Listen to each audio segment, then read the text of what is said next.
Chapter 281. This feeling is amazing.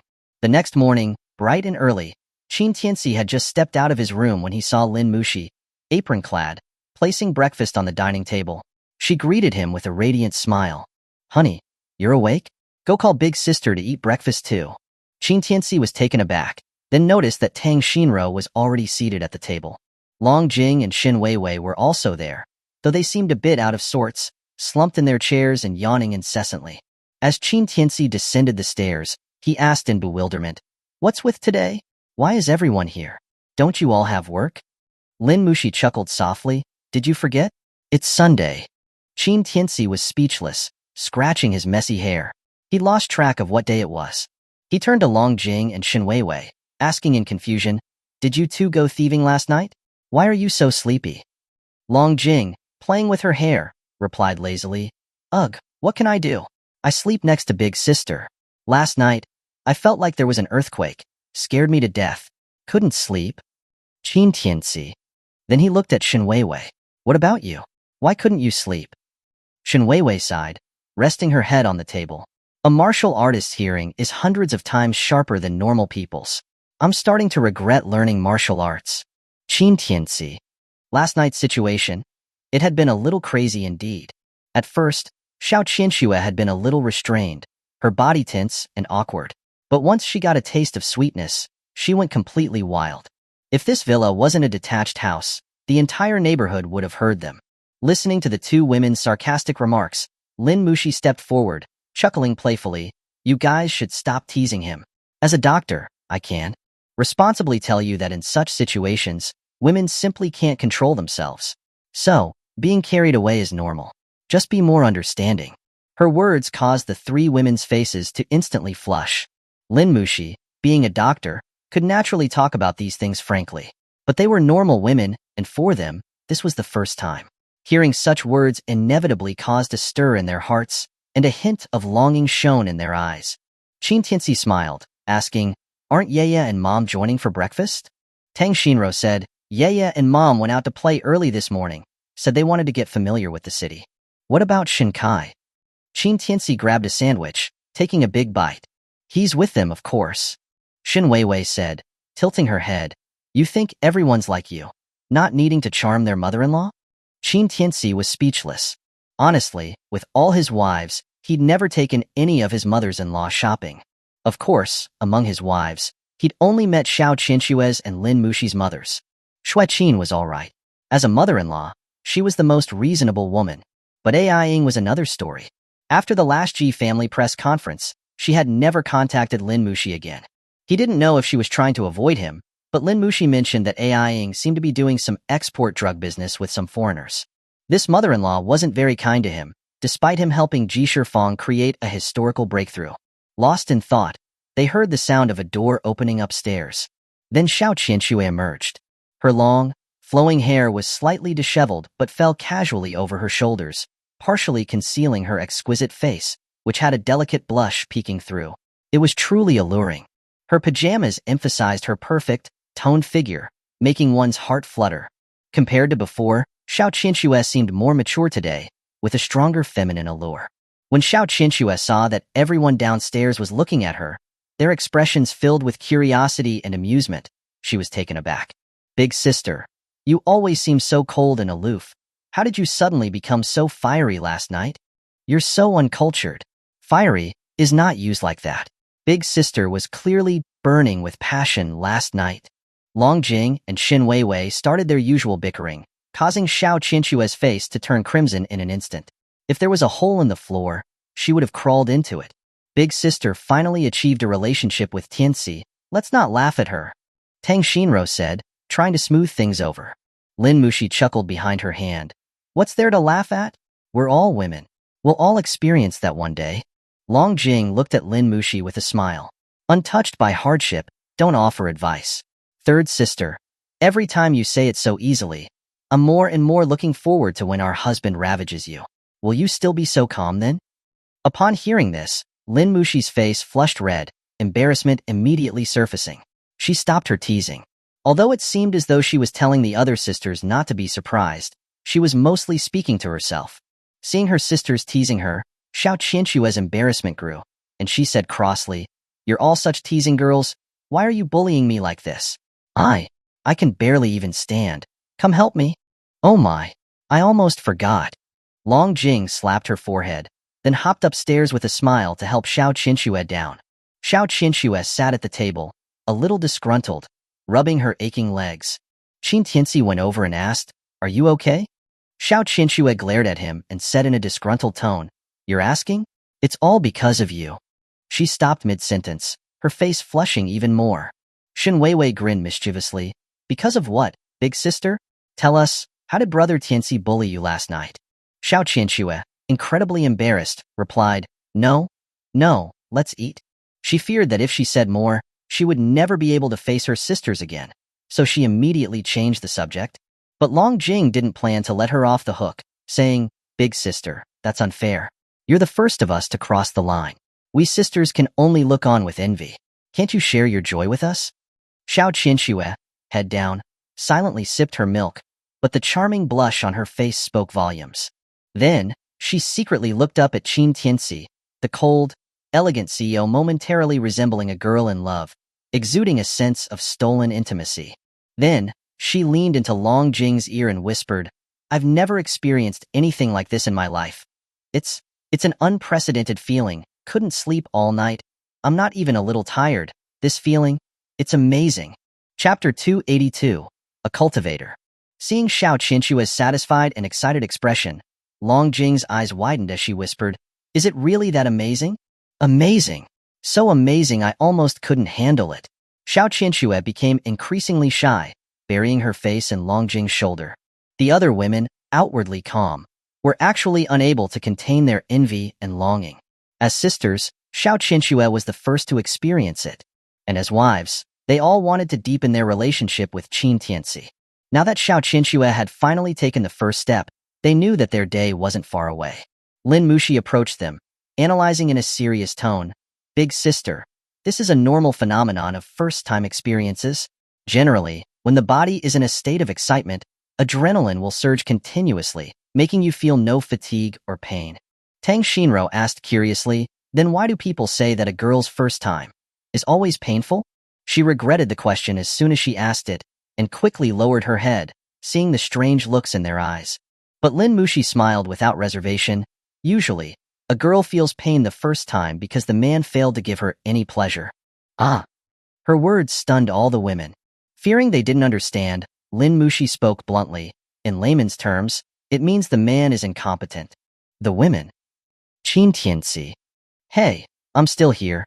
Is it appropriate to discuss this so openly?" Lin Mushi chuckled softly. "Oh honey, you've already treated big sister like that yesterday. What's there to hide? Besides, the other sisters are terribly curious about it, and if you're not going to act on it, at least satisfy the women's curiosity, right?" Qin Tianci. He didn't know why, but her words felt a little strange. But he couldn't put his finger on what was strange. No, he had not been acting on it. He wanted to, but they didn't give him the chance. Just as Qin Tianci was about to retort, Xiao Qianque continued, "Third sister, since you said my condition is caused by an adrenaline rush, logically, I should feel more tired after the excitement fades. But why do I feel not only refreshed, but also lighter, even better than when I first moved into this villa?" Huh. After Xiao Qianque said this, Lin Mushi let out a surprised noise. "How can that be? Big sister, you're not just imagining it, are you?" But Qin Tianci spoke up beside them. "She's not imagining it. Her qi and blood danton was open last night." At this, all the women were stunned. "Qi and blood danton?" Lin Mushi asked in confusion. "I've studied medicine for many years, and I've only heard of dantian. What is the qi and blood dantian?" It was no wonder that she was so surprised. Lin Mushi had studied medicine for many years, and neither traditional Chinese medicine nor Western medicine had ever mentioned a technical term like qi and blood dantian. Could it be another name for a point in the human body that Qin Tianci used? In the medical field, some old Chinese medicine practitioners would slightly alter the names of professional terms, which were known as industry slang. Lin Mushi thought that Qin Tianci was also doing the same thing, and her confusion decreased somewhat. But before Qin Tianci could say anything, Shen Weiwei asked in surprise, "What? Big sister's qi and blood dantian was opened?" Then, Then doesn't that mean she now has the qualification to become a martial artist? Lin Mushi paused, realizing that it wasn't a medical term at all, but something from the martial arts world? Qin Tianci nodded, explaining, the so-called Qi and blood dantian is actually the place where martial artists hold Qi. Usually, a separate blood circulation will form in the lower abdomen. Martial artists usually use the absorbed Qi to refine their bodies, thereby enhancing their strength and breaking through boundaries. Lin Mushi was confused. You're saying that from now on, Big Sister is a martial artist? You could say that, but it's not entirely correct. Qin Tianci smiled. What do you mean? Xiao Qianxue asked, also curious. Qin Tianci lit a cigarette, sat on the sofa, and said calmly, what is a martial artist? One who can break through the limits of human strength, absorb Qi energy, and transform it into their own power. That is a martial artist. But Qianxue's Qi and blood dantian is different from those of ordinary martial artists. It's more like a spiritual root. Spiritual root? Upon hearing this, the women were even more bewildered. Although they didn't know what it was, as modern people, how could they not have heard of the term spiritual root? Just pick up any Xinxia novel, and you would definitely see the word spiritual root in it. Looking at the surprised expressions on the women's faces, Qin Tianci smiled faintly. That's right, it's a spiritual root. This spiritual root is different from a regular Qi and blood dantian. It's not just limited to the absorption of Qi, but can also draw spiritual energy from nature, thereby refining the body and enhancing its strength. Hearing this, Shen Weiwei couldn't help but ask, if it's the same process of refining the body, then what's the difference between that and a martial artist? Of course they are different. Qin Tianci said, martial artists are simply refining their bodies to improve their strength. But absorbing spiritual energy allows one to achieve enlightenment. Through cultivation, inhaling spiritual essence, and exhaling impurities. If the constitution is extraordinarily gifted, they can even harness the power of nature, ascending to the heavens. At that, the women's eyes widened, and their faces showed an incredible amount of disbelief. How does this sound so mysterious? It sounds like cultivation? Long Jing couldn't help but complain. But Qin Tianci said again, you could say that? Ah! The women all gasped in surprise. Xiao Qianxue was also confused by Qin Tianci's words. Tianci, isn't it all about believing in science now? Isn't this a little exaggerated? Can humans really do things like this? Qin Tianci took a puff of his cigarette and laughed. The Taoist priests in the temples ask you to believe in science, but they won't actually let you see them jump down from a 10,000-foot cliff unharmed, nor would they let you see them riding a flying sword and passing by the side of an airplane. As he spoke, he slowly got up, looking at the scene outside the window, and a solemn look flashed in his eyes. Although cultivation sounds mysterious, it's not like it hasn't existed on the land of Long Country. Otherwise, how would martial artists exist? Shen Weiwei asked after listening to him. You mean that martial artists are products left behind by cultivators? Qin Tianci laughed. You could say that. But today's martial artists are like ants compared to those cultivators who could fly and move mountains in the past. If there are still cultivators in this world, even the most powerful martial artist won't be able to hurt a single hair on their body. Hearing this, a complicated expression appeared on Shen Weiwei's face, and she even lowered her head in a somewhat dejected manner. She had been practicing martial arts since she was a child and had no idea how much hardship she had to endure to achieve her current accomplishments. Yet, in the face of these cultivators Qin Tianci spoke of, she was so vulnerable. Tang Shinro asked at this moment, since the cultivators no longer exist, why do you still say that Big Sister activated her spiritual vein and can cultivate? Upon hearing this, Qin Tianci did not explain, but instead looked at Xiao Qianxue. Qianxue, can you see the marble over there? Xiao Qianxue looked at the marble decoration near the door, puzzled. I can see it. What's wrong? Qin Tianci didn't answer, but asked her to stand in front of him and gave her instructions. Clench your fist and punch it. Won't my hand hurt? Trust me. Boom. As soon as he said those words, Xiao Qianxue threw a punch at the marble decoration. In the next moment, it shattered into pieces before everyone's astonished eyes. Chapter 283. A Matter of Constitution? This? Heavens! As the marble shattered, the women's faces all changed drastically. Even Xiao Qianxue herself was so shocked that she covered her mouth, her beautiful eyes filled with horror. She didn't expect that after only one night, she suddenly had such great strength. which made Xiao Qinxue feel a little lost. Only Qin Tianci smiled in a matter-of-fact manner. How was that? Feeling all right? Xiao Qinxue came back to her senses and looked at her hands, asking in disbelief, Tianci, what's happening? How did I become like this? Qin Tianci took a puff of his cigarette and explained, last night, I successfully opened your qi and blood dantian. Now you can be considered a cultivator who has awakened a spiritual vein. Although you're just a beginner, your power is still extraordinary. A small piece of marble is nothing. Although he said this, Qin Tianci was still full of surprise in his heart. It should be known that not everyone can open their qi and blood dantian. Back then, Old Man had paid a huge price in order to help him open his spiritual root, and had gone through unimaginable torment before achieving his current success. However, Xiao Qinxue had only slept with him for one night, and had successfully activated her qi and blood dantian. The gap in ability was truly unfathomable. Qin Tianci was also shocked when he discovered the changes in Xiao Qinxue's body last night. It was just that the atmosphere at the time was not conducive to discussing such things. Of course, Xiao Qinxue was not without her own experience. The efforts of last night were not something that an ordinary woman could handle. If it weren't for the qi and blood dantian replenishing her stamina in time, she probably wouldn't be able to get out of bed today. Seeing Xiao Qinxue's perplexed expression, Qin Tianci pulled her into his side, saying, from today on, you are also a cultivator. I will teach you a set of breathing exercises. If you practice it for an hour each day, the progress will become faster and faster. Hearing this, Xiao Qinxue looked at him excitedly. Really? Can I be as powerful as you in the future? Dream on. Qin Tianci scolded jokingly. I am a one-in-a-million genius of cultivation. How can you possibly catch up to me?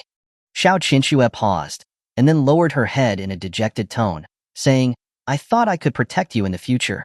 Seeing her cute expression, Qin Tianci chuckled.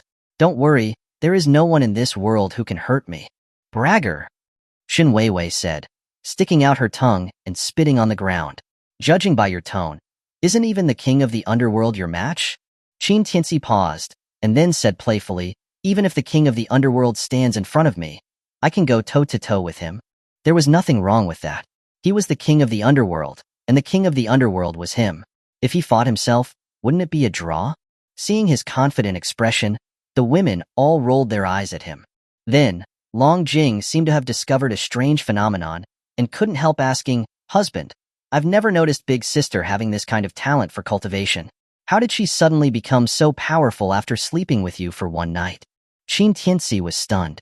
To be honest, if Long Jing hadn't mentioned it, he wouldn't have realized it either. The first time he met Xiao Qinxue, he had already tested her constitution, and there was nothing unusual about it. She was just an ordinary woman. In terms of cultivation talent, even Lin Muxi, who studied medicine, was better than her. How could she undergo such a drastic change in her body after just one night? It's probably because of last night's activity. Qin Tianci couldn't be sure either, so he could only attribute it to last night's efforts. However, as soon as he said this, the other four women turned to look at him with strange eyes. Why are you looking at me like that? Qin Tianci asked, confused. In the next moment, Long Jing suddenly got up from her seat, and in front of everyone, directly jumped into Qin Tianci's arms, hung around his neck, saying, I want to be a cultivator. Husband, do it for me. Qin Tianci. Although the other women were not as uninhibited as Long Jing, it was not difficult to tell from the longing in their eyes that they all had the same idea. Get down. Shin Weiwei wasn't used to her and directly grabbed her, pulling her off. I'm the only one here who practices martial arts. Even if husband wants to help us open our qi and blood dantons, it should be my turn first. How does it become your turn? Tisk. Long Jing said disdainfully, I've known husband for longer than you have. Then I'm a grandmaster. What do you have? Shin Weiwei said, unconvinced. I've known husband for longer than you have. Long Jing said again with a smile. Then I'm the prodigy martial artist, the darling of the heavens in Long Country. What about you? Shin Weiwei was speechless and asked again. Sorry, I've known husband for longer than you have. Long Jing said again, laughing. Ah. Shin Weiwei stamped her feet in anger and bared her claws, wanting to scratch Long Jing to death. Long Jing was not angry and skillfully dodged her like an eel. She chased, and Long Jing dodged. The two of them chased each other, and the entire villa became lively. However, at this time, Long Jing's discovery had already planted a seed of doubt in Qin Tianci's heart. Was it really because Xiao Qinxue had relations with him that her qi and blood dantian awakened? Then the question arose. Was it because Xiao Qinxue's constitution was different from ordinary people, or because his spiritual root affected Xiao Qinxue, causing her constitution to change as well? If it was the former, that would be fine. But if it was the latter, wouldn't that mean that all the women who had relations with him in the future would be able to awaken their spiritual roots? Thinking of this, he couldn't help but recall the women from the past. But he gave up after thinking about it for a while. There was no other reason. It was simply because there were too many women he had had relations with in the past, and each one of them was a woman with monstrous talent. He hadn't paid attention to them afterward. The only one that he had contacted a lot was Xia Zifu. This woman was his half-junior sister, and was also someone who had opened her qi and blood dantian. Therefore, no valid conclusions could be drawn. It seems that he had to find answers from these fiancées of his. Thinking of this, Qin Tianci looked at Long Jing and Xin Weiwei, who were currently bickering, as well as Tang Xinro and Lin Muxi, who were watching them with smiles. Forget it. Anyway, there would be many opportunities to verify this in the future, and there was no need to rush at this moment. Now that Xiao Qinxue had been taken care of, the other fiancés were just lambs waiting to be slaughtered. Sharing a bed with them was only a matter of time. Just then, Tang Xinro's phone suddenly rang. She picked up the phone and answered it. After a few words, her face changed slightly. Qin Tianci noticed the unusual change and couldn't help asking, "Who is it?" Tang Xinro covered the phone's receiver and said to Qin Tianci, "It's Justin's call. She seems to be in some trouble." Chapter 284, Lu Justin's Trouble. Lu Justin? Hearing Tang Xinro's words, a sunshine girl with short hair immediately popped into Qin Tianci's mind. Also a classmate, Qin Tianci's feelings for Lu Justin were different from those he had for Tang Xinro. The two were more like old friends who had reunited after a long separation, or like a confidant between a man and a woman. In short, it could be described in one sentence. Beyond friendship, short of lovers. This didn't mean that they were both stringing each other along, treating each other as backup plans. Instead, there was a certain ambiguity between them, but they never seemed to find a reason to be together. This relationship was very delicate. Qin Tianci hadn't broken through the barrier back then, and it seemed unlikely he would now. However, hearing that Lu Justin had encountered trouble, he wouldn't sit idly by, given his relationship with Tang Xinro and Lu Justin. What happened to her? Tang Xinro's expression was somewhat unpleasant. She was invited to a dinner by a client.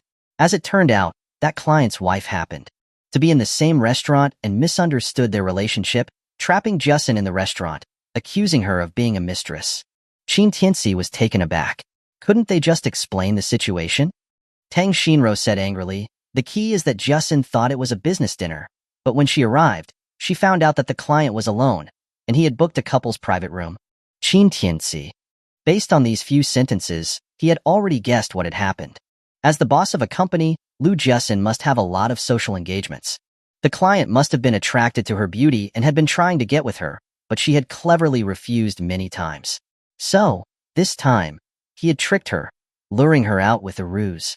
The client probably didn't expect his wife to be at the restaurant, and that's how the catching the adulterer drama unfolded. Thinking this, Qin Tianci said, "Let's go. Let's go back to Jiangling and see what's happening." Tang Xinro shook her head. She moved her company headquarters to Jiangbei a while ago. She's currently at the Tianbei Hotel. Tianbei Hotel? Qin Tianci was once again stunned. Turns out, the girl was in Jiangbei, and even eating at a hotel under Ning Xian's name. Then, he smiled lightly. "That's perfect. You can come with me and see what's going on." But Tang Xinro refused again. "I won't go." Qin Tianci was taken aback. "Why? Aren't you and Justin best friends?" But Tang Xinro's eyes were shifty, and she stammered, I'm not feeling too well today, and I promised Yaya I'd take her to see the fireworks show tonight when she gets back." "Your period?" Qin Tianci looked at Tang Xinro suspiciously, intending to help her adjust.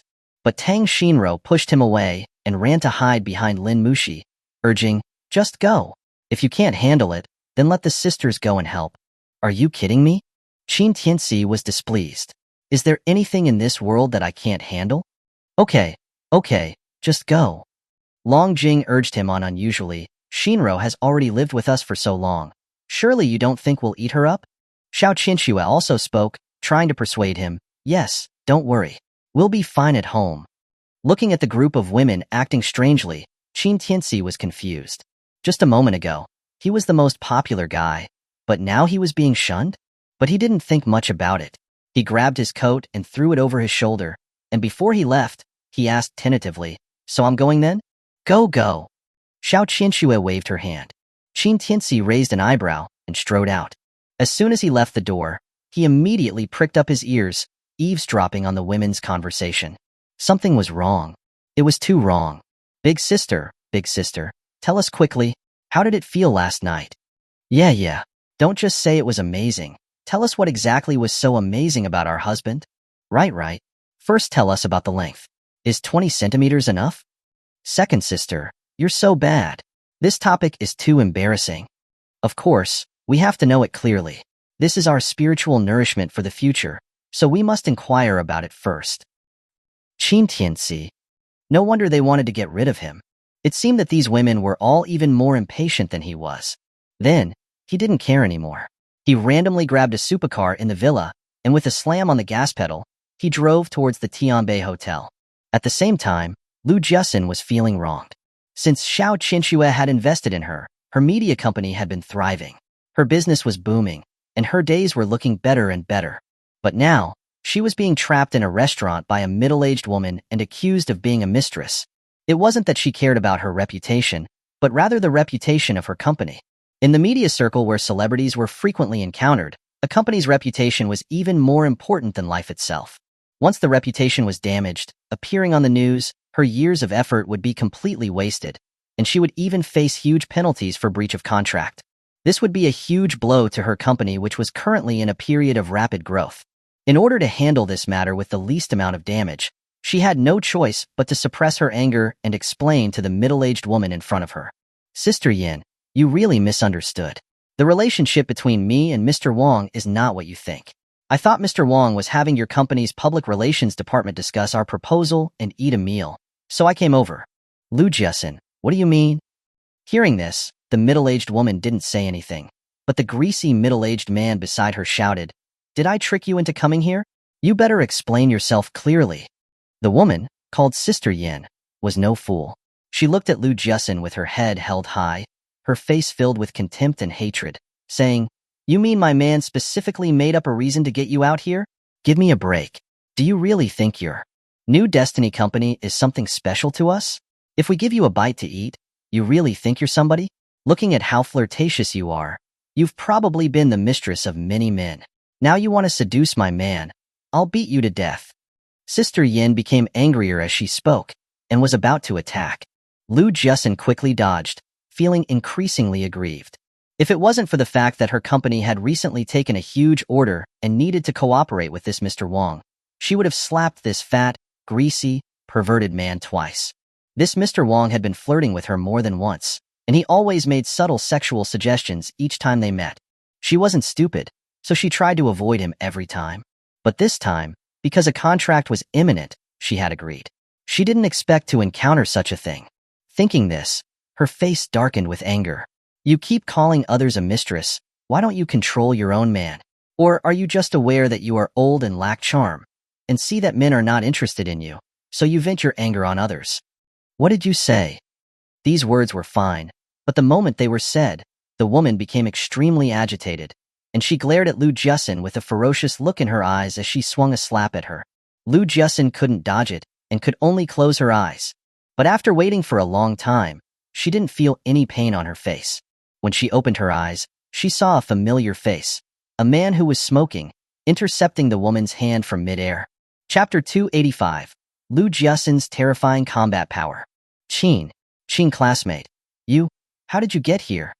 At this moment, looking at the man who had blocked the slap for her, Lu Jiasin's face showed instant surprise.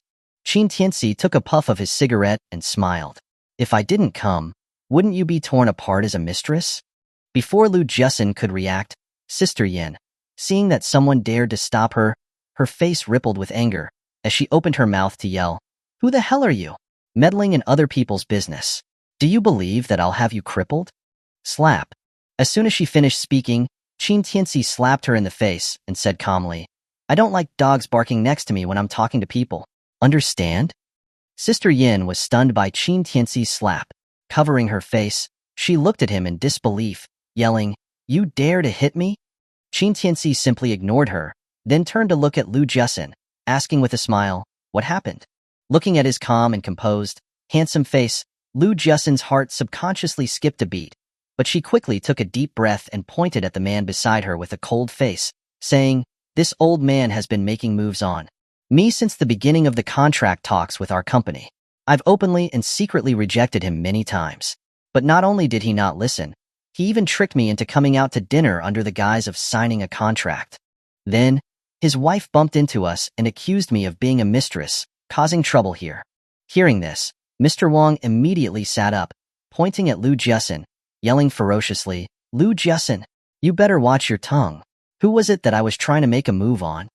Lu Jusin had originally not wanted to offend this Mr. Wang because of the cooperation issue, but now that she saw Qin Tianci, she didn't know why, but all the pent-up frustrations suddenly exploded. Since she had decided to turn against him, she wouldn't hold back. She said angrily, "Wang Guigua, if you were a man, you'd dare to do, and dare to own it. Everyone in my company knows that you come to my office every day using work as an excuse to linger and not leave. You've even shamelessly asked people to send flowers to my office every day. Before, my trash can was cleaned once every 3 days. But since you came, I have to clean it once every day. Every time there was a gathering, you tried everything to get me drunk and took the opportunity to touch me. Can you say that you haven't done any of this? You're talking nonsense." Seeing that Lu Jusin was publicly exposing these things, Wang Guigua suddenly screamed, "You're slandering me, damaging my reputation? I'll sue you till you go bankrupt. Do you believe me?" As he said this, he turned to Sister Yin excitedly, "Wife, don't listen to this slut talking nonsense here. This is slander. She's slandering me." "Slander?" Lu Jusin continued to expose his despicable behavior. "When you were licking that pig face of yours and flattering me in front of me every day, why didn't you say I was slandering you? Do you know that? Because I have to talk to your company about cooperation, I can't even eat well every day. Not because I'm busy with work, but because I'm disgusted by you. I've lost weight these past 2 months." Hearing this, Qin Tianci looked at Lu Jusin in surprise. This girl really didn't hold back when she cursed someone. She was ruthless. But he thought about it, and it made sense. Ever since he met Lu Jusin, he had remembered that this woman was usually lively and cheerful, easygoing when she was with her friends, and didn't hold grudges. But once her bottom line was crossed, she would immediately tear off her mask, completely disregarding any consequences, and would never let up. This Wang Guigua had definitely kicked a steel plate. Sure enough, hearing Lu Jusin's words, Wang Guigua's face turned red with anger, and he yelled, "You slut! What nonsense are you talking about? Do you have evidence?" Lu Jusin sneered, "You want evidence, right? I specially had my assistant organize the monitoring records of the company from this period of time, and the disgusting chat messages you sent me every time. I've kept them all intact, and I can show them to your wife right now." "You." Upon hearing this, Wang Guigua's heart skipped a beat. He didn't expect Lu Jusin to be so ruthless and to have saved even these things. For a moment, his face alternated between green and white, his expression uncertain and flustered. Seeing this, the other onlookers in the restaurant couldn't help but start pointing and whispering. These scattered words made Wang Guigua and his wife's expressions become even more unpleasant. Especially Sister Yin, who had already been slapped by Qin Tianci, and now that her man's philandering was exposed, she immediately became enraged and pointed at Lu Jusin and cursed, "Slut, stop talking nonsense here. I know my man best. If it wasn't you seducing him, would he have treated you like that?" Lu Jusin was stunned and laughed in disbelief as she pointed at herself. "I seduced him? Lady. No, auntie. Why don't you take a look at what you're saying? With your man's crooked, ugly face, do you really think I would find him attractive? You don't think I have some kind of peculiar taste, right? Who are you calling an auntie? Who are you calling an auntie?" Sister Yan's head nearly exploded as Lu Jusin's words directly hit her nerve. Her eyes were bulging, as she was so angry that she almost fainted. She immediately broke down and cursed, her voice cracked, "You slut! Do you have no upbringing? Dressing like a harlot. What else would you be doing except trying to seduce men?" "Oh," Lu Jusin sneered. "If you can't win with reason, then you'll start with personal attacks? Sorry, I'm young and I have the looks, unlike some people who are old and bitter and are jealous of others. I don't even have the face to dress up? Qin Tianci stood to the side, stunned. With this kind of combat power, it didn't seem like she needed him to save the day at all. You.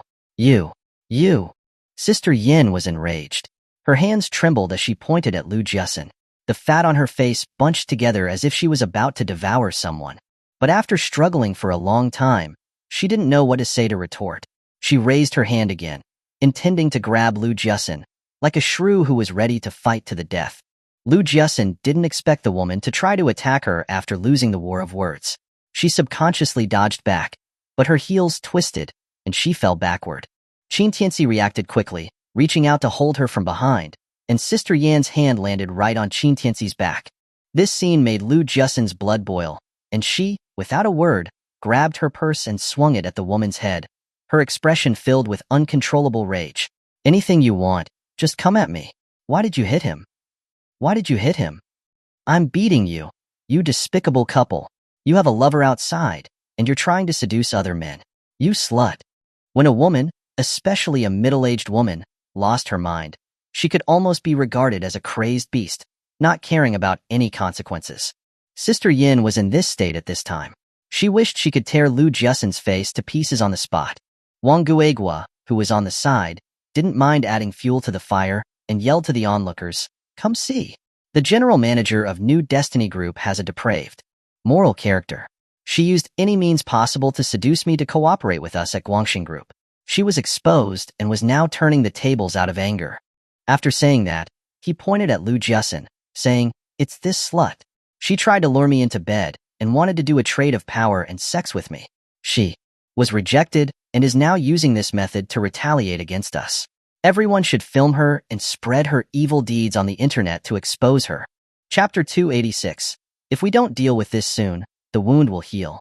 The onlookers were in full, eating popcorn mode, whispering amongst themselves. Although they had heard the whole story, in the current social climate, the most popular saying was that it takes two to tango. They also thought that Lu Jiasen wasn't completely innocent. There was no why, and if there had to be a reason, it was that Lu Jiasen was good-looking. Wang Guigua seemed rich. A rich man and a beautiful woman having an affair. This was the hottest topic online since ancient times. Nothing else could compare. There was too much to absorb. The public naturally found it difficult to believe just one side of the story. However, when Lu Jiasen saw Wang Guigua spreading rumors, her face instantly darkened. Wang Guigua's Guangxing Group was a well-known giant in the industry, and he held the position of executive director. In other words, all of Guangxing Group's business was handled by him. Now, in order to protect his reputation, he was unscrupulously slandering her. Guangxing Group would definitely protect Wang Guigua and push her New Destiny Group into the eye of the storm. It should be known that Guangxing Group's resources in the entertainment industry were incomparable to what she had now. Their water, army, online trolls, was vast, and it could be said that they had the power to make someone live or die. They had almost absolute power. If things really reached that point, then no matter what she said, she could never clear her name. Just as Lu Jiasen was feeling at a loss, Sister Yan's eyes glanced at a hot teapot nearby, and without a word, she picked it up and rushed toward Lu Jiasen. This sudden action surprised everyone present. Even Wang Guigua was taken aback. This was almost 100-degree boiling water. What would happen if it was splashed on someone's face, especially a woman's face? Go to hell, you slut. As Sister Yin yelled out her vicious curses, the water from the teapot was poured out in Lu Jiasen's direction. At this moment, Lu Jiasen's mind also went blank. She didn't expect this woman to be so vicious. But in that critical moment, Qin Tianci waved his hand at the teapot. The water in the teapot changed direction the instant it was poured, splashing all over Sister Yan's body. Instantly, the whole restaurant fell silent. Ah! The next moment, Sister Yan's screams echoed throughout the restaurant. Her already not-so-delicate skin on her face turned red at a speed visible to the naked eye. My face! My face! Wang Guigua was dumbfounded, and everyone else was dumbfounded. No one expected things to suddenly turn out this way. Coming back to his senses, Wang Guigua cursed, "Slut! How dare you ruin my wife's face?" Qin Tianci remained calm and said, "She brought it upon herself. Quick, take me to the hospital." Wang Guigua. Sister Yin couldn't care about tearing apart the mistress now. She just wanted to save her face. Her screams were so shrill that everyone in the restaurant couldn't help but feel a chill. Wang Guigua didn't dare to delay and immediately pulled her out of the crowd, not forgetting to glare at Lu Jusin viciously and threatening. Lu Jusin. Wang Guigua, will remember this today. You don't know what's good for you. You can forget about any future cooperation. Lu Jusin still retorted, thank you, now just get lost. New Destiny doesn't need your business. You. After this incident, Wang Guigua felt completely humiliated. He gritted his teeth at Lu Jusin and pulled Sister Yin away from the public gaze. Qin Tianci didn't take what these two people said to heart. He was about to turn around when he saw Lu Jusin rush in front of him. She lifted his hand to examine it and asked anxiously, how are you? Are you hurt? Qin Tianci was startled. He rarely saw this girl in such a flustered state, so he couldn't help but laugh. I'm fine. They're the ones who should be concerned. How could you be okay? Lu Jusin said worriedly, pointing at the hand he used to hit the teapot. It's already red. How can you be okay? My place is nearby. Come with me and let me treat it. As she spoke, she ignored the astonished looks of the other people in the restaurant, and without paying any attention to Qin Tianci's objections, she pulled him out of the restaurant. Lu Jusin took Qin Tianci to her rented apartment. Qin Tianci looked around. Although the entire apartment seemed a bit simple, Lu Jusin had decorated it warmly.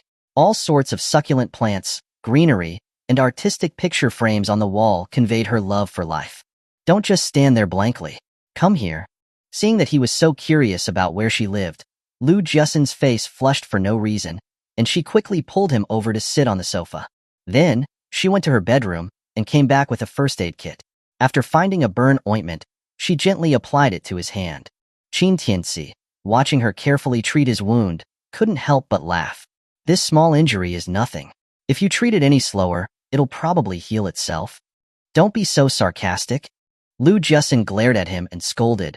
Burns are definitely not injuries that can be ignored. Have you never heard of people just getting burned by a cigarette, and then dying the next day from an infection? Qin Tianci was stunned and burst out laughing. Where did you get that news from? Lu Jusin said offhandedly, marketing accounts. Qin Tianci, can you not watch so many marketing accounts? The things in there, if even 1 out of 10 is true, you should already be praising Buddha.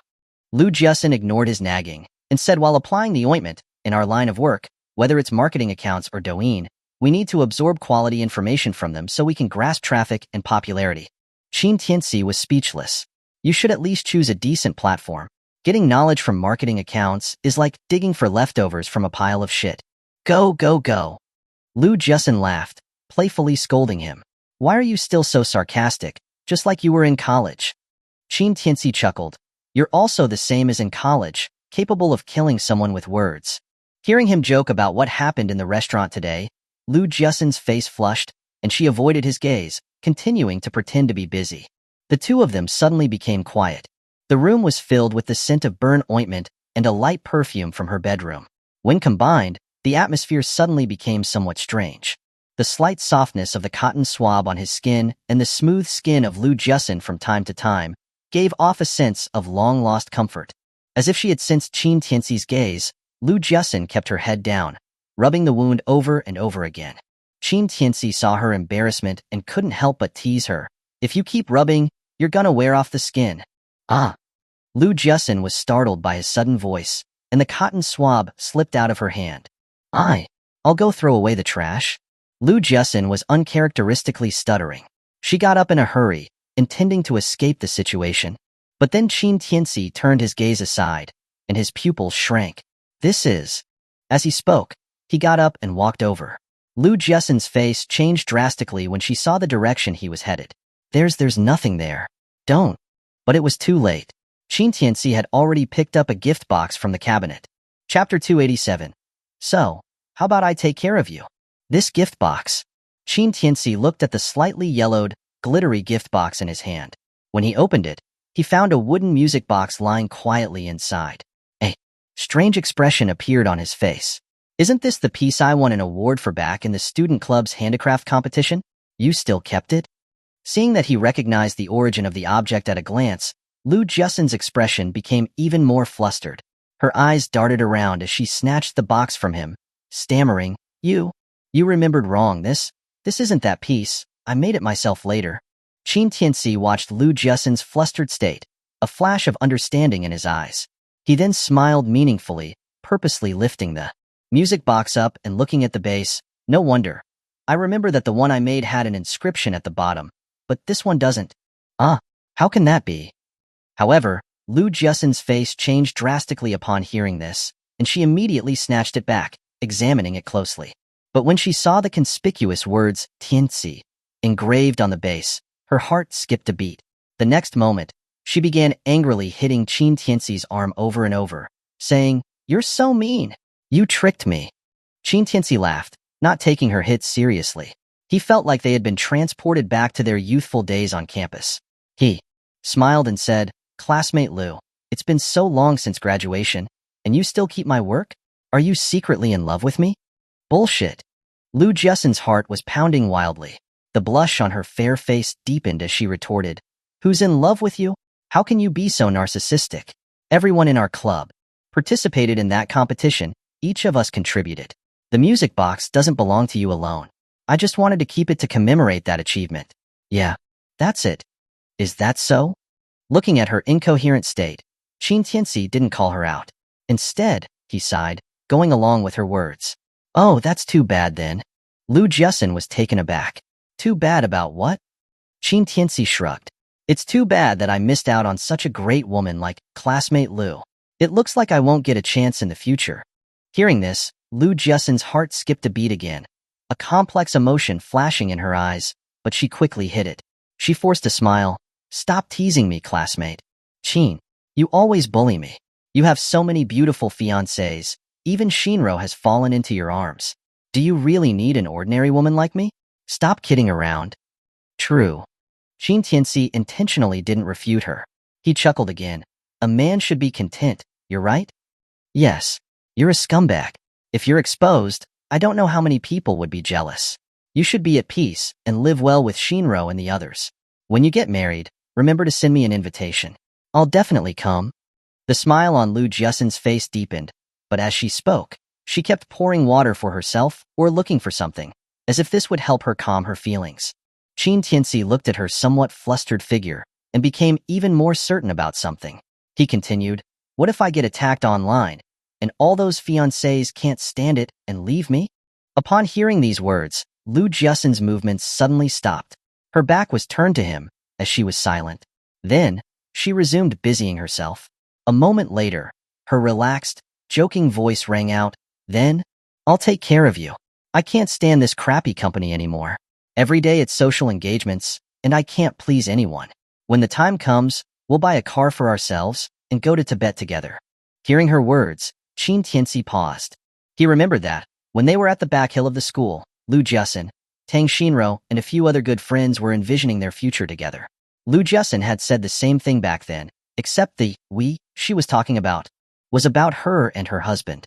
As if sensing Qin Tianci's strangeness, Lu Jiasen immediately realized something and turned her head, looking at him playfully.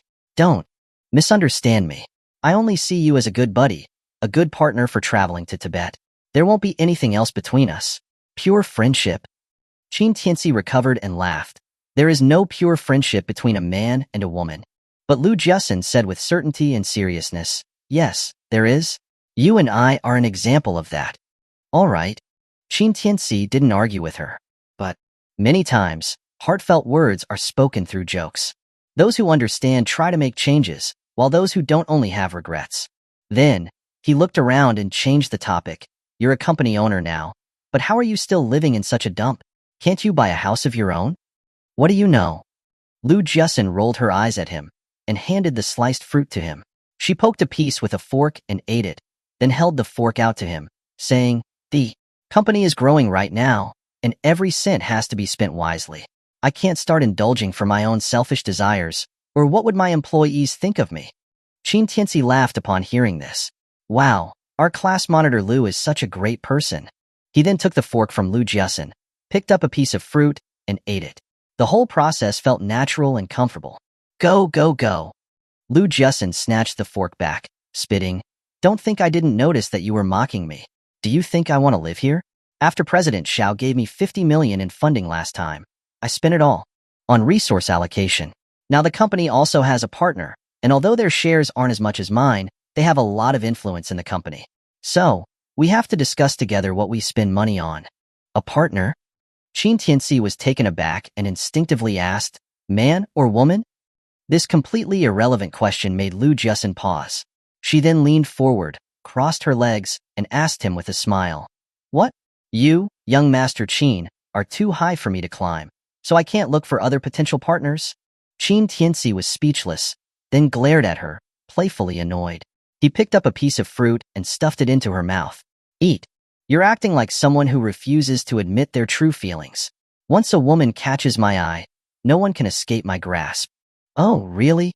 Lu Jiasen said sarcastically, so, I must not have caught your eye. My charm must not be enough. Exactly. You're very self-aware. Qin Tianci nodded seriously. You're going to die. Lu Jiasen pinched him again in embarrassment. But soon, the smile in her eyes disappeared, replaced with anxiety and worry. She sighed, honestly, I regret partnering with this person and letting her interfere in the company's management. Ever since she joined, the company's management is in chaos. Plus, I just offended Guangxing Group. Sigh. I don't know what to do. Qin Tianci listened to her complaints and understood that the girl wasn't having an easy time.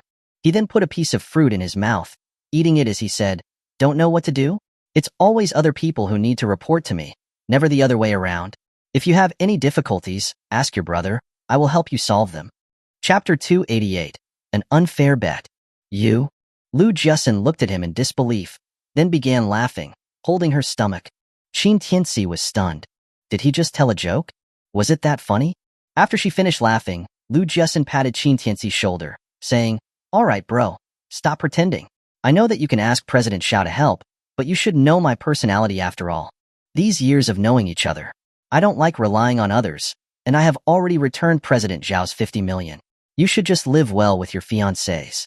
I can handle things myself. Qin Tianci was helpless. I'm not joking with you. But Lu Jiasen laughed again, except this time she was more serious. I'm serious too, classmate Qin. I know you're righteous, but every industry is like a mountain, you know? Even though President Xiao is thriving in Jiangbei and Jiangling, it's not easy to get involved in the national entertainment industry. You don't need to bother her again. And besides, she hesitated, then said, I don't want you to always go to President Xiao because of my matters. That will make you look weak in front of her. I don't want to make it hard for you. Looking at Lu Jiasen's serious face, Qin Tianci felt a little disoriented. Honestly, after navigating the world of romance for so many years, he couldn't tell what Lu Jiasen's attitude towards him was. He always felt like she was a puzzle.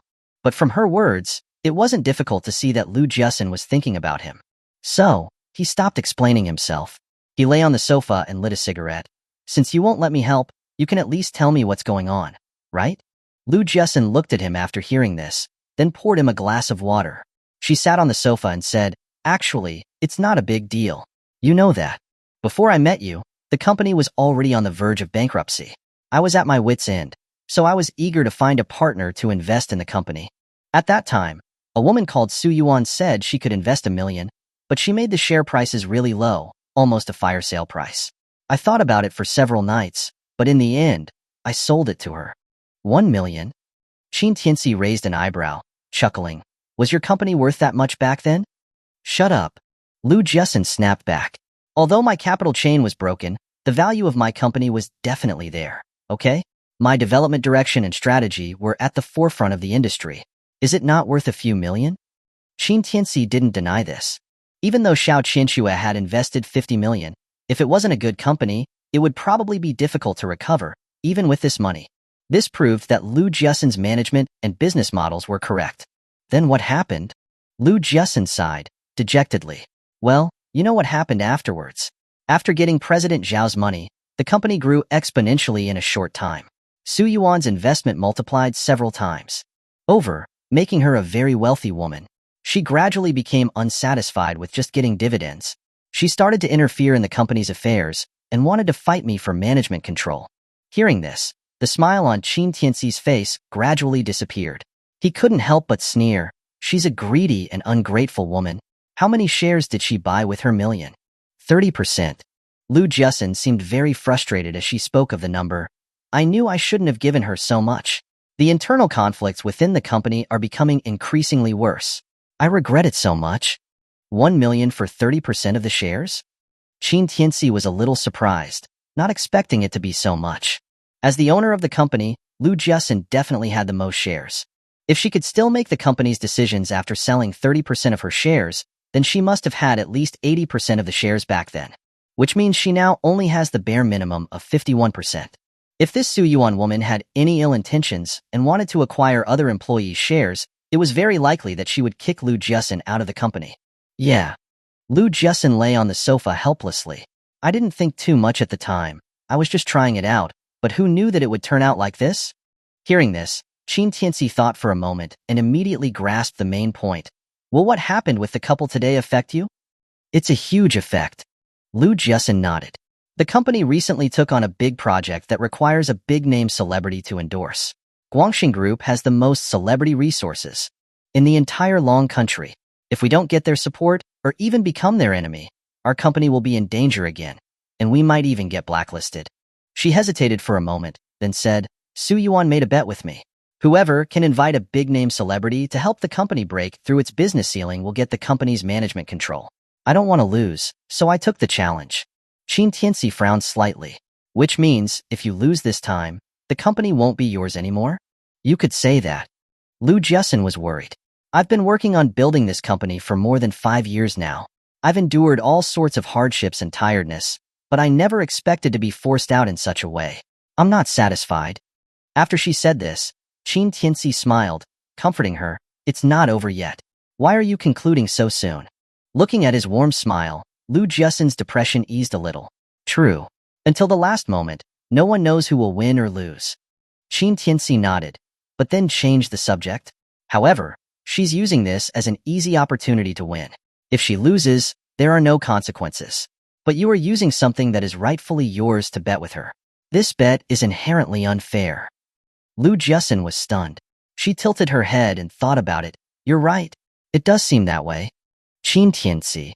Looking at her silly and cute expression, Qin Tianci didn't know whether to laugh or cry. Are you lacking a brain? You couldn't understand such a simple thing. How could you accept such an absurd bet? Damn it. Lu Jiasun slapped the table and raged. This woman is playing me with tricks. Just watch how I handle her. As she said this, she was going to go find Su Yuan to confront her, but Qin Tianci pulled her back. Okay, it was just a verbal agreement. Does it really matter? Lu Jiasun was anxious. We signed a gambling agreement. Qin Tianci. Sometimes he really admired Lu Jiasun. How did she manage to start her company with that kind of brain? Let's go. You come with me. I'm going to cancel that bet. Before he could react, Lu Jiasun had already pulled him, heading to the new Destiny Company. Chapter 289. Something's off. Very off. After arriving at New Destiny Company, Qin Tianci was very surprised by the luxurious office building and company offices. He couldn't help but sigh. How did you manage to make your company's standards and your house seem like they're from 2 different eras? Lu Jiasun rolled her eyes at him, annoyed. If you don't know how to speak, just stay on the side. Nobody said you had to be a dummy.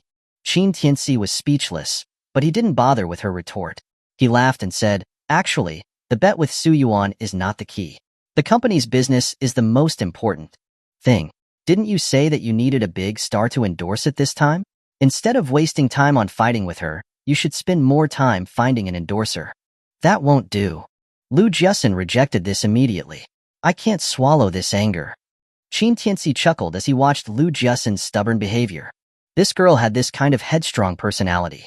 Once she got a bee in her bonnet, no one could pull her out. Lu Jiasun thought that he was worried about her. So, she smiled and said, Relax, even if we don't have the cooperation of Guangxing Group, I still have a backup plan. I definitely won't lose to Su Yuan. Qin Tianci didn't say anything else after hearing this. However, he had an inkling that something was wrong, but he couldn't say what it was. Oh right, there's something I've been meaning to ask you. Suddenly, Qin Tianci thought of something, turning to ask Lu Jiasun. Lu Jiasun was taken aback. What is it? Qin Tianci said, Did you come up with the company name? As soon as he finished speaking, Lu Jiasun suddenly stopped, a strange expression appearing on her fair face. Why are you asking that? Just curious. Qin Tianci didn't notice her strangeness. He said casually, New Destiny, New Destiny. It feels awkward to say. How did you come up with such a name? It's nothing. Lu Jiasun, who was about to enter battle mode, stammered at this point, unable to speak clearly. Her fair face flushed with a strange red, as if she had been asked some embarrassing question. It was just a spur of the moment. I just chose a random name. Is that so? Qin Tianci was surprised by Lu Jiasen's reaction. He didn't ask any out-of-line question. So why was this girl so nervous? Oh well, how much can you think about a name? Let's go. Lu Jiasen became even more flustered as she was being stared at by Qin Tianci and pulled him upstairs. Soon, the two of them arrived at the company's management floor. But when they arrived at the door, Lu Jiasen suddenly discovered that the words New Destiny Media Company on the front door were being dismantled by a few workers. She was instantly enraged and stepped forward to stop them, saying, "What's going on? Who told you to do this?" The workers were dumbfounded when they faced Lu Jiasen's scolding. They looked at each other, at a loss. Lu Jiasen frowned, her tone unpleasant. "My company hasn't closed down yet. We've paid the rent for this month, so why are you taking down my company's sign? Call your boss out here." I told them to take it down. At this moment, a woman's voice came from behind them. Lu Jiasen turned around and frowned even more. She saw a tall woman wearing high heels and a pencil skirt, walking up with a few assistants. Her figure was good, but she was wearing heavy makeup, especially the eyeliner, which was almost reaching her temples. The woman stood with her chest puffed out and said haughtily, "I arranged for these workers to take it down today. Is there a problem, President Lu?" Looking at her arrogant face, Lu Jiasen became angrier. She took a big step forward and questioned, "Su Yuan, give me an explanation. Why are you taking down my company's sign?" But Su Yuan laughed, completely unconcerned. "President Lu, are you misunderstanding something? This place is now my company, not yours." Lu Jiasen was stunned by her words. "What do you mean your company?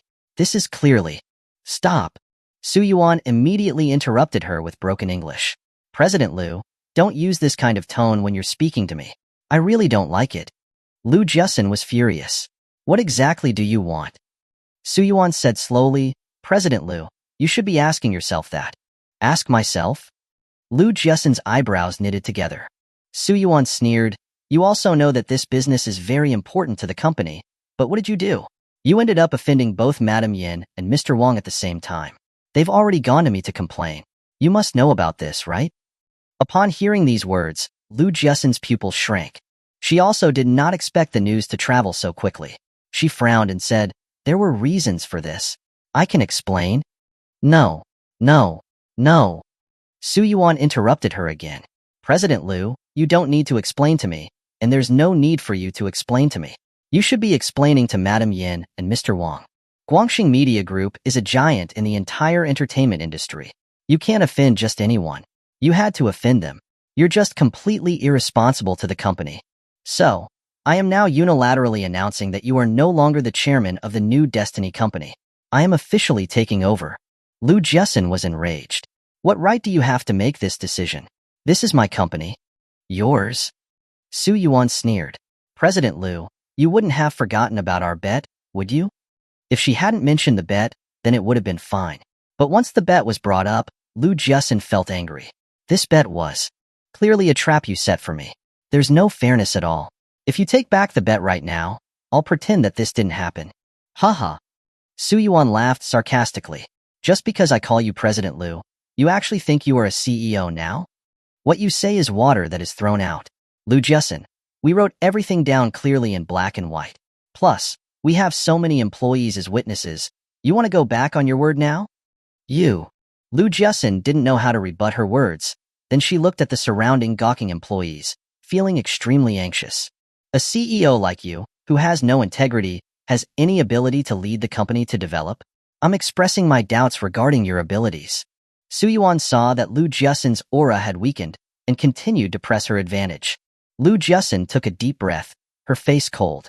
"All right, even if I admit to the bet, the time hasn't come yet, and I haven't lost. Why are you dismantling the company sign without permission? Don't tell me you think you've won?" "Hee." Su Yuan said with a fake smile. "You've already offended Madam Yin and Mr. Wang. Do you think you still have any chance of winning? Lu Jiasen, you're way too naive. Even without Guangxing Group, there are other celebrities. You're underestimating me, Lu Jiasen." Lu Jiasen said coldly. "Is that so?" However, Su Yuan didn't panic after hearing this. She clapped her hands and said, "Madam Yin, Mr. Wang, did you hear that? Our President Liu really thinks too highly of herself."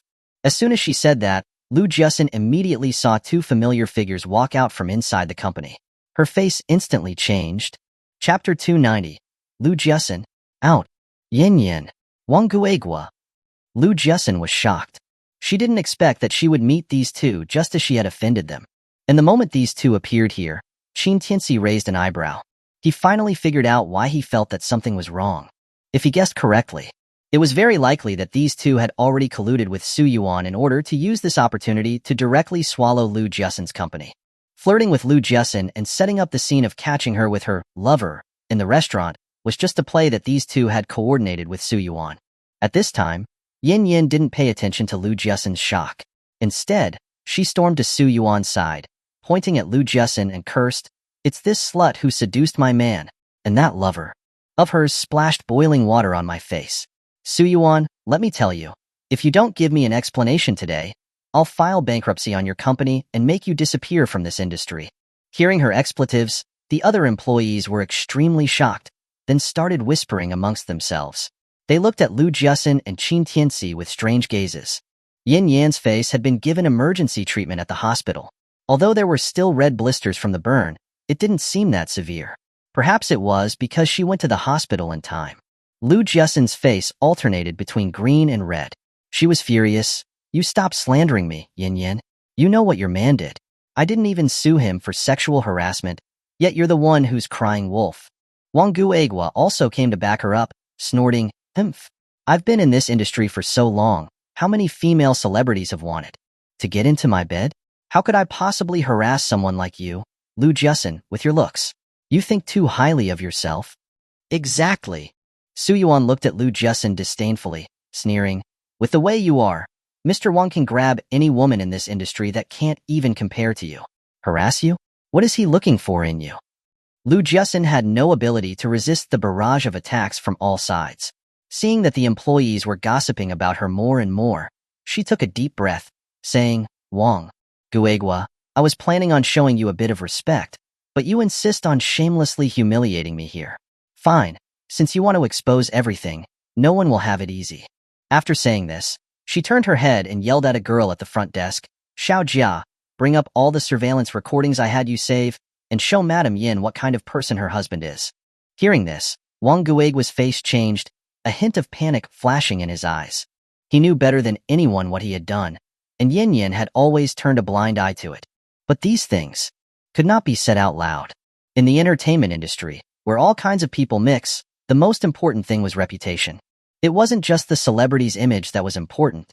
These industry workers needed an impeccable reputation in order to have people cooperate with them in the future. What Liu Jiasin was doing wasn't just damaging Wang Guigua's reputation, but she was sacrificing her own as well. She was going to fight to the death. Yin Yin didn't think that Liu Jiasin would really do something that would harm both herself and others. She immediately glared at Wang Guigua. Seeing this, Liu Jiasin became more certain that these two didn't dare to publicly reveal this matter. She didn't want to drag this matter on, so she turned around and shouted again, "Xiao Jia, why are you standing there blankly? I told you to bring up the surveillance recordings." However, the female receptionist's face turned extremely unpleasant.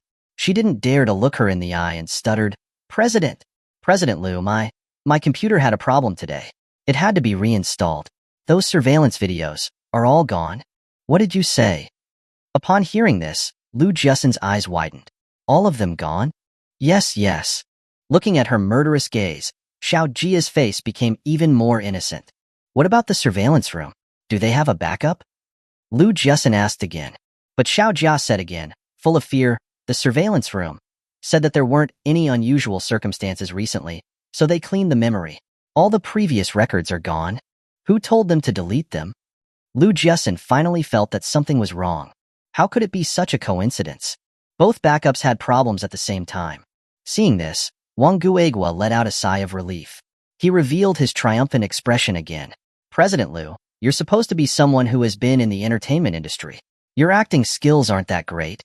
Liu Jiasin snapped back, glaring at Wang Guigua. "Don't be happy too early. I have a backup on my computer." As she said this, she ignored everyone's attempt to stop her and went directly to her office. When she heard that there was still a backup, Wang Guoguo's face, which had been triumphant a moment ago, immediately panicked again. He exchanged a look with Yin Yin and Su Yuan, then followed her to the office. But when Lu Jiasun entered the office, she was instantly dumbfounded. All the decorations in her office had been tampered with, and even her computer had a brand new interface. It was obvious that the system had been reinstalled. She was furious. What's going on? Who touched my computer? What do you mean, your computer? Su Yuan was standing at the door, sneering. This is my office now. Is there something wrong with reinstalling the system on my own computer? Su Yuan. Lu Jiasun completely exploded. You're teaming up with them to target me? Hey, Lu Jiasun, you can't just say things like that. Su Yuan laughed triumphantly. It was you who made a bet with me. You should be willing to admit defeat. Don't you understand that? You. Lu Jiasun's eyes turned red with anger. The grievance in her heart burst out instantly. Back then, she would only sleep for 4 hours every day for the sake of this company. In the end, she was being schemed against and was helping others instead of herself, and was being forced into this situation. But she was Lu Jiasun. She would never admit defeat. So, she took a deep breath, tried to calm herself, and looked straight at Su Yuan, saying, "The bet is not over yet. I haven't lost yet. Su Yuan, I advise you to give up on trying to take over my company." Su Yuan saw that she was still struggling, and her face was full of disdain. At this moment, Wang Guoguo spoke up from the side. Hee. I've heard a little bit about the bet between you and President Su, Lu Jiasun. You slandered my reputation. I won't let this matter slide. I'm announcing that I will have the popular star, Beijier, come to President Su's office. Beijier. Lu Jiasun was once again shocked. As the CEO of a media company, how could she have not heard of the name Beijier? She was a very popular female star in the entertainment industry today, and her schedule was almost fully booked every day. If Su Yuan could really bring her to endorse the company, then there was almost no chance for her to win. You all planned this from the beginning? Lu Jiasun finally realized that everything was a conspiracy by Su Yuan. Stop talking about useless things here. Su Yuan sneered. Lu Jiasun, from now on, you're out. Just when Lu Jiasun was feeling extremely helpless, she suddenly heard Qin Tianci's voice coming from the door. Who said she's out? It's you who should be out. Chapter 291. Don't worry. I won't let you lose. As the words fell, everyone turned their heads in astonishment, only to see Qin Tianci leisurely walking in from outside. Although Qin Tianci had come with Lu Jiasun, Su Yuan had never taken him seriously. Furthermore, when Lu Jiasun was being besieged, he, as a man, had remained silent on the sidelines. This instinctively made them feel he was a good-for-nothing. But what they hadn't expected was that this kid would stand up at this moment. What kind of garbage are you? How dare you interfere with my company's affairs? Su Yuan, regaining her senses, looked at Qin Tianci with a disgusted expression, her eyes filled with disdain. Yin Yin angrily pointed at Qin Tianci, saying, You dog, I haven't settled the score with you for burning my face. You even dared to follow us here? Let me tell you, after I deal with this company's mess, you're next. I'll make sure you rot in jail. Seeing this, Lu Jiasun quickly stepped forward. Yin Yin, you can come at me with whatever issue you have. It has nothing to do with him. Nothing to do with him? Su Yuan sneered. Do you think a little mutual interference can get someone off the hook? Lu Jiasun, you're too naive. You offended Yin Tai. Do you think you can pretend nothing happened? Seeing Su Yuan supporting her, Yin Yan's face immediately showed smugness, her words filled with insults and humiliation. It's true what they say, a slut is matched with a dog. Trash belongs in the trash heap. Don't come out to disgust people. As soon as she finished speaking, Qin Tianci raised his hand and slapped Yin Yin across the face, sending her plump body flying several meters away, crashing into an office desk. Documents scattered everywhere. Everyone on the scene was stunned by this sudden turn of events. Even Lu Jiasun was dumbfounded. But Qin Tianci acted as if nothing had happened. With one hand in his pocket, he walked up to Wang Guoguo. Again, he raised his hand and slapped him across the face. Can't you keep your bitch on a leash? What if she bites me? Wang Guoguo was completely stunned by the slap. You dare hit me? Slap. Another slap. You dog. Do you know who I am? Slap. Another slap. This time, he knocked Wang Guoguo's front teeth out of his mouth. He flew back, collapsing on the ground, spitting out blood. Security. Security. Su Yuan, seeing the situation, was extremely frightened and immediately started yelling at the top of her lungs. The next moment, several security guards wielding batons rushed in from outside, surrounding Qin Tianci. "Tie up this heartless bastard and send him to the police station," Su Yuan hysterically shouted, pointing at Qin Tianci. The security guards looked at each other, hesitant, and cautiously faced Qin Tianci. At this point, Lu Jiasin stepped forward and shouted, "I dare anyone to touch him." Seeing this, Su Yuan said angrily, "Lu Jiasin, do you know what you're doing?" Lu Jiasin glared at her fiercely. "Shut up. President Lu, this guy is assaulting people here. We can't just let it go. It's our duty. Don't make it difficult for us." The head of security said with a troubled expression, "I pay you to work here, not to bully people. You can't just arrest people without rhyme or reason. Who gave you the authority to do that?" Lu Jiasin was exceptionally forceful at this time, completely disregarding the consequences. No matter what, she would absolutely not allow anyone to harm Qin Tianci. But the head of security was immediately in a dilemma, then looked at Su Yuan, at a loss. Su Yuan, seeing this, angrily rebuked, "Lu Jiasin, you're harboring a criminal." "I say there is no criminal here, therefore there is no criminal." Lu Jiasin retorted forcefully again, "I am still the chairman of New Talent Company. I have the right to make decisions. It's not up to you, Su Yuan." "You." Su Yuan was furious at Lu Jiasin, but she didn't know how to retort. Before she completely took over the company, Lu Jiasin was the only legal representative. She, Su Yuan, was only a shareholder and didn't have the right to interfere with her decisions. Seeing that being tough wasn't working, she could only sneer sarcastically. "I can't believe President Lu is such a poor sport. It's truly something I haven't seen before in my life." Slap. Without a word, Qin Tianci backhanded her with another slap. Not only was Su Yuan's makeup ruined, but even her newly done fake nose was knocked crooked. Su Yuan was dumbfounded. Her expression gradually turned ferocious as she shrieked, "You two dogs, this isn't over." Annoying. Qin Tianci looked indifferent and kicked her to the ground again, sending her sliding to the corner of the wall. Then he casually lit a cigarette. "Initially, Jiasin let you buy 30% of the shares for 1 million. You picked up a bargain. Instead of being grateful, you want to be greedy, trying to swallow her company all by yourself. Even I can't watch this farce anymore. What's it to you?" Su Yuan covered her face and shrieked. It was a bet Lu Jiasin herself agreed to, written clearly in black and white. "What are you to interfere?" Qin Tianci took a puff of his cigarette and smiled. "Sorry, I'm just someone who likes to mind other people's business. You want to bite me? Nah, never mind. I'm afraid you have some disease that you might pass on to me." You.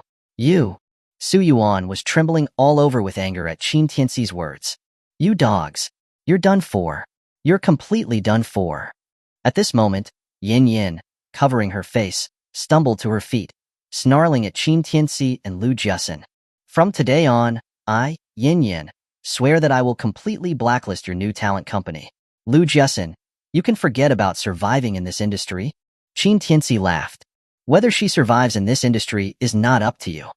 "Not up to me?" Yin sneered ferociously. "Then you try it and see. This cooperation, I won't let anyone help Lu Jiasin. Whoever dares to cooperate with her is making an enemy of our Guangxing group. I want to see you die." Su Yuan also mocked from the side. "The bet between me and Lu Jiasin is written in black and white, with legal notarization. Now she's lost. This company is mine." "Who said she lost?" Qin Tianci smiled calmly, a glint of light flashing in his eyes. "What a joke." Su Yuan scoffed. "Yin Tai has already blacklisted Lu Jiasin. Who would dare to cooperate with her? We have Beijing on our side. Don't tell me you have the power to invite someone bigger than her." Hearing this, Lu Jiasin's face changed, and then her eyes filled with disappointment. She couldn't help but pull at Qin Tianci's sleeve and advised, "Tianci, let's just forget it, I concede." In her view, having been blacklisted by Yin Tai, she had no way out but to withdraw. But even if she was going to withdraw, she didn't want to drag Qin Tianci down with her, nor did she want to see him go to jail again. Thinking of this, she turned her head and said to Su Yuan, "Su Yuan, you win. The company is yours, but on one condition. You can't touch him." Seeing this, Su Yuan sneered. "You're in no position to negotiate with me. He hit Yin Tai. He must be punished. Do you have to be so merciless?" Lu Jiasin was furious. Qin Tianci was her bottom line. Even if she lost the company, She would absolutely not lose him. Merciless? Wang Guigua, with his broken teeth, shouted, "Not only will I blacklist you, I will make him wish he were dead. This is the consequence of offending our Guangxing group." As he spoke, Lu Jiaxin was about to argue again, but was interrupted by Qin Tianci with a smile. "See? Some dogs, if you don't hurt them, they won't let go." He patted Lu Jiaxin's head to comfort her. "Don't worry, I won't let you lose." Chapter 292. Increasing the Stakes. Looking at Qin Tianci's affectionate gesture, Lu Jiaxin was momentarily lost in thought. In her memory, this was the first time Qin Tianci had comforted her in such a way. This feeling was like her small boat swaying on the sea, yet a giant ship had sailed over, protecting her in the storm. A surge of unprecedented emotion was slowly sprouting in her heart. But before Lu Jiaxin could fully enjoy that feeling, Su Yuan once again began screaming, "You're making me laugh. Do you think you're some domineering CEO? You said you won't let her lose. I would love to see who you're going to get to win this for her. Who are you going to invite?" "Yi Yeifi, is that enough?" Qin Tianci suddenly said. The moment he finished speaking, the entire office fell silent. Everyone's gaze towards Qin Tianci was filled with an incredulous expression. Even Lu Jiaxin was dumbfounded. Everyone present had been in the entertainment industry for a while, who hadn't heard of Yi Yeifi's name. If Beijing was a popular A-list actress, then Yi Yeifi was a superstar, a queen. Her influence both domestically and internationally was not comparable to Beijing's. In other words, the two of them weren't even in the same league. There was no comparison. Lu Jiaxin was the first to react, immediately advising him, "Tianci, don't talk nonsense. A celebrity of Yi Yeifi's stature. Not even Guangxing Group has the qualification to contact her. How could you bring her up?" She thought Qin Tianci might know some celebrity with a higher status than Beijing, but she never expected it to be Yi Yeifi. This was more than a few leagues higher, it was several generations higher. To put it bluntly, Beijing didn't even qualify to carry Yi Yeifi's purse. The others also returned to their senses. Su Yuan even started to cackle like a pig. "Ha ha ha ha, what did I just hear? He says he'll invite Yi Yeifi to be our company spokesperson? Ha ha ha ha, I can't. I'm dying of laughter." The others also wore mocking smiles, looking at Qin Tianci as if he were an imbecile. Is this person crazy? Doesn't he know that Yi Yeifi never accepts any commercial activities? TCH, he's probably another brain-dead fan of Yi Yeifi. There's no way a goddess of her status would come to be the spokesperson for our small company. He's probably just heard that Yi Yeifi will hold a concert in Jiangling, and is using this opportunity to deceive President Su. What an overreaching guy. Where did President Liu find this weirdo? Yin Yin and Wang Guigua were also shocked beyond words by Qin Tianci's astonishing claim. Even Yin Yan's facial pain had been completely ignored. She screamed, You're going to invite Yi Yeifi? Why don't you look in the mirror to see what kind of person you are? What are you to Yi Yeifi? Can you even invite her?" Qin Tianci listened to them, then casually took a drag of his cigarette and laughed. "It's nothing much, actually. Yi Yeifi is my fiancée. If I want her to come, does she dare not?" When he finished, the scene once again fell into silence. Everyone stared at him with a look as if they had seen a ghost. Yi Yeifi? His fiancée? Lu Jiaxin was stunned, completely stunned. She looked at the man in front of her with disbelief, completely lost in thought. Her brain seemed to be frozen, unable to think. Ha ha ha ha. The next moment, the entire office erupted in laughter, filled with undisguised mockery and ridicule. Lu Jiaxin's face was now mostly black, and she felt an extreme anxiety. She quickly pulled Qin Tianci and said in a low voice, "Tianci, how can you say something like that? Yi Yeifi is a queen. How could she be your fiancée? Have you been stimulated by something recently?"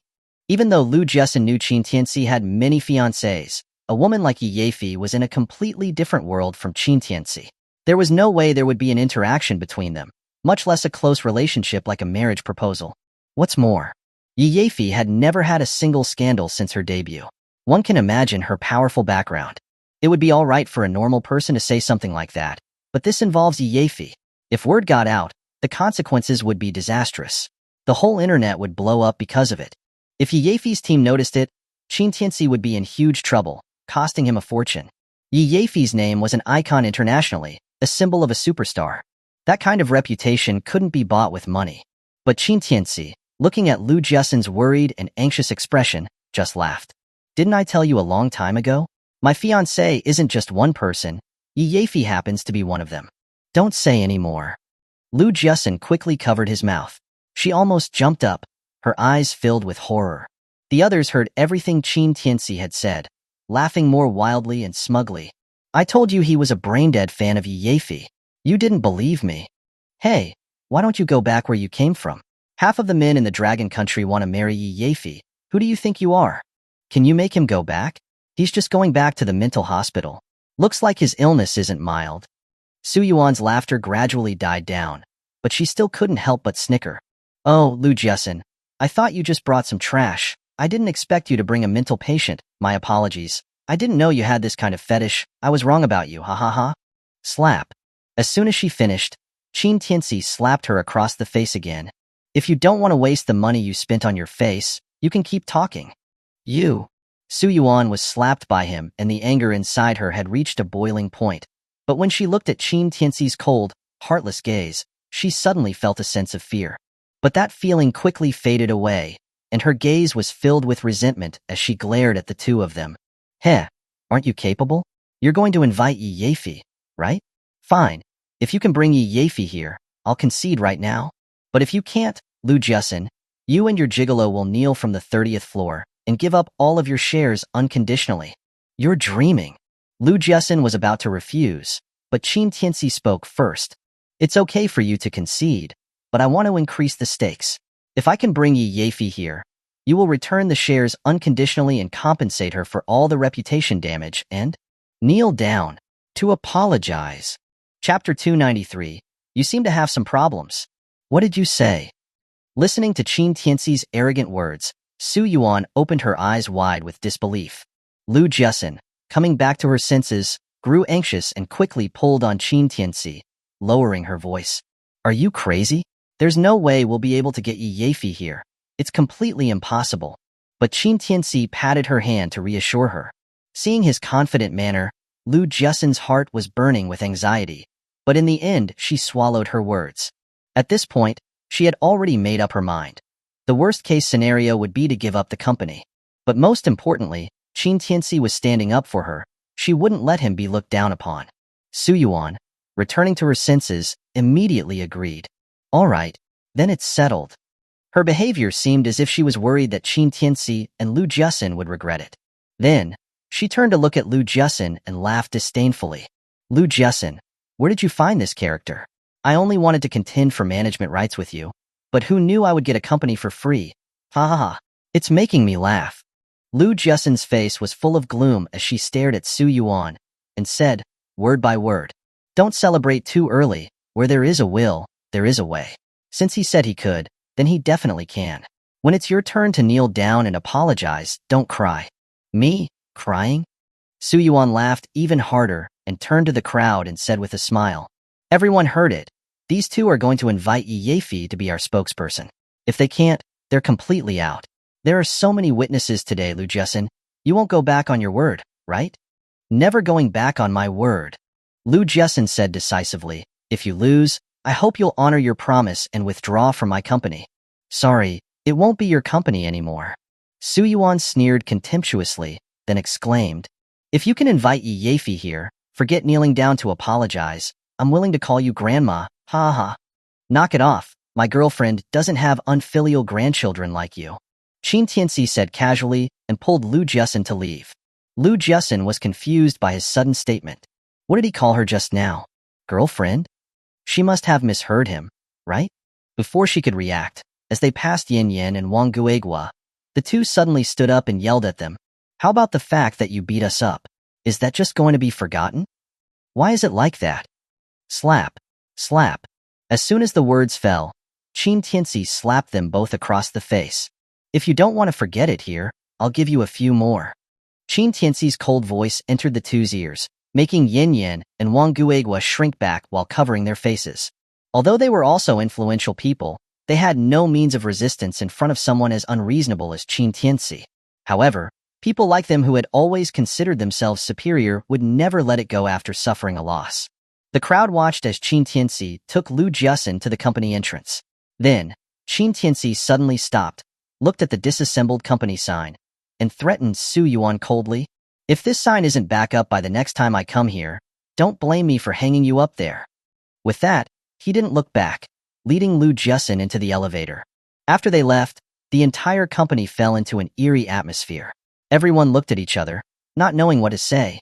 No one was making a sound. It was Yin Yin who broke the silence, covering her face and screaming angrily. Su Yuan, you have to give me an explanation. Where did this dog come from? He hit me like this. Did you just stand there watching? Do you have any shame? I've invested so much money and resources for you, and this is how you treat me. Su Yuan's face changed slightly and quickly lowered her head while saying meekly, I'm sorry, Yin Tai, I didn't know Lu Jiasun would bring a man to cause trouble. I'm very sorry. Apologies are useless. Yin Yin interrupted her apology sharply, then angrily pointed at Su Yuan and said in an unreasonable way, This year, the amount of the contract with you will be cut in half, all bonuses will be cancelled, and the contract level will drop to E level. Yin Tai, this isn't fair, it's not my fault. Su Yuan could not sit still when she heard this, and she said, shocked, the man Lu Jiasun brought, what does that have to do with me? You can't put the blame on me. That's not fair. Fair? What fair? Wang Guigua sneered and said bluntly, Is it fair that you bought 30% of Lu Jiasun's company for 1 million yuan? And now you're pushing her out? Is that fair? What kind of fairness exists in this world? Su Yuan's face was extremely gloomy, but seeing the strong attitude of the two people, she had no room for objection, so she could only swallow her anger. Yin Yin continued to scold. Also, that slut Lu Jiasun must be eliminated, completely. And that guy surnamed Qin, too. He hit me, Yin Yin. I won't let them go so easily. They have to be completely crushed, until they are nothing, completely nothing. Do you hear me? A hint of resentment flashed in Su Yuan's eyes, but she quickly suppressed it and said while lowering her head, I understand, Yin Tai. Don't worry, I've already contacted Beijier, and we can sign the contract very soon. If you understand, why aren't you going? Do you want me to invite you to eat dinner? Yin Yin, after saying that, left the company with Wang Guigua. After they left, the pent-up anger in Su Yuan's heart was completely uncontrollable. She kicked her high heels and knocked over the trash bin next to her. Dog and slut, you're both trash, not taking responsibility for your man, and shamelessly making me delete the surveillance and the evidence. Now that they're taking revenge, you're blaming me. Are you even human? Seeing her lashing out in anger, the other employees were all shocked as they looked at her. It was okay if they didn't look, but looking only made Su Yuan even more furious. What are you looking at? Do you have nothing else to do? The signing ceremony for Beijier is the day after tomorrow. If you ruin it, I'll make all of you get out of here. Seeing the situation, everyone quickly lowered their heads and went back to work, fearing they would offend Su Yuan. At this moment, Su Yuan, clenching her teeth, glared at the elevator with a face full of resentment. Lu Jiasun, you wait, if you can't bring Yi Yafei here, I'll make you discredited. I'll make you get out of this industry for good. At the same time, Qin Tianci and Lu Jiasun were already in the car heading to a restaurant for dinner. In the car, Lu Jiasun's expression was still dazed, still thinking about what Qin Tianci called her earlier, and even drove through several red lights. Qin Tianci was so flustered he quickly said, how about I drive? You seem to have some problems. Go away. Lu Jiasun, having recovered, spat out, who has problems? You're the one with problems. But as soon as she said that, she changed the topic. Classmate Qin, I'll pretend nothing happened this time, but next time, don't take advantage of me, okay? Chapter 294, News about Li Yafei. Hearing this, Qin Tianci naturally knew what she was talking about. He leaned back in the passenger seat and chuckled. I didn't eat your food, nor did I use your things. How did I take advantage of you? Lu Jiasun's face flushed slightly, her eyes darting away to look out the window, not daring to meet his gaze. However, her tone was tinged with a bit of reproach. Classmate Qin, you've become bad? Qin Tianci chuckled softly. What are you talking about?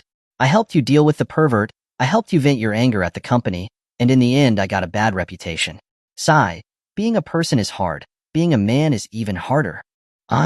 Lu Jiasun was speechless.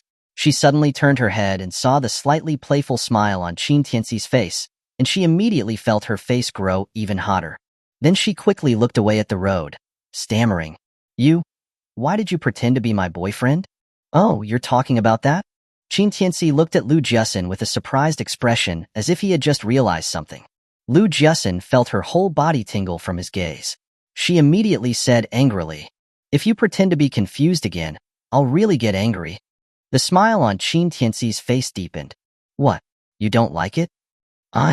Lu Jiasun wanted to say she didn't like it, but when the words were on the tip of her tongue, she didn't know why she couldn't say it. The temperature on her face kept rising. Even without a mirror, she could feel how red her skin had become. She immediately rebuked. "How could Shinro have fallen for a bad egg like you?" Seeing that she had changed the topic, Qin Tianci didn't continue to press the issue. He relaxed his smile and feigned a sigh. "Sigh. Women are so unreliable. I help them so much, and in the end, the only evaluation I get is bad egg. Such a cold and cruel world. What are you doing? Acting all sarcastic?" Lu Jiasun couldn't hold back anymore when she saw how shameless the man was. She was so angry she stepped on the gas pedal. "Now the whole company thinks you're my boyfriend. How am I supposed to get married in the future? So that's what you're worried about? I'm really sorry." Qin Tianci apologized sincerely. "As compensation for your reputation loss, I feel very apologetic. If you have any needs in this regard in the future, I'm willing to provide free services." "Go die." Lu Jiasun was angered by the guy again. He had managed to make taking advantage of someone sound so innocent and refreshing. It was the first time she'd ever seen that. And providing free services, what kind of services would he provide?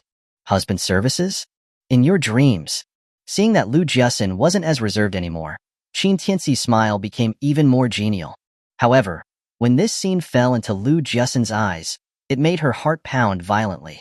But she still tried her best to suppress the throbbing in her heart, trying her best to not look too embarrassed. She then changed the topic. "I actually wanted to ask you. I called Shinro, right? How come she didn't come, and you did?" Qin Tianci was stunned for a moment, then spread his hands. "I don't know either. She said she wasn't feeling well and insisted I come help you. Do you know why?" Lu Jiasun paused for a moment, and then her heart beat even faster. As a woman, how could she not understand what Tang Shinro meant? However, what she didn't expect was that her good friend had seen through her thoughts at a glance. Only this silly boy had always treated her like a good buddy. But this time, Qin Tianci suddenly announced in front of her employees that she was his girlfriend, causing her to doubt her own judgment for the first time. Could it be that he felt the same way she did? Lu Jiasun wasn't sure, and she couldn't ask him about it either. She couldn't bring herself to say something like that. Qin Tianci wasn't aware of Lu Jiasun's inner thoughts at this time, and instead urged her, "Stop zoning out, let's go to the restaurant. I'm hungry, you're treating me." Lu Jiasun was stunned for a moment, then laughed. "Do you have no shame as a man? When a man is outside with a woman, how can the woman be the one to treat him?" Qin Tianci didn't care. Instead he joked, "Oh, our class monitor Lu has learned to throw a punch? Not bad, class monitor Lu, you've made progress. You've successfully moved one step closer to being a woman from being a tomboy." Hearing this, Lu Jiasun's face puffed up and her chest heaved with anger, as if she were about to pounce on Qin Tianci like a cat at any moment. But in the end, she held back and then snorted angrily. "Still thinking about eating? Didn't you hear what that little bitch Su Yuan said? If we don't invite Yi Yefi, we're doomed. This was a promise you made. You have to take responsibility for it." Seeing this, Qin Tianci smiled. "That's a minor issue.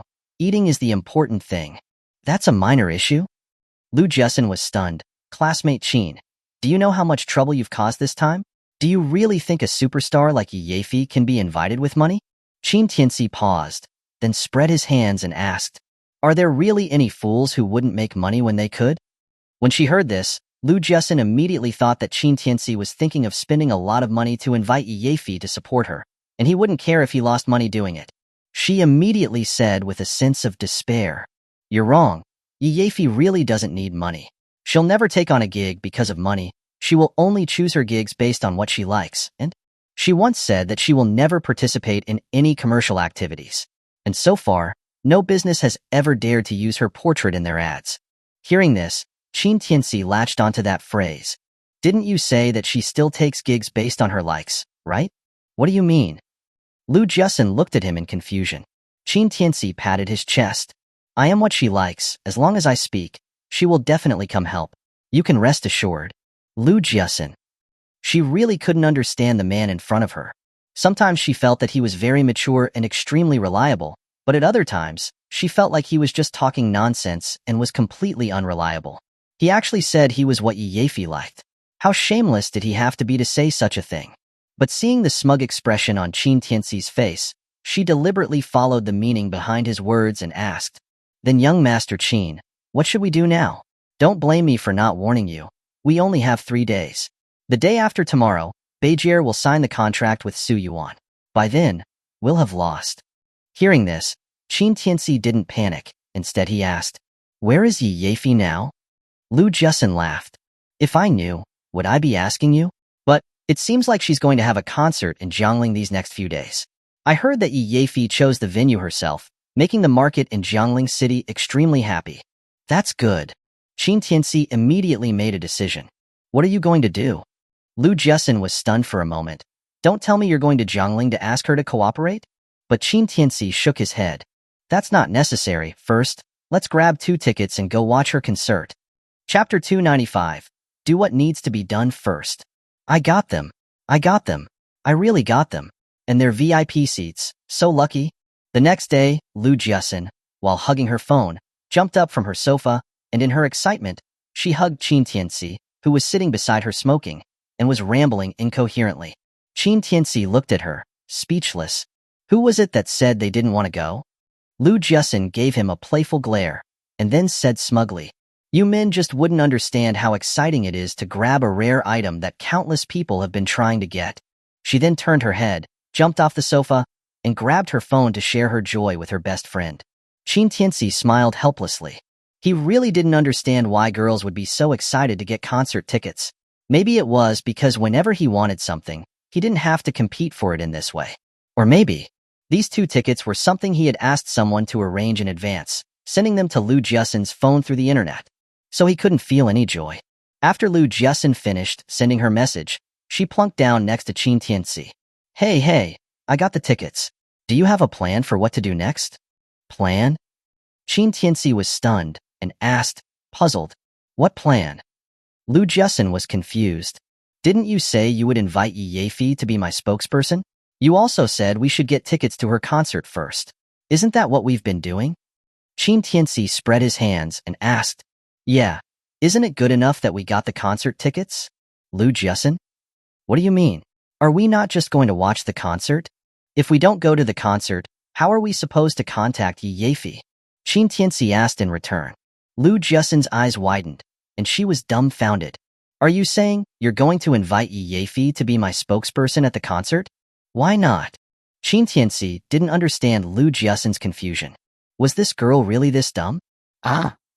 Lu Jusin was completely stunned, letting out a long yell, and then she sat up straight and exclaimed, "You're actually going to invite Yi Yeifi at the concert? Have you lost your mind?" Qin Tianci was confused, and then asked in return, "Other than the concert, do you have another way to contact Yi Yeifi?" Lu Jusin was choked up. "No." "Then do you have her contact information, and are you confident that you can get her to be your spokesperson?" "I don't." Lu Jusin was disheartened, her face showing her disappointment. "That's what I thought." Qin Tianci said matter-of-factly, "Other than attending her concert, is there a better option?" Lu Jusin jumped up. "But even so, we can't just invite her to participate in a commercial activity at her concert. I've been in this industry for so many years, and I've never heard of anyone inviting a star to be their spokesperson at their concert. Moreover, Yi Yeifi's concert being in Jiangling is already a very unexpected thing. All the senior officials in Jiangling City are extremely concerned about this matter, and they'll definitely take the highest safety precautions. How can we have a chance to contact her?" Qin Tianci didn't care. "I'm not going to kidnap her. What does it have to do with security?" Seeing him say that, Lu Jusin was completely helpless. She waved her hand. "Never mind, I can't explain it to you. I thought you had some good ideas." Qin Tianci smiled. "Are you that unconfident in me?" Lu Jusin glared at him. "If you hadn't said in front of Su Yuan that you would invite Yi Yeifi, I could have thought of other options. But now that you've boasted, and you tell me that we're just going to invite her at the concert, I really..." As she said that, she sighed, and didn't continue pushing the responsibility away. "Never mind, it's okay. I'll think of something myself. Maybe there's still a chance to fix this. If nothing works, then I'll just give up the company." When Qin Tianci heard that, he was amused. "What? Are you planning on giving up so soon?" Lu Jusin hugged the kitty doll on the sofa, and then buried her face in it, letting her short hair hang down. She said weakly, "What can I do? Who told me to be stuck with a troublesome person like you?" As soon as she said that, she suddenly thought of something, and her eyes lit up. "If I really lose the company, you're responsible." Qin Tianci was stunned and asked with a smile, "If you said you want me to take responsibility for you, I can consider it, but if you want me to take responsibility for your company, then I won't do it." "Go away," Lu Jiasen scolded. "Who wants you to take responsibility? You can keep considering it, but this young lady, am naturally beautiful, I have a lot of suitors, and you're still considering it. It's so infuriating." Qin Tianci saw her cute appearance with her pouty lips and laughed. "Then how do you want me to take responsibility?" Lu Jiasen rolled her eyes, thought for a moment. "If I really lose, you have to spend a month accompanying me to Tibet. That's it." Qin Tianci was stunned, seeming to be surprised that Lu Jiasen had made this request. "Yeah." The corners of Lu Jiasen's eyes formed a crescent moon with a smile, and her eyes were filled with yearning. "And we have to go by car, and when we get to Tibet, we'll hike. A month should be enough?"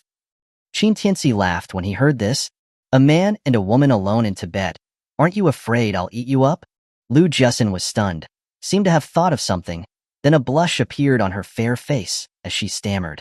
We're good buddies. Surely you're not a homosexual?" Qin Tianci nodded thoughtfully. "That makes sense, but with such a beautiful woman always in front of me, I'm a normal man. What if I can't resist?" Lu Jiasen paused, and then suddenly turned to look at Qin Tianci, only to find that he was also staring at her. For a moment, the atmosphere in the entire room became strange. Looking at Qin Tianci's lingering, heated gaze, Lu Jiasen's mind was buzzing, and the frequency of her heartbeat was getting faster and faster. She didn't know why Qin Tianci was looking at her like that, but she didn't feel any resistance at all. At this time, Lu Jiasen realized that this throbbing feeling had never disappeared from the time she was in university until now, and it had even become more intense. Lu Jiasen knew. She had never forgotten Qin Tianci. But she also knew that Tang Xinro had waited for Qin Tianci for 5 years. And now there were so many beautiful women around Qin Tianci, each one of his fiancées 100 times better than her.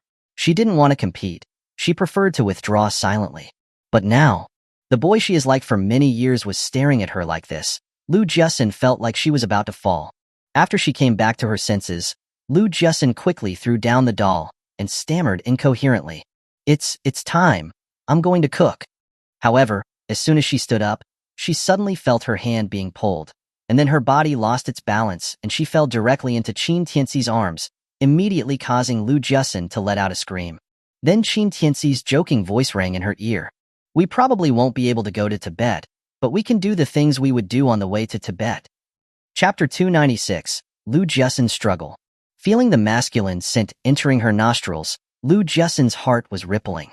She had missed this scent for so many nights. But now that it was so close, she panicked. The next moment, she abruptly broke free from Qin Tianci, stood up and smoothed her clothes, speaking with panic in her voice. Classmate Qin, what are you doing?" Qin Tianci knew Lu Jiasen's personality and didn't force anything. He only smiled as a hint of disappointment flashed in his eyes. "Sorry, I couldn't help myself." It's okay, no, you don't have to apologize, actually." Lu Jiasen completely lost her train of thought. She finally stomped her foot and cried out, "Oh!" before covering her face and running into her room. Qin Tianci was stunned for a moment and then started laughing helplessly. This girl had already graduated for 3 or 4 years. How could she still be like a little girl? However, his sudden violation of the line this time could be seen as a way to understand Lu Jiasen's feelings. Qin Tianci also knew that she was a relatively conservative person, even more so than Tang Xinro. If he wanted her to follow him, he would probably have to take things slow. Then he patted the sofa, got up and walked into the kitchen.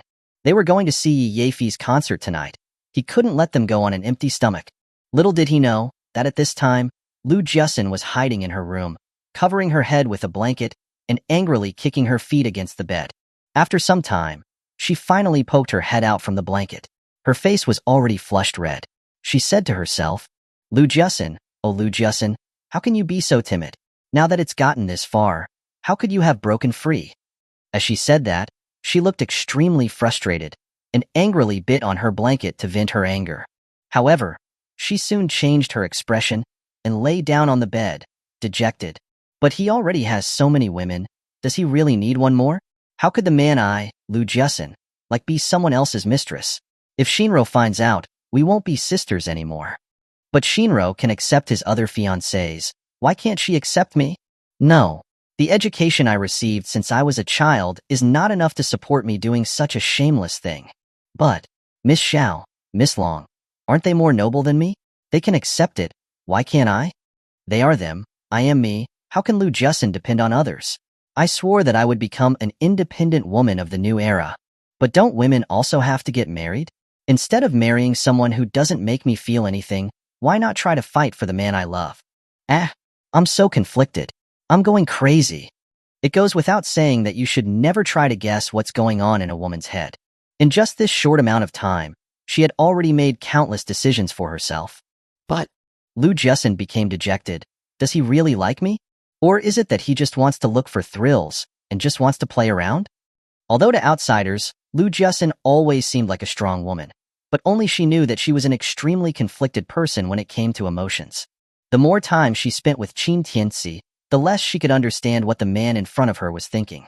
The only thing she was sure of was that this man had changed a lot since he got out of prison, so much so that he was even completely different than before. However, this change didn't seem to have any impact on her feelings for him, and even made him more attractive to her. Lu Jusin didn't know what to do. As she thought about it, she was tired and fell asleep. After an unknown amount of time, Lu Jusin was awakened by a scent of food drifting into her room. She got up groggily, put on her slippers, and without fixing her hair or clothes, she went out of the room wearing her loose robe with her bare legs. However, when she saw Qin Tianci's busy back in the kitchen, all the sleepiness on her pretty face was immediately gone. At this time, in her large, beautiful eyes, there was none of the city's bustle, nor the workplace's schemes, nor any other scene, but only this man who was cooking for her. Without realizing it, she felt that her nose had become a little sore, and her eyes were covered by a haze. Qin Tianci, sensing Lu Jusin behind him, didn't turn around and smiled as he said, "You're awake? The food is almost ready. After we eat, we'll go see the concert together." However, after saying that for a while, there was no response from behind him.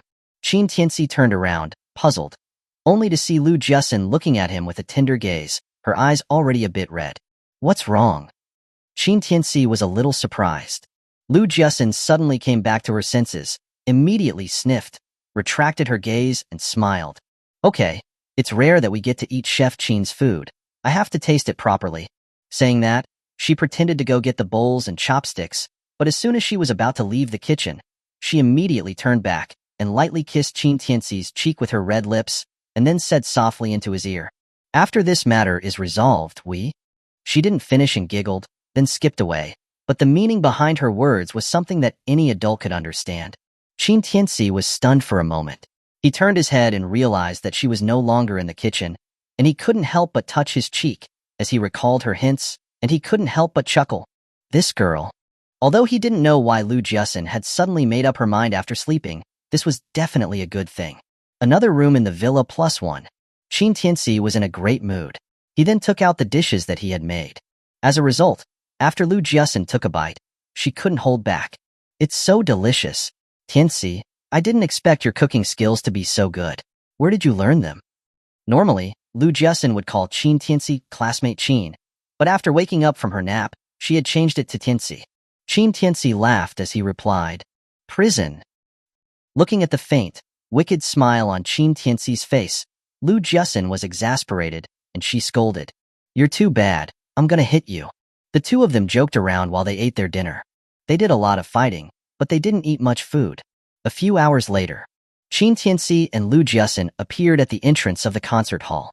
Although the place was crowded with people, a handsome man and a beautiful woman were always bound to attract attention wherever they went. What's more, Lu Jusin was wearing hot pants today, and her long and beautiful legs were drawing attention everywhere. At this time, she was holding Qin Tianci's arm. The two of them were like a real couple, and didn't look out of place at all. "Tianci, do you think this method of yours is reliable?" Qin Tianci smiled. "Did you forget what I told you? Yi Yeifi is my fiancée. If I tell her to do something, would she dare to refuse?" Still boasting. Lu Jusin clearly didn't believe his words, and immediately rolled her eyes at him. TSK, Yefi is your fiancé? You're saying that in this place, aren't you afraid of getting beaten to death? At this time, a discordant voice came from behind them. Chapter 297, Old Grudges. Hearing the sudden sarcastic remarks, Qin Tianci and Lu Jiasin were both momentarily stunned. Then they turned around and saw a woman in heavy makeup carrying a luxury handbag, standing behind them with a man adorned in gold and silver. Ding Hui. Lu Jiasin looked at her suspiciously several times before finally recognizing, with surprise, that it was actually a classmate from their university club. They say that girls change drastically as they grow older, but this was too much of a change. You still recognize me? Heh, Lu Jiasin, it's been so many years. I didn't expect you to still be the same old useless person. When the woman named Ding Hui saw that Lu Jiasin recognized her, instead of showing any friendly warmth, her face was full of sarcasm. Lu Jiasin's expression changed slightly, and the good mood she just had vanished instantly. Although the two were classmates, their relationship in school had always been bad, even extremely bad. Their grudges were almost known throughout the entire Jiangling University. And the root of it all was really not anything particularly serious. It was just that in order to get the financial aid for impoverished students, Ding Hui had used her connections in the student union to illegally take the place of a poor student. Lu Jiasin, unable to stand it, had reported the matter to the school committee. In the end, the student whose spot had been taken received their due financial aid, but Ding Hui's reputation in the school was ruined because of this incident. Thus the two broke off completely, and a feud was formed. Ding Hui was someone who held on to grudges. Lu Jiasin had sabotaged her so badly, and had also made her reputation so bad, so she naturally would not let it go. Therefore, one day, she called her boyfriend from the streets, and he brought a group of his thugs and blocked Lu Jiasin on her way back to the dorm. Lu Jiasin fought for her life, but still couldn't escape the clutches of those thugs. Just when she was about to be bullied by those thugs, Qin Tianci arrived in time to save her, preserving her purity. However, it was because of this incident that Qin Tianci was cut by those thugs more than 10 times, and he stayed in the hospital for more than a month before recovering. Lu Jiasin also took a month-long leave, taking care of him in the hospital every day. Also because of this incident, their relationship rose from ordinary classmates to buddies. Afterwards, the two had reported this incident to the school at the same time, but due to the strong influence of Ding Hui's big brother behind the scenes, in the end, she only got a major demerit, not even detention. This made both of them feel very angry. Even though it had been so many years since graduation, Lu Jiasin and Ding Hui had still remained estranged. But they never thought that they would meet here. What are you doing here? Lu Jiasin's face became cold as she recalled the things this woman had done to her. What else would I be doing here? Of course, I'm here to watch Yefi's concert. Ding Hui sneered as if it was obvious. Lu Jiasin, it seems that you've been living quite well these past few years. Lu Jiasin smiled disdainfully. Not bad. At least I'm doing better than certain people. Ding Hui wasn't angered by her sarcasm. Instead, she puffed out her chest and acted arrogantly. It's good that you're doing well. I was afraid you weren't doing well. Losing everything is the only thing that would make me feel good. Lu Jiasin wasn't afraid at all. Sorry to disappoint you.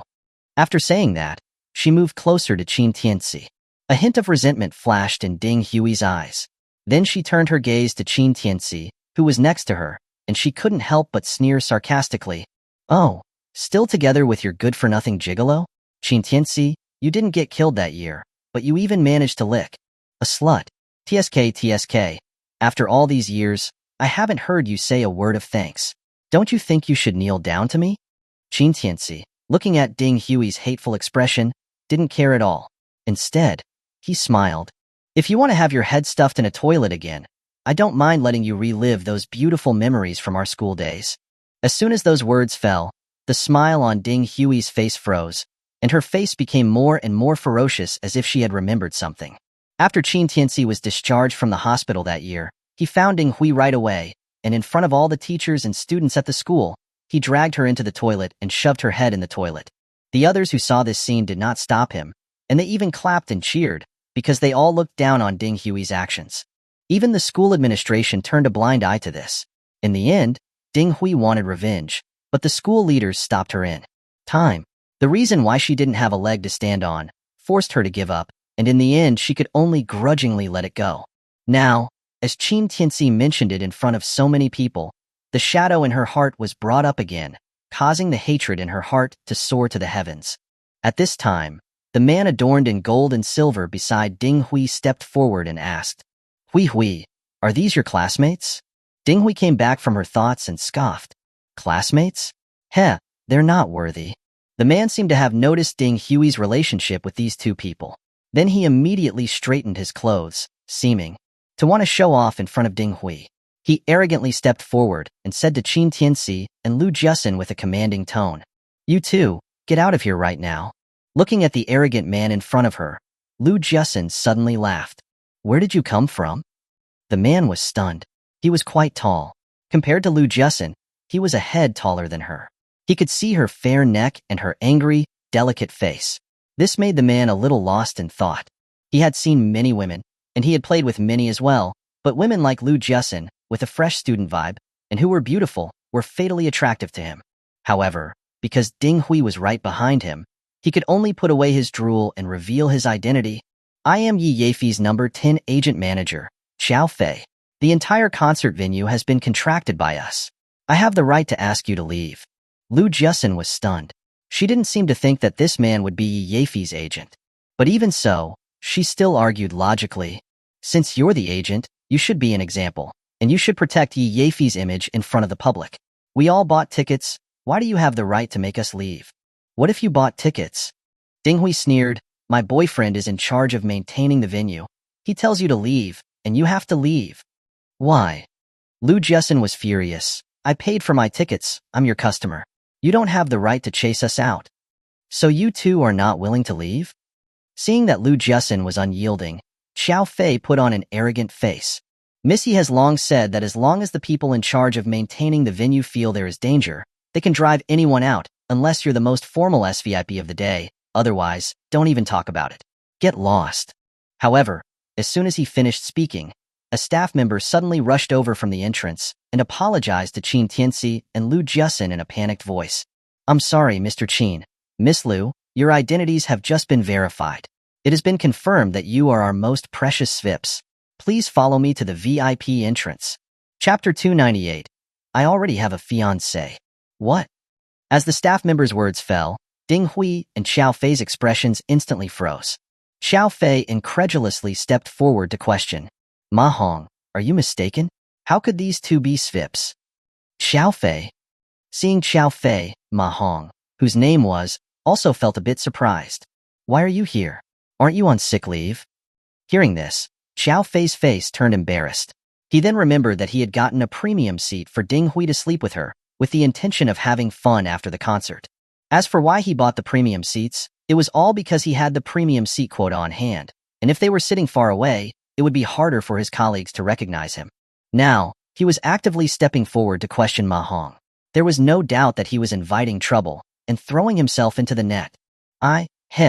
Isn't this because I found a rising star? I was thinking of bringing her to see Miss Ye's concert, letting her experience our operating model, and then I can package her into an artist under our company.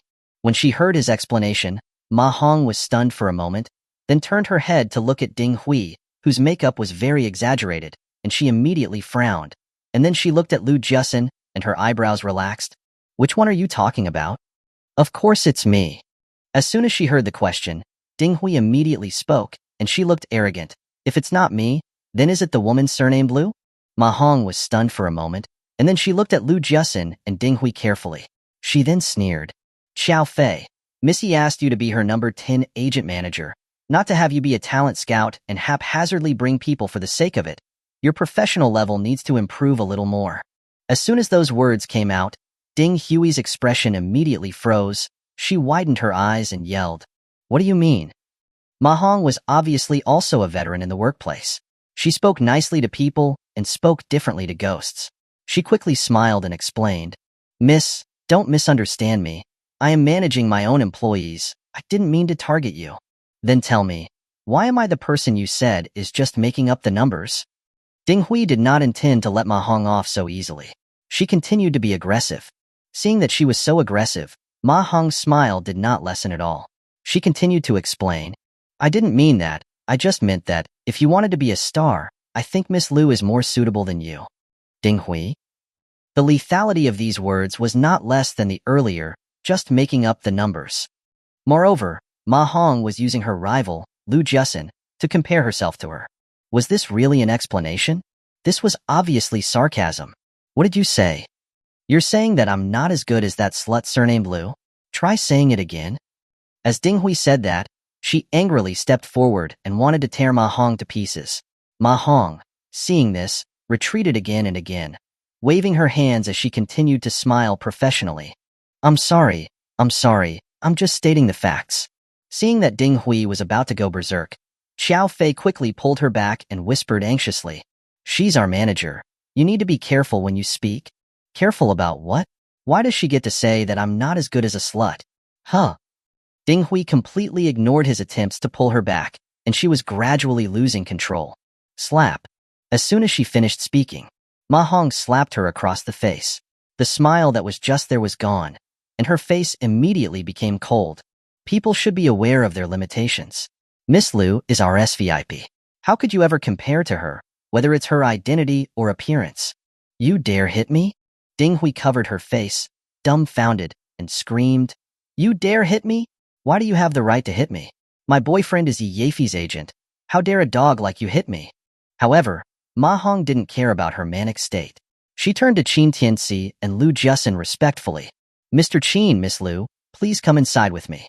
Qin Tianci, seeing all the onlookers around them, laughed, and then said to Lu Jusin, Let's go. Lu Jusin nodded, and then stuck out her tongue to make a face at Ding Hui, before following Ma Hong into the venue. She didn't want to let her enjoyable date be ruined by a fly like that. However, at this time, Ding Hui was acting abnormally excited.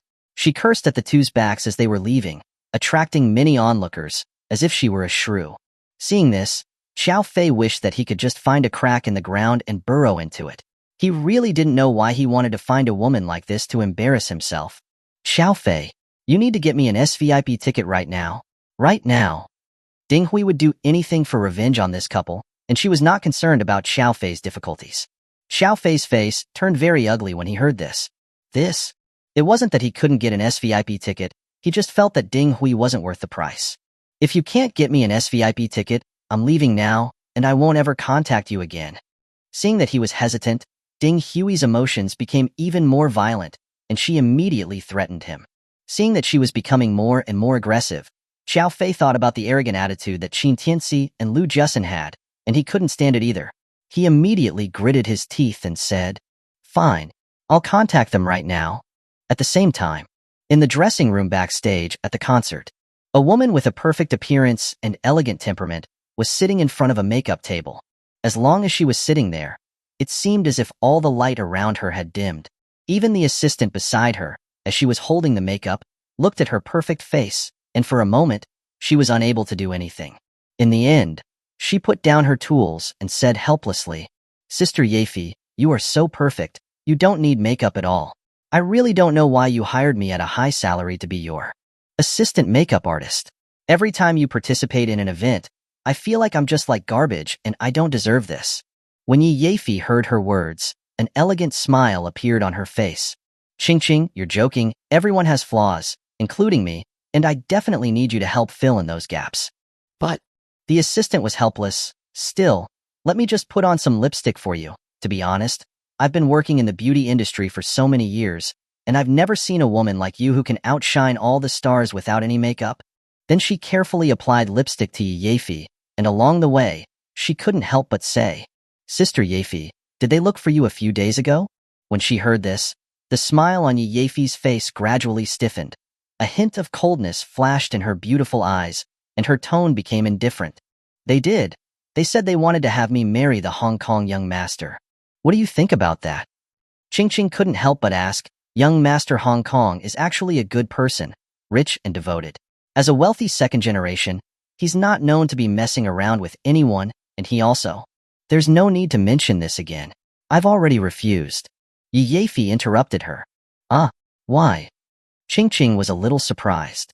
When she heard this, a look of anticipation appeared on Yi Yafei's elegant, perfect face. Because I already have a fiancé. Chapter 299. Was it a little rash? Sister Yafei, you have a fiancé? Are you serious? Hearing Yi Yafei's words, Ching instantly covered her mouth in shock, looking at her in disbelief. Yi Yafei, seeing her astonished look, just smiled calmly.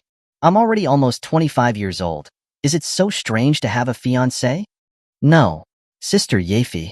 Qing cried out in shock, but as soon as she thought that there were other people outside, she immediately lowered her voice and leaned over to ask, Sister Yefi, do you know that a superstar of your level is not allowed to marry without authorization? Young Master Hong Kong is like that because he knows those important figures at the top. With him there, you'll be able to keep your popularity and reputation in the entertainment industry, but other people. No, Sister Yefi, I need to tell them about this. However, when Yefi heard that she was going to report her, she didn't show any signs of anger, and instead, smiled and said, even if you were to pass on this news to Uncle Lee, I've already made this decision. It won't change. Ah. Qing was stunned. Sister Yefi, are you being that resolute this time? Won't you consider it? You're at the peak of your career right now. If the news that you're getting married comes out, your fans will leave like a flood, unstoppable. Yefi didn't seem anxious at all. She just shrugged. Isn't that fine? The entertainment industry is a cycle. If I can be popular now, then other people can do the same. Why do I have to keep fighting for a fleeting fame? If I were to fade out of the entertainment industry, I would stay home with my husband and take care of our children. That wouldn't be bad at all. Hearing her insightful words, Qing's head was buzzing. Even though Yefi said it so casually, you need to know that her influence internationally wasn't just a simple matter of leaving the entertainment industry. The business value and the business chains that were tied to her were something of an unimaginable scale. This wasn't just something that she could simply decide to leave. The most important thing was that the group of people behind her wouldn't let her leave the industry at this time. Even though Qing knew that those powerful people wouldn't be able to influence Yefi's decision.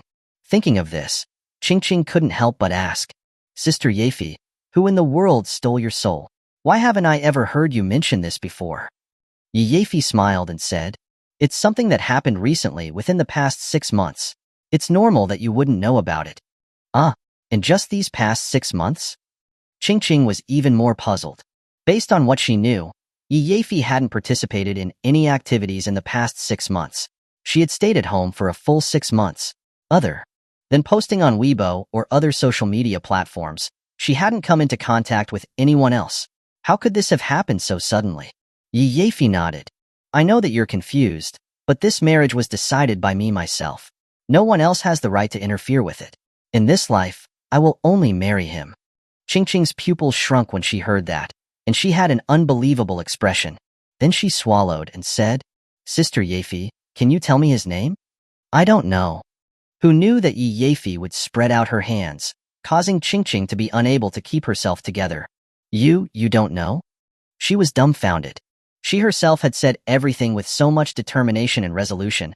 She even had the mindset of leaving the industry to protect this so-called fiancé, but it turned out she didn't even know his name.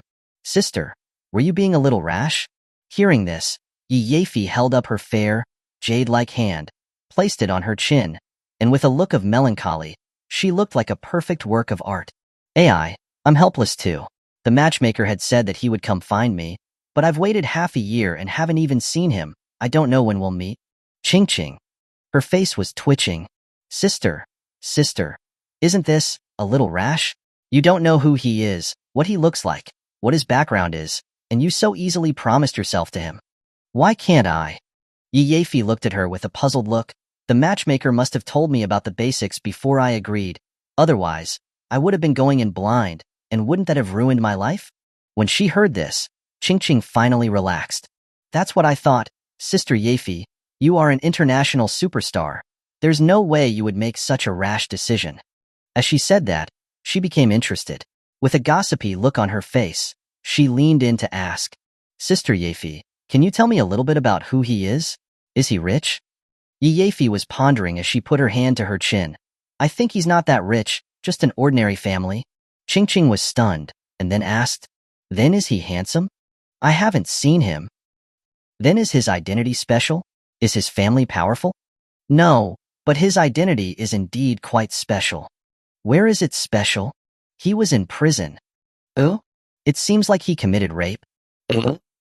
After Yefi said that, she found that Qing in front of her had become petrified, her eyes wide as saucers. Then she waved her hand in front of her. What's wrong with you?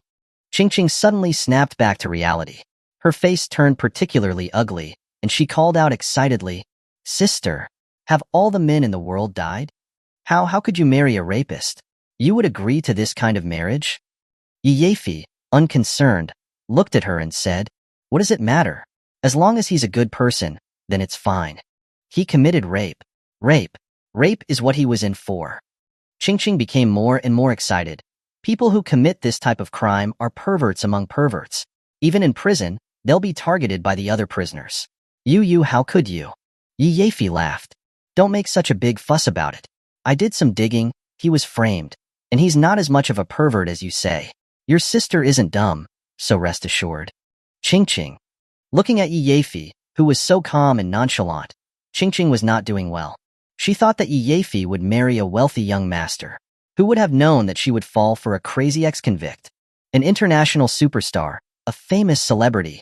She was going to marry a rapist who had just gotten out of prison not too long ago? She couldn't imagine what kind of turmoil this news would cause in the entertainment industry and even throughout the country. Before Qing could come back to her senses, Ma Hong knocked on the door to the dressing room.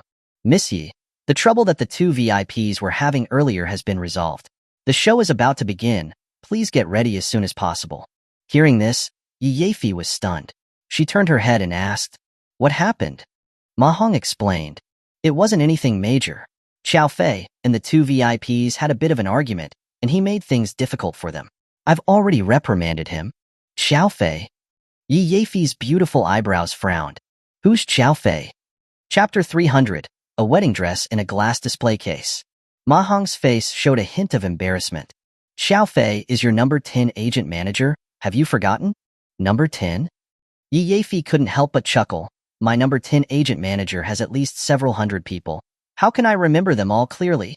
Ma Hong said apologetically. I'm very sorry, Miss Yi. It's my lack of management. Yi wasn't a temperamental young miss. She said casually. Don't blame yourself. Our team is very big, and there will be all types of people.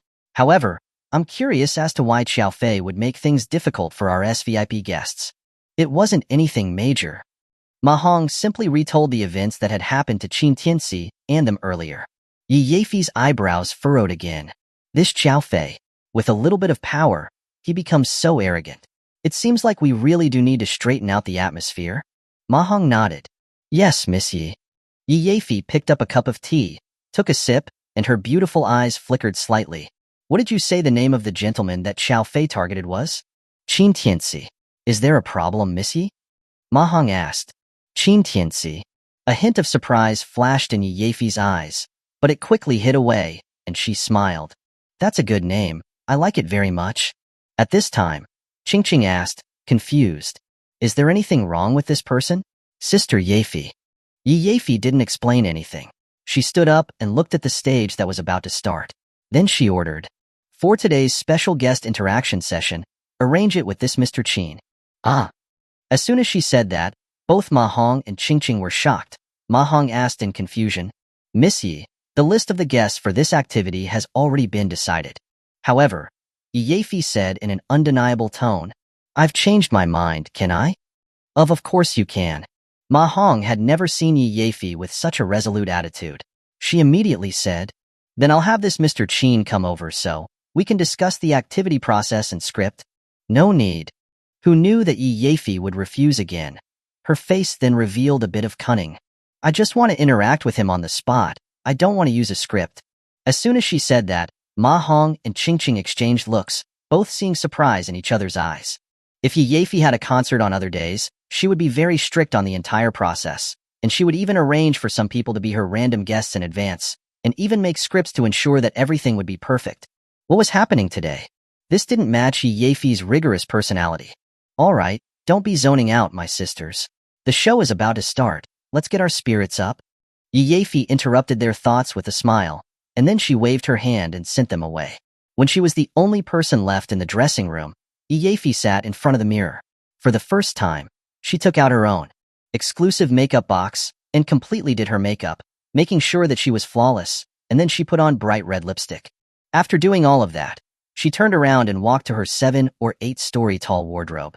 After she opened it, thousands of customized, expensive dresses appeared in front of her, which would not be an exaggeration to describe as colorful. However, Yi Yafi didn't even glance at them. She went to the middle and pushed gently, and the wardrobe slowly opened from the middle. Then a sparkling glass display case appeared in front of her, and inside of it was a set of exquisite white wedding dresses. Yi Yafi's indescribably beautiful face was reflected on the glass display case. The corners of her mouth turned up in a charming smile. "My dear husband, you finally decided to come find me. Yafi has been waiting for you for 3 years." Earlier, she didn't reveal Qin Tianci's name to Qingqing.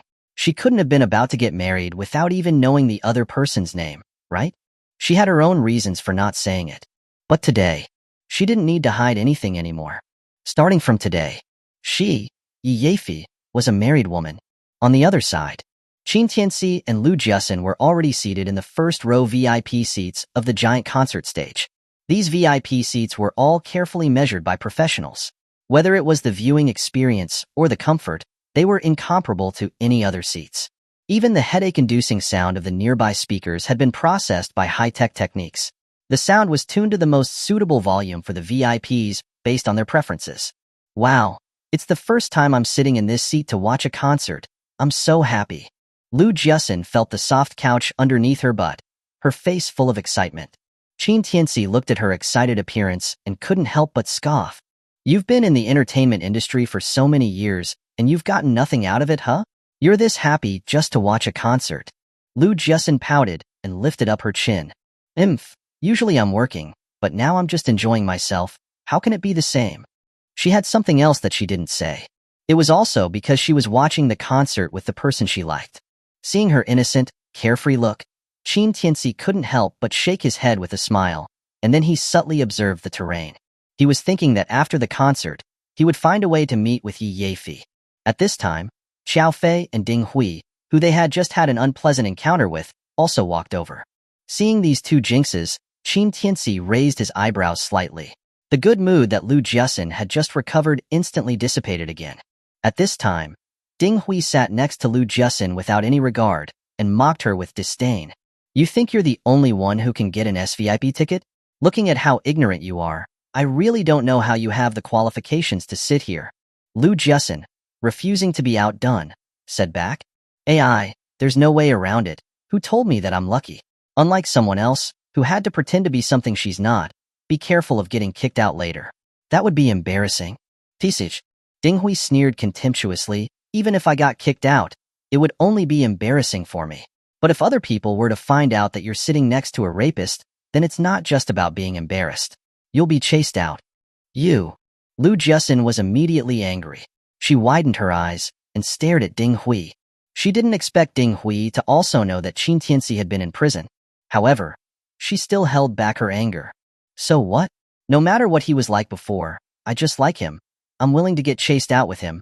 I'm willing. What does it matter to you?" "Tsk tisk." Ding Hui sneered. As expected, shameless people should be together with other shameless people. They're made for each other. Lu Jiasin wanted to say something back, but then the scene suddenly cheered. The concert had started. Chapter 301, Queen Yi Yafei.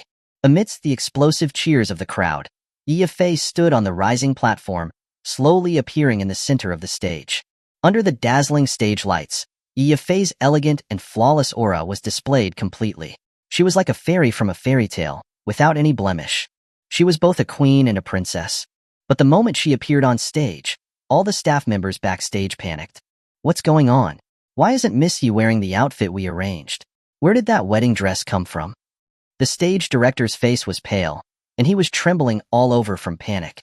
According to the original plan, Yi Yafei was supposed to change into 4 different outfits during this concert to perform various types of songs. However, Yi Yafei was now wearing a pure white wedding dress of unknown origin, instantly throwing all of today's plans into chaos. I don't know either." Qingqing was also panicking. She didn't understand why Yi Yafei would make such a shocking move. Recalling what Yi Yafei had said to her earlier, "I already have a fiancé." Could it be? Qingqing's face turned pale instantly, as if she had guessed something. "Everyone, initiate the emergency plan. Keep an eye on Miss Ye's movements and cooperate with her actions at all times. Absolutely no mistakes allowed." The stage director didn't dare delay. "Understood."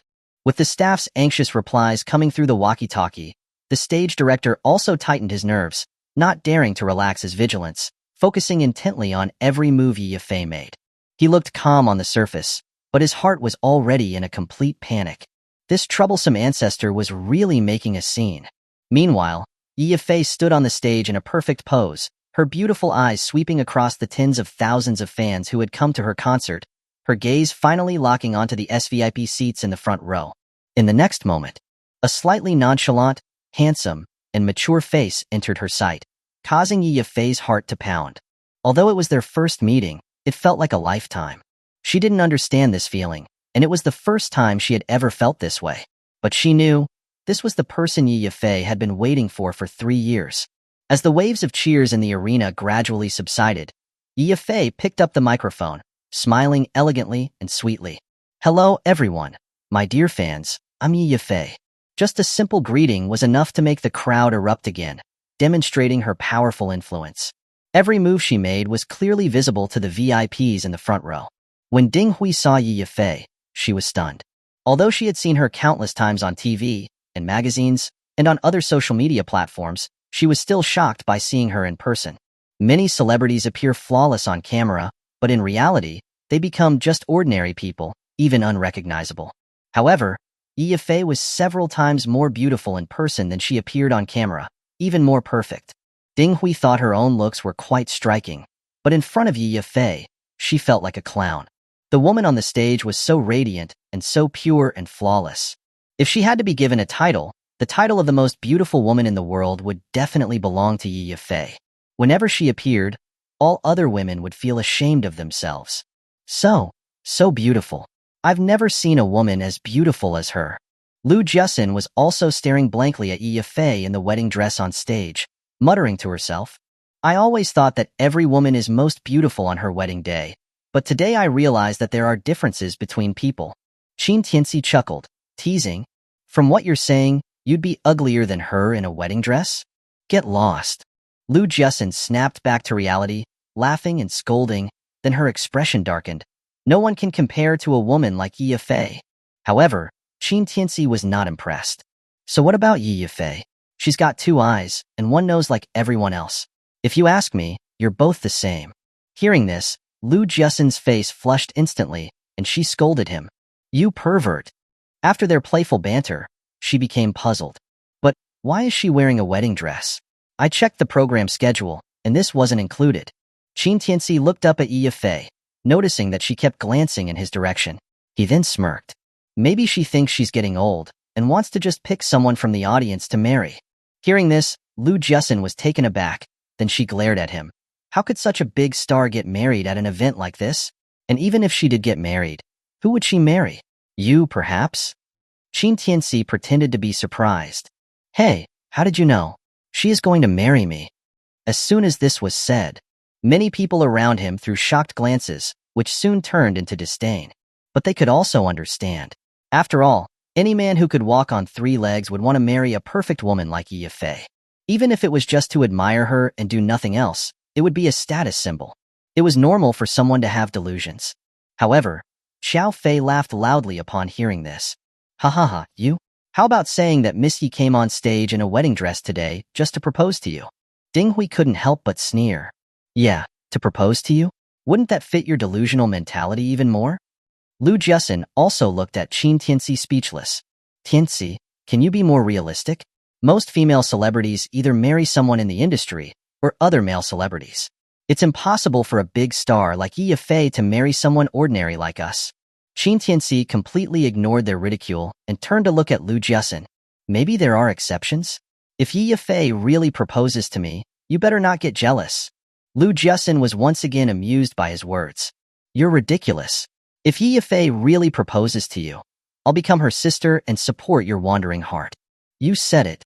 Qin Tianci chuckled casually. "Please, delusional. You're always so shameless and can't seem to see who you are. Want Yi Yifei to propose to you? Take a look in the mirror." Ding Hui couldn't resist a sarcastic remark. "There are so many top wealthy young men that Yi Yifei doesn't even look at. You think she'd look at you? A rapist? How shameless." Xiao Fei also exclaimed in surprise. "Oh wow, he's a rapist? How can someone like that be in the VIP section? What if he hurts Miss Yi?" He's definitely eyeing her. If Yi Yafei proposes to you, I'll... Now, please welcome Mr. Qin Tianci from the VIP section to perform a duet of Mary with Yafei. Chapter 302. Sir, I've finally waited for you. As Yi Yafei's voice faded, the entire noisy venue suddenly fell silent, and the large screen used for close-ups quickly zoomed in on Qin Tianci in the VIP section. Ding Hui and Xiao Fei, who hadn't finished their sarcastic remarks, had frozen expressions and looked incredibly incredulous. What's going on? Is she starting a guest interaction segment already? Oh my god, what incredible luck. To be chosen by Yi Yafei in a wedding dress to sing Mary. That's a sweet wedding song that Yi Yafei created for her fans. Ah, so lucky. Why can't that be me? This is rigged. It must be rigged. Look at that guy's sleazy aura. Why pick him? That's a bit harsh. That guy is clearly very handsome. You're just jealous. Yeah, he's not a pretty boy, but he's definitely handsome. The kind of handsome that's very masculine. And look at that beauty next to him. She's amazing. Not a plastic face at all. Her family must be really rich. You must be joking. Look at who's sitting in the VIP seats. Those tickets cost hundreds of thousands. Listening to the murmuring of the crowd, Lu Jiasun snapped back to reality, and she was suddenly excited. She grabbed Qin Tianci's hand and spoke in a low voice. Tianci, you were chosen as a lucky audience member by Yi Yafei. Qin Tianci appeared very calm, smiling. Didn't I tell you earlier? Yi Yafei is my fiancée. If she dresses like this, who else would she pick but me? Okay. You've made your point. Don't say it again. Lu Jiasun hastily covered his mouth, afraid he would blurt out such unrealistic things in front of so many people. Meanwhile, Ding Hui was watching with jealousy. What a stroke of luck. Yi Yafei actually picked him. Xiao Fei was also completely confused by this sudden turn of events. He had just mocked the guy for his delusion, and now Yi Yafei had immediately chosen him as a lucky audience member. Was heaven deliberately messing with him? Humph. So what if he was chosen? You can't really think that Miss Yi is going to propose to him? That would only happen if the earth was about to be destroyed. Yi Yafei didn't pay attention to the surprised audience below. She continued to smile as she looked at Qin Tianci. Mr. Qin, would you like to dance with me? The directors and other staff backstage were in an uproar. What's going on? This song, Mary, isn't even on today's set list. What is Miss Yi up to? Damn, where did this guy named Qin come from? How can he sing this song with Miss Yi? Everyone knew that the lyrics of Mary were all about Yi Yafei's beautiful hopes for love. Before this song, many newlyweds would play Marry Me Today or the wedding march to set the mood. But after this song, almost every young couple in the country chose it for their weddings. It was fair to say that it had become the standard for weddings. But now, Yi Yafei wanted to sing this song with a random stranger, a random guest from the audience. The ambiguous atmosphere was obvious. Everyone, listen up. Immediately pull up the sheet music for Mary. Prepare for any eventuality. I'm reiterating, it's everyone, including the sound engineers and the audio mixers. All must cooperate with Miss Ye's actions. Over. Understood. With all preparations made behind the scenes, Yi Yafei's gaze remained fixed on the man below the stage, her beautiful eyes overflowing with unconcealed affection. Qin Tianci was taken aback by this situation. Although he didn't know what Yi Yafei was up to, he was curious about this unexpected situation. He stood up amidst the crowd's gaze. Lu Jiasun, for some reason, suddenly reached out to grab him. Qin Tianci turned to look at her, smiling. Don't forget our promise. Lu Jiasun paused, a strange emotion suddenly rising in her heart. She laughed and scolded. Stop it. You don't actually think that Yi Yafei is going to propose to you, do you? Perform well. I'll be waiting for you down there. Maybe I can make you a star later and be your manager. Qin Tianci chuckled, and then walked onto the stage alone. Looking at Qin Tianci's back, Lu Jiasun's excitement suddenly vanished, replaced with an inexplicable sense of unease. Ding Hui saw this, and an idea came to mind. She sat in Qin Tianci's seat and said to Lu Jiasun, TSK, is your man about to leave you? Feel sad? No wonder, you're so ordinary, but Yi Yafei is an international superstar. Lu Jiasun didn't want to pay attention to her, but remained silent with a worried look on her face. Ding Hui continued to torment her. Although I have issues with this guy named Qin, to be fair, he's pretty handsome. If he changed into a suit, he'd be even more handsome. As soon as she finished speaking, Yi Yafei had someone change Qin Tianci into a suit on the spot. The crowd erupted again. No one had expected that the lucky guest that Yi Yifei randomly chose would be so handsome. That's right. It was his bearing. In terms of looks, Qin Tianci's appearance was far from the pretty boy looks of the other male stars in the entertainment circle. But he radiated a unique aura. It was an innate aura that could not be copied. It was as if when he stood up there, the whole world focused on him. Even Yi Yifei could not overshadow his radiance. Lu Jiasun looked at Qin Tianci's sudden transformation and felt incredibly surprised. Was this still the same Qin Tianci she knew? Her joke about making him a star earlier was just that, a joke? But undeniably, Qin Tianci's aura completely overshadowed all the male stars in the entertainment industry. Even Ding Hui, who had just been ridiculing him, was stunned by Qin Tianci's transformation. Before, she had only felt that he was annoying and hateful, but now she never expected that Qin Tianci had this side to him. Qin Tianci was also a bit dazed at this point. He hadn't done anything. How had a bunch of people suddenly come up and changed his clothes? What was going on? Snapping out of his daze, Yi Yifei smiled sweetly at him and walked up to him in front of everyone's surprised faces. Even while wearing white crystal high heels, she was still a head shorter than him. Yi Yifei gracefully extended her hands, inviting Qin Tianci. Sir, Yifei is so lucky. I finally waited for you. Chapter 303. A musical black hole? Yi Yifei didn't use his surname. She directly called him Sir. This small detail didn't attract the attention of most of the audience below, but Qingqing behind the scenes still captured the abnormality. Sister Yifei actually called him Sir? The stage director was stunned. What's wrong with that? Today, isn't it normal to call a man Sir? However, Qingqing shook her head.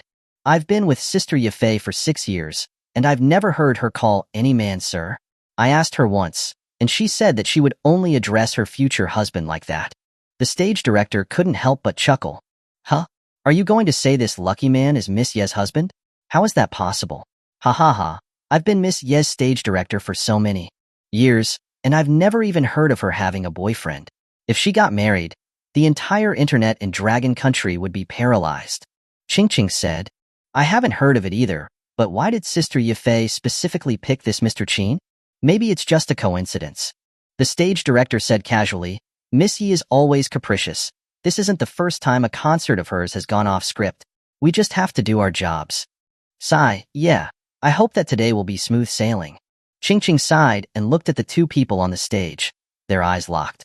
She felt that the atmosphere was a bit strange, but she couldn't exactly put her finger on what was wrong.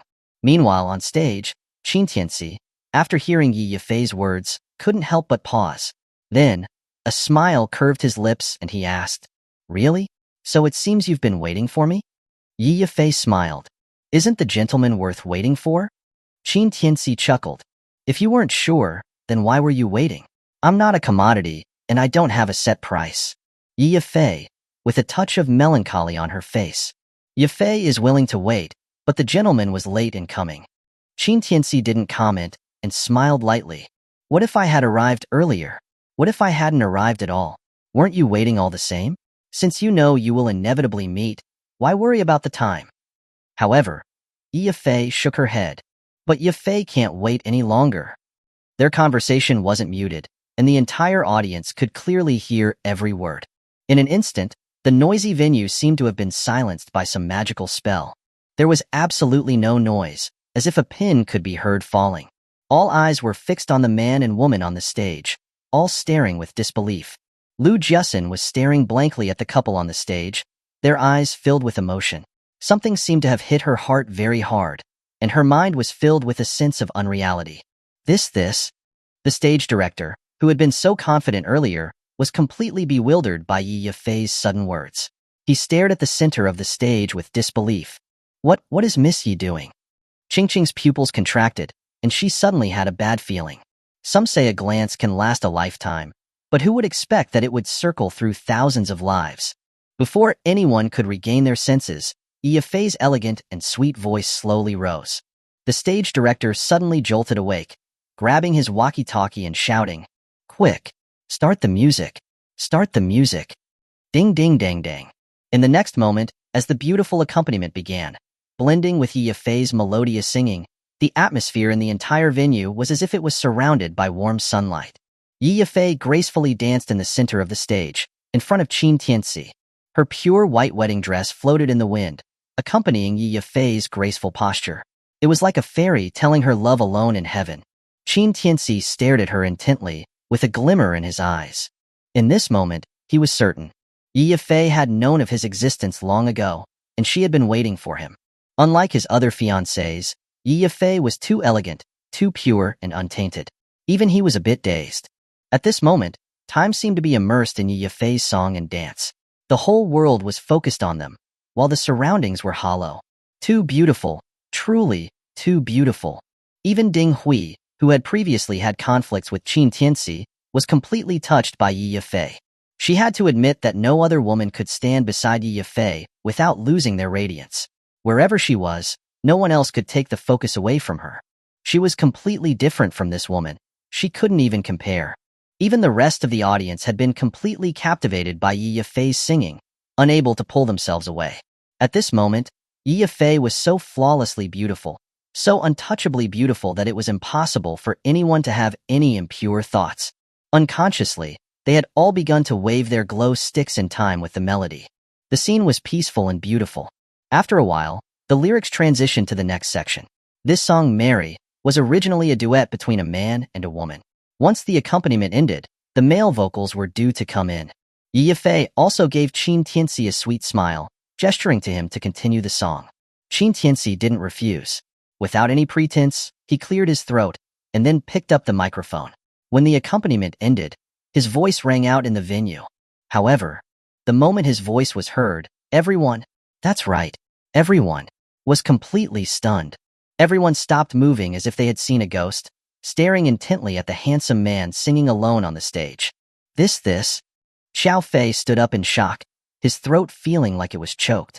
Looking at the man he had argued with earlier, in the next moment, he burst out cursing. This is absolutely horrible.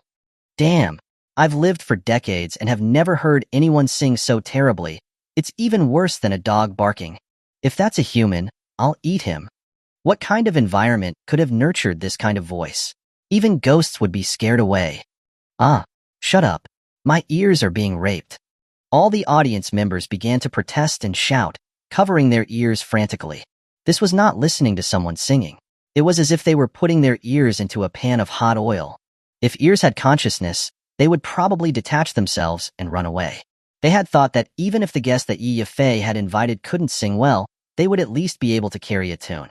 But the current situation was, even someone mourning sounded better than him. Yi Yifei was also stunned on the stage. She never imagined that her fiancé, whom she had never met before, was a musical black hole. No, a black hole was not a good enough description. This was an utter and complete universe explosion. For a moment, she didn't know whether to laugh or cry. However, when she saw Qin Tianci's earnest expression as he looked at the lyrics on the teleprompter, a warmth bloomed in her heart. Even though he was singing so terribly, he was still seriously cooperating with her. Yi Yifei was lost for words. Chapter 304, A Proposal. Damn it, give me a refund. I didn't come here to listen to your wailing. Change the song. Change the song. Damn, this is bad luck. I spent so much money to watch this kid howling up there. I'm going to call the police.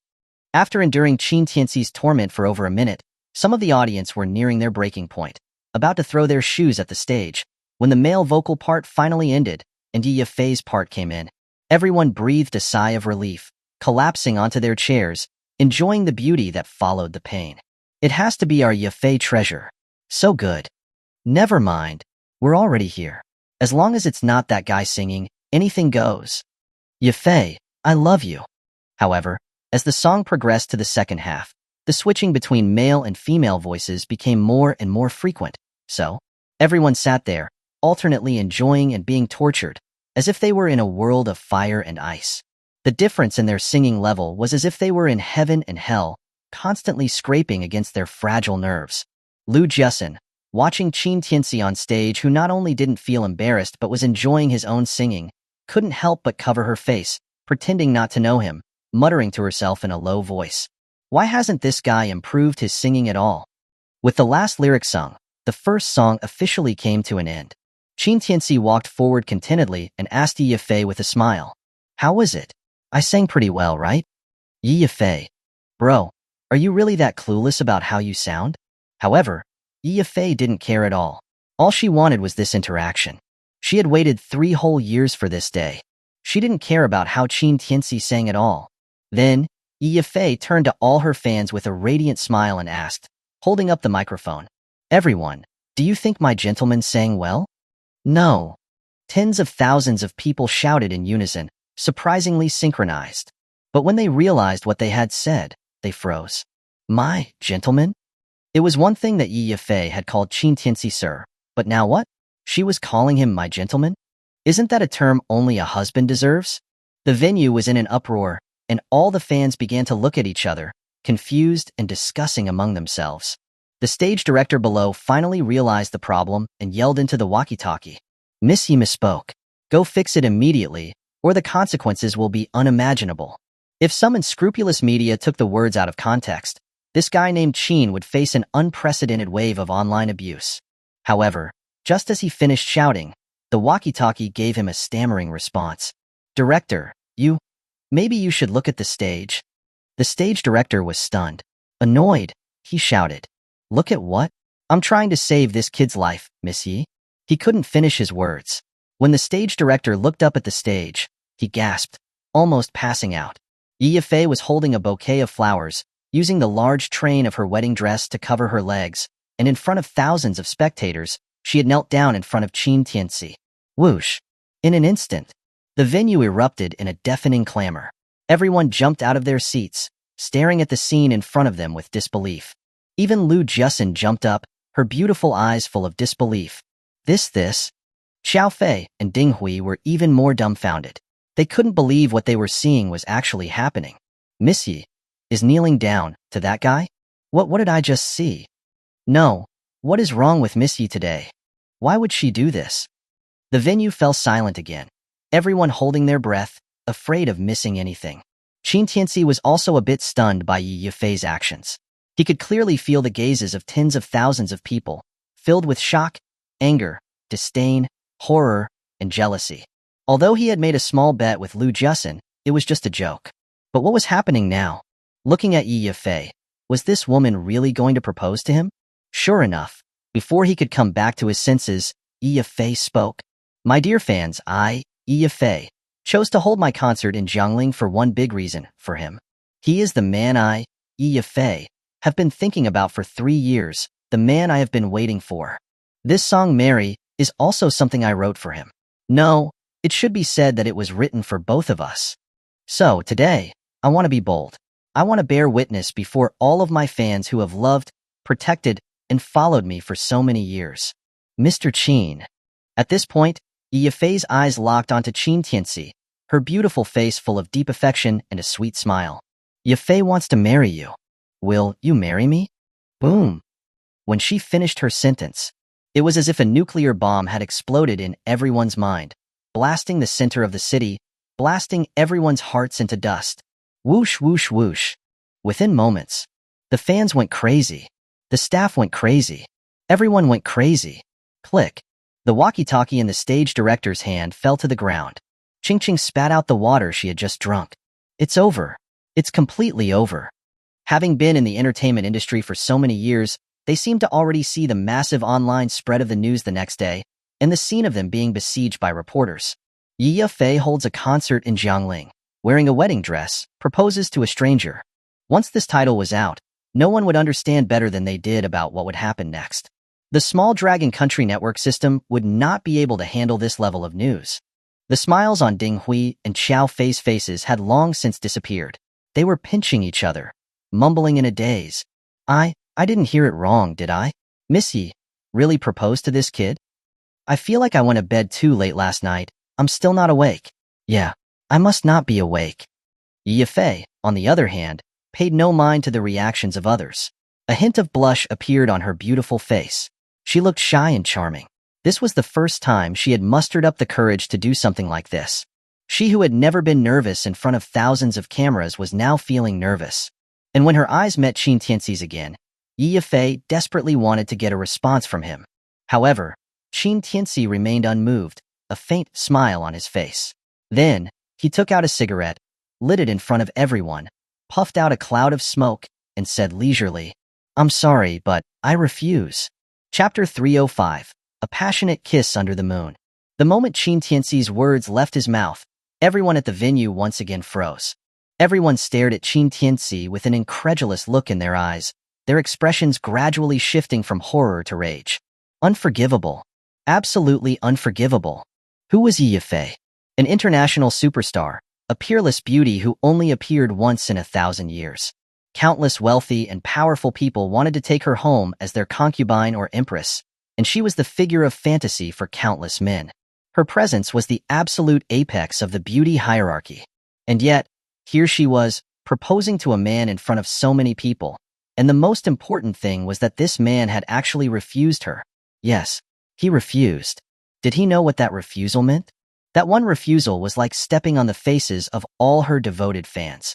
Something that others could only dream of was rejected by someone else with no hesitation. There was nothing more insulting than this. Even Yi Yifei was a bit confused by Qin Tianci's sudden words. Even she, a woman who had seen many big events, felt a bit lost. She never thought that Qin Tianci would refuse her. This man, he was too unique, wasn't he? You dare refuse her? Someone shouted out at this moment, instantly throwing the entire venue into an uproar. This is Yifei. What do you think you are? You dare refuse her? I'm going crazy. This man is too ungrateful. Get down here right now. If you won't marry her, I will. Yifei, marry me. Look at yourself, you piece of trash. Miss Yi would marry you? Miss Yi, don't marry him. Marry me. I'll give you 300,000 as dowry. Screw your 300,000. I'll give 100 million. You want to give 100 million sperm? Stop dreaming. Missy Yifei, don't listen to them. Marry me. My kung fu is amazing. Listening to everyone shouting and arguing, the whole venue had turned into chaos. Lu Jiasen, standing below the stage, was watching Qin Tianci, who was calmly smoking in front of tens of thousands of people and tens of thousands of cameras. She was feeling a bit lost. What was this guy trying to do? Why would he refuse Yi Yifei's proposal? Yi Yifei came back to her senses, and a hint of sadness appeared in her beautiful eyes as she looked at Qin Tianci. Sir, did Yifei do something wrong? Qin Tianci chuckled lightly, shaking his head. You didn't do anything wrong. Then why? Yi Yifei's voice started to tremble. Tears slowly appeared in her beautiful eyes. Don't you want Yifei anymore? After she finished her sentence, Qin Tianci slowly walked forward, looking down at the peerless beauty kneeling in front of him, not saying a word. Their positions were at the perfect angle. Of course, they wouldn't do anything outrageous in this setting. Then, Qin Tianci slowly bent down, reached out, and pulled Yi Yifei up from the ground. Yi Yifei was startled. Before she could react, she found herself being held by Qin Tianci in a princess carry. Everyone stopped cursing and shouting at this moment, staring at the man who was carrying Yi Yifei with bloodshot eyes, wishing they could rush up and devour him. This position was far too intimate. Then, Qin Tianci squatted down gently, and then he suddenly pushed off with a strong force. Boom! With a loud crash, the entire stage shattered instantly. A huge cloud of dust flew into the air, and the force of the impact pushed all the audience members backward. At this moment, everyone was shocked. No one had expected that Qin Tianci could unleash such terrifying power with just one jump. They all understood. This guy was not an ordinary person. He was a goddamn superhuman. When the director backstage saw this, his eyes widened. His professional instincts made him grab the walkie-talkie immediately. Everyone listen. Capture the images. If you don't capture the images, you're all fired. He almost screamed it out loud. Every muscle on his face was filled with excitement. A young and powerful martial artist and an international superstar of the entertainment industry, this kind of clash was going to be a huge success. If he could capture this sudden event well, then he would be the first with the news. His future would be bright and limitless. He had almost been given a death sentence, but he now had a chance to rise up again, possibly even surpassing his current achievements. He would absolutely not give up this opportunity. After he shouted, the staff members who had been in shock immediately regained their spirits. They quickly dispatched drones to follow Qin Tianci's jump. Soon, the two figures appeared on the big screen. Qin Tianci had landed on a tall tower nearby, holding Yi Yifei with one hand and grabbing onto the lightning rod with the other. Although Yi Yifei's face was pale with fear because of the height, As long as she saw Qin Tianci's face, she would feel enveloped by a strange sense of security. The evening breeze gently blew through their hair, and the bright moon was behind them. Below them, the neon lights of the bustling city shone. This scene was unadorned. Yet, it was a beautiful and enchanting sight. Qin Tianci helped Yi Yifei steady herself. She was wearing high heels, walking on the narrow platform with trepidation, her flowing hair constantly framing her beautiful face. Qin Tianci calmly took a puff of his cigarette and spoke slowly. My wife doesn't need to use such humble gestures to please me, so I refuse your proposal. From today onwards, you are my woman. Upon hearing this, Yi Yifei's eyes lit up, staring intently at Qin Tianci's handsome face. In an instant, her eyes turned slightly red, tears of joy welling up, and ignoring the danger of being several hundred meters up in the air, she directly threw her arms around Qin Tianci's neck. This scene was captured by the drone at the perfect angle.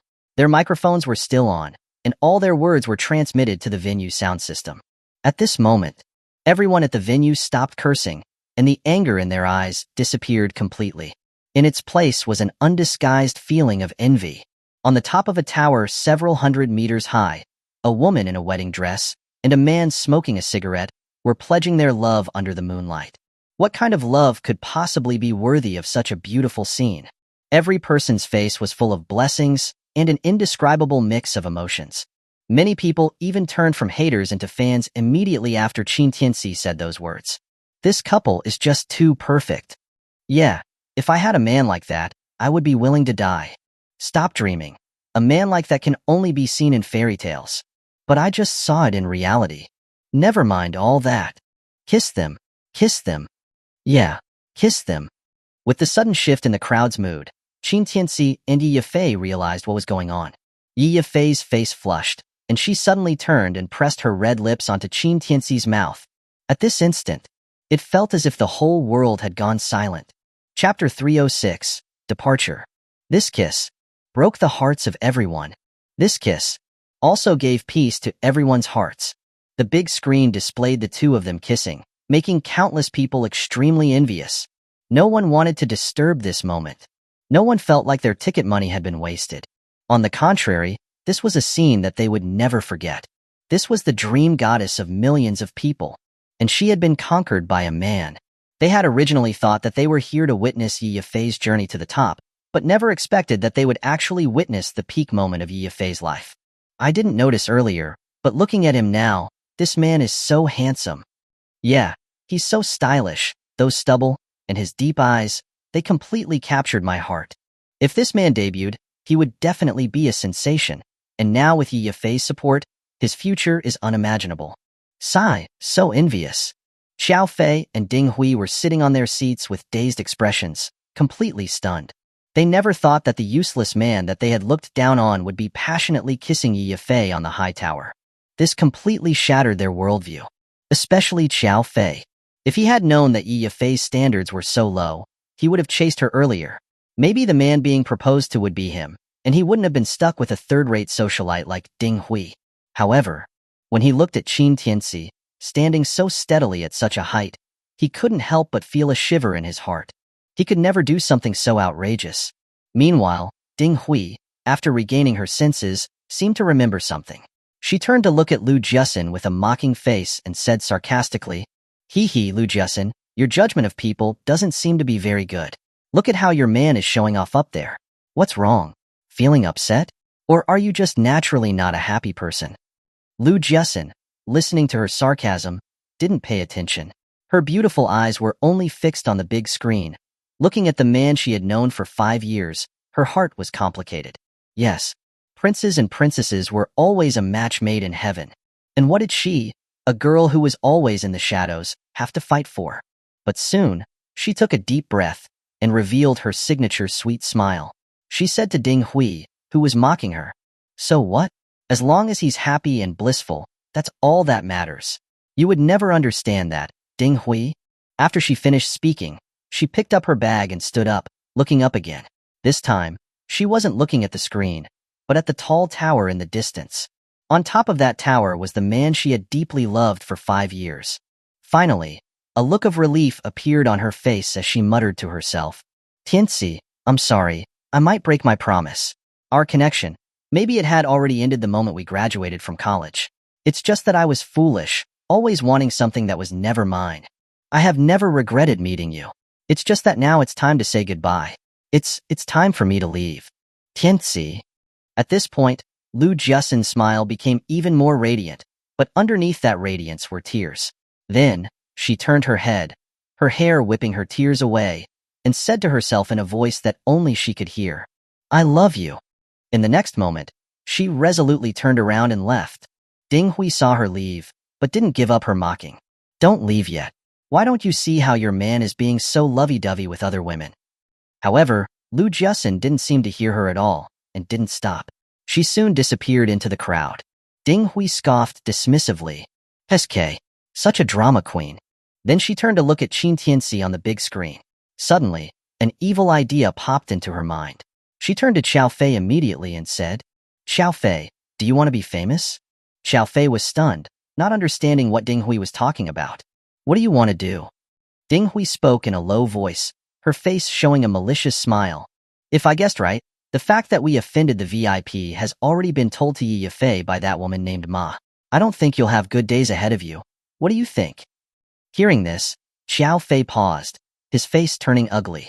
What Ding Hui said was not unreasonable. Although he was Yi Yafei's 10th economic manager, he had barely ever met her in person. Today, he had been caught by Ma Hong mistreating the VIPs, and now that VIP was Yi Yafei's fiancée. If Yi Yafei found out about this, would he still have a good time? Being fired would be the best-case scenario. If that guy named Qin whispered something in her ear, then his career could end right there. Xiao Fei immediately felt dread. The more he thought about it, the more afraid he became. He couldn't help but swallow hard and ask, "Then, do you have a good plan?" Seeing that he was interested, the maliciousness in Ding Hui's eyes deepened, and she said in a low voice, "I can only tell you that the man that Yi Yafei is infatuated with has a lot of dark secrets. Once we expose these, not only him, but Yi Yafei's image will be completely destroyed." Xiao Fei's pupils shrank. "You know about his dark secrets?" "Of course," Ding Hui said smugly. "Don't forget that I was his college classmate. I know all his dirty secrets, and it all depends on whether you want to turn the tables or not." Hearing this, Xiao Fei started to breathe more heavily. As a veteran in the entertainment industry, he knew exactly what these dark secrets would mean to Yi Yafei. If there was anything most fragile in this world, it wasn't feelings, but the public image of celebrities. The number of celebrities who had their reputations destroyed had grown over the years, with some celebrities who had been popular for decades also losing their fame overnight. As long as he could get his hands on Qin Tianci's dark secrets, Yi Yafei would definitely be dragged down with him. And he, as the one exposing the secrets, would become a top star in the entertainment industry.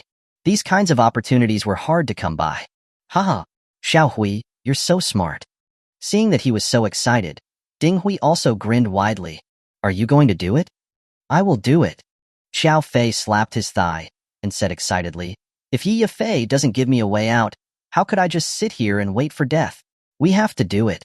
"Okay, then tonight you're taking me to buy a bag, and I'll tell you everything." Ding Hui took the opportunity to blackmail him, and Xiao Fei was uncharacteristically generous. "Okay, tonight, we'll talk all night." Chapter 307. The Only Rule. Following their passionate kiss under the moonlight, Yi Yafei was in a great mood. After coming down, she immediately asked people to reorganize the stage and proactively announced that fans who came to witness her best moments tonight would be exempt from the ticket price. At this moment, Yi Yafei's popularity soared to an extremely exaggerated level. Almost everyone was chanting her name throughout the night. After the concert ended perfectly, Yi Yafei went to Qin Tianci backstage and looked at him with tenderness, asking, "Sir, how was my performance tonight?" Qin Tianci took a drag of his cigarette and smiled faintly. "Those performances are for others to see. I don't like them. I only like your performance in front of me." Hearing his slightly teasing words, a blush appeared on Yi Yafei's fair face, and she lowered her head shyly. "Sir is just making fun of me." Qin Tianci pulled her close by her waist. "I'm not making fun of you. Since you said you've been waiting for me for 3 years, you should know that I don't just have one woman." However, Yi Yafei didn't seem surprised by his words at all. Instead, she accepted them calmly. "Of course Yafei knows. Sister Qianxue, Sister Jing, as well as Sister Mushi and Sister Wei Wei, they're all my seniors. I won't compete with them for anything. I just want you. Qin Tianci shook his head. Not just them, there are two more. Yi Yifei was stunned. There are more? Qin Tianci smiled and briefly told her about Tang Xinro and Lu Jiasen. Yi Yifei smiled knowingly. I didn't expect Sir to have shown his womanizing side back in university. But she paused there. Qin Tianci thought she had some objection and asked with a smile. What? Do you want to give me some advice? Yi Yifei puffed up her cheeks and shook her head. No, Yifei just thinks that if we were being precise, Sister Shinro and Sister Jiasen should be the oldest and second oldest respectively, and Sister Qinchue should rank third. Hearing this, Qin Tianci was speechless. This woman was actually concerned about ranking. It seemed that he didn't need to worry about how they would get along. He smacked her on the butt and said, You can discuss these little issues with them later. Don't worry, you won't just have elder sisters, you'll have younger sisters too. However, if a normal woman heard these words, she would definitely be very jealous, but Yi Yifei didn't care. Instead, she was surprised and asked, Really? That's great. When I was little, I always wished I had an elder or younger sister. Sir, you're so righteous. Qin Tianci? Looking at Yi Yifei's beautiful smile, he was at a loss for words. Why does that sound so strange? Yi Yifei didn't explain anything. Instead, she leaned closer, rested her head on Qin Tianci's chest, and said softly, As long as Sir doesn't abandon me, Yifei will follow you for life. Qin Tianci patted her back and laughed. Don't talk so formally. I'm a rogue, and you're just my knockoff wife. Got it? Yifei understands. Yi Yifei smiled sweetly. Then, Qin Tianci suddenly said, Oh, right, there's something else I want you to help me with. Yi Yifei lifted her head and asked, Sir, just say it. As long as Yifei can help, I will do my best. Qin Tianci said, It's not really a big deal. It's just a small favor for you. Then, he briefly told her about the current situation of Lu Jiasen's company. After hearing this, Yi Yifei nodded readily. If Sister Jiasen is in trouble, how could I, her younger sister, turn a blind eye? She turned her head and made a phone call. Then, Qingqing rushed over in a hurry. Sister Yifei, you were looking for me? Yi Yifei didn't waste any words. Help me cancel all my schedules for the next 2 months. In a few days, go to XINCI Media in Jiangbei to be their spokesperson. Hearing this, Qingqing was stunned. Huh? Yi Yifei was puzzled. Is there a problem? Qingqing's face looked a bit awkward, and she kept glancing at Qin Tianci on the side, hesitating to speak. If you have something to say, just say it. Yi Yifei frowned, a little displeased. To be so hesitant in front of her, and avoiding her man was something she absolutely wouldn't tolerate. Qingqing could only bite the bullet. But a week later is the signing ceremony with Huaiwei Group. Are you sure you want to push it back? Hearing this, Yi Yifei was taken aback, but she quickly reaffirmed her decision. Push it back. We'll pay the penalty for breach of contract if we have to. Huh? Qingqing was dumbfounded and quickly tried to persuade her. Sister Yifei, that's Huaiwei Group. They're the top leader in the entire Dragon Country's film and television industry. If you cancel it, you might offend them completely. However, Yi Yifei seemed calm and stared at Qingqing, saying word by word, Qingqing, from now on, I hope you can adapt to the one and only rule of Yi Yifei. What rule? Qingqing was confused, not understanding what she was talking about. She had worked with Yi Yifei for so many years and had never heard of any rules that she didn't know. And it was her only rule? Yi Yifei walked to Qin Tianci, took his arm, and smiled sweetly. No matter how big the world is, my sir is the biggest. No matter how important something is, it's not as important as a single hair on my sir's head, understand? Qingqing. Sometimes that was just how it was. People would unexpectedly have love shoved in their faces. But she didn't like Qin Tianci at all. In fact, when she found out that the man in front of her was a rapist who had served time in prison, her heart filled with disdain, contempt, and fear. She really didn't understand why a woman as outstanding and perfect as Yi Yifei would fall for a man with no status or power. Most importantly, this man had a prior conviction for rape. For women, those two words were always a label that was absolutely impossible to accept. But for some reason, Yi Yifei didn't seem to care at all. Did this well-known celebrity actually have some unknown masochistic tendencies? Don't just stand there, go and arrange it. Seeing that Qingqing was still staring at Qin Tianci, seemingly lost in thought, Yi Yifei reprimanded her softly. Qingqing snapped back to reality and quickly nodded. Then, she turned and ran away. Yi Yifei then smiled at Qin Tianci and said, "Sir, my assistant is a bit silly. You must be laughing at us." Qin Tianci didn't care. He could more or less guess what her assistant's eyes meant. She thought he wasn't worthy of Yi Yifei. Then, he smiled faintly and said to Yi Yifei, "Go and get busy. Justin is still waiting for me." Yi Yifei also nodded understandingly. "Okay, I'll contact you after I'm done." Then, she turned around to arrange the departure affairs. Qin Tianci returned to his seat, but found that Lu Justin had already disappeared. He thought she had left with the other audience members, but after searching around the entrance, he couldn't find her. Helpless, he took out his phone to call Lu Justin, only to discover that it was turned off. Qin Tianci was instantly confused. What's wrong with this girl? Chapter 308. Huge Scandal. Soon Qin Tianci discovered that Lu Justin not only had her phone turned off, but also that she had deleted him from her WeChat and all other contact methods. He was instantly puzzled. What's wrong with this girl? Could she have run into danger? Qin Tianci narrowed his eyes slightly.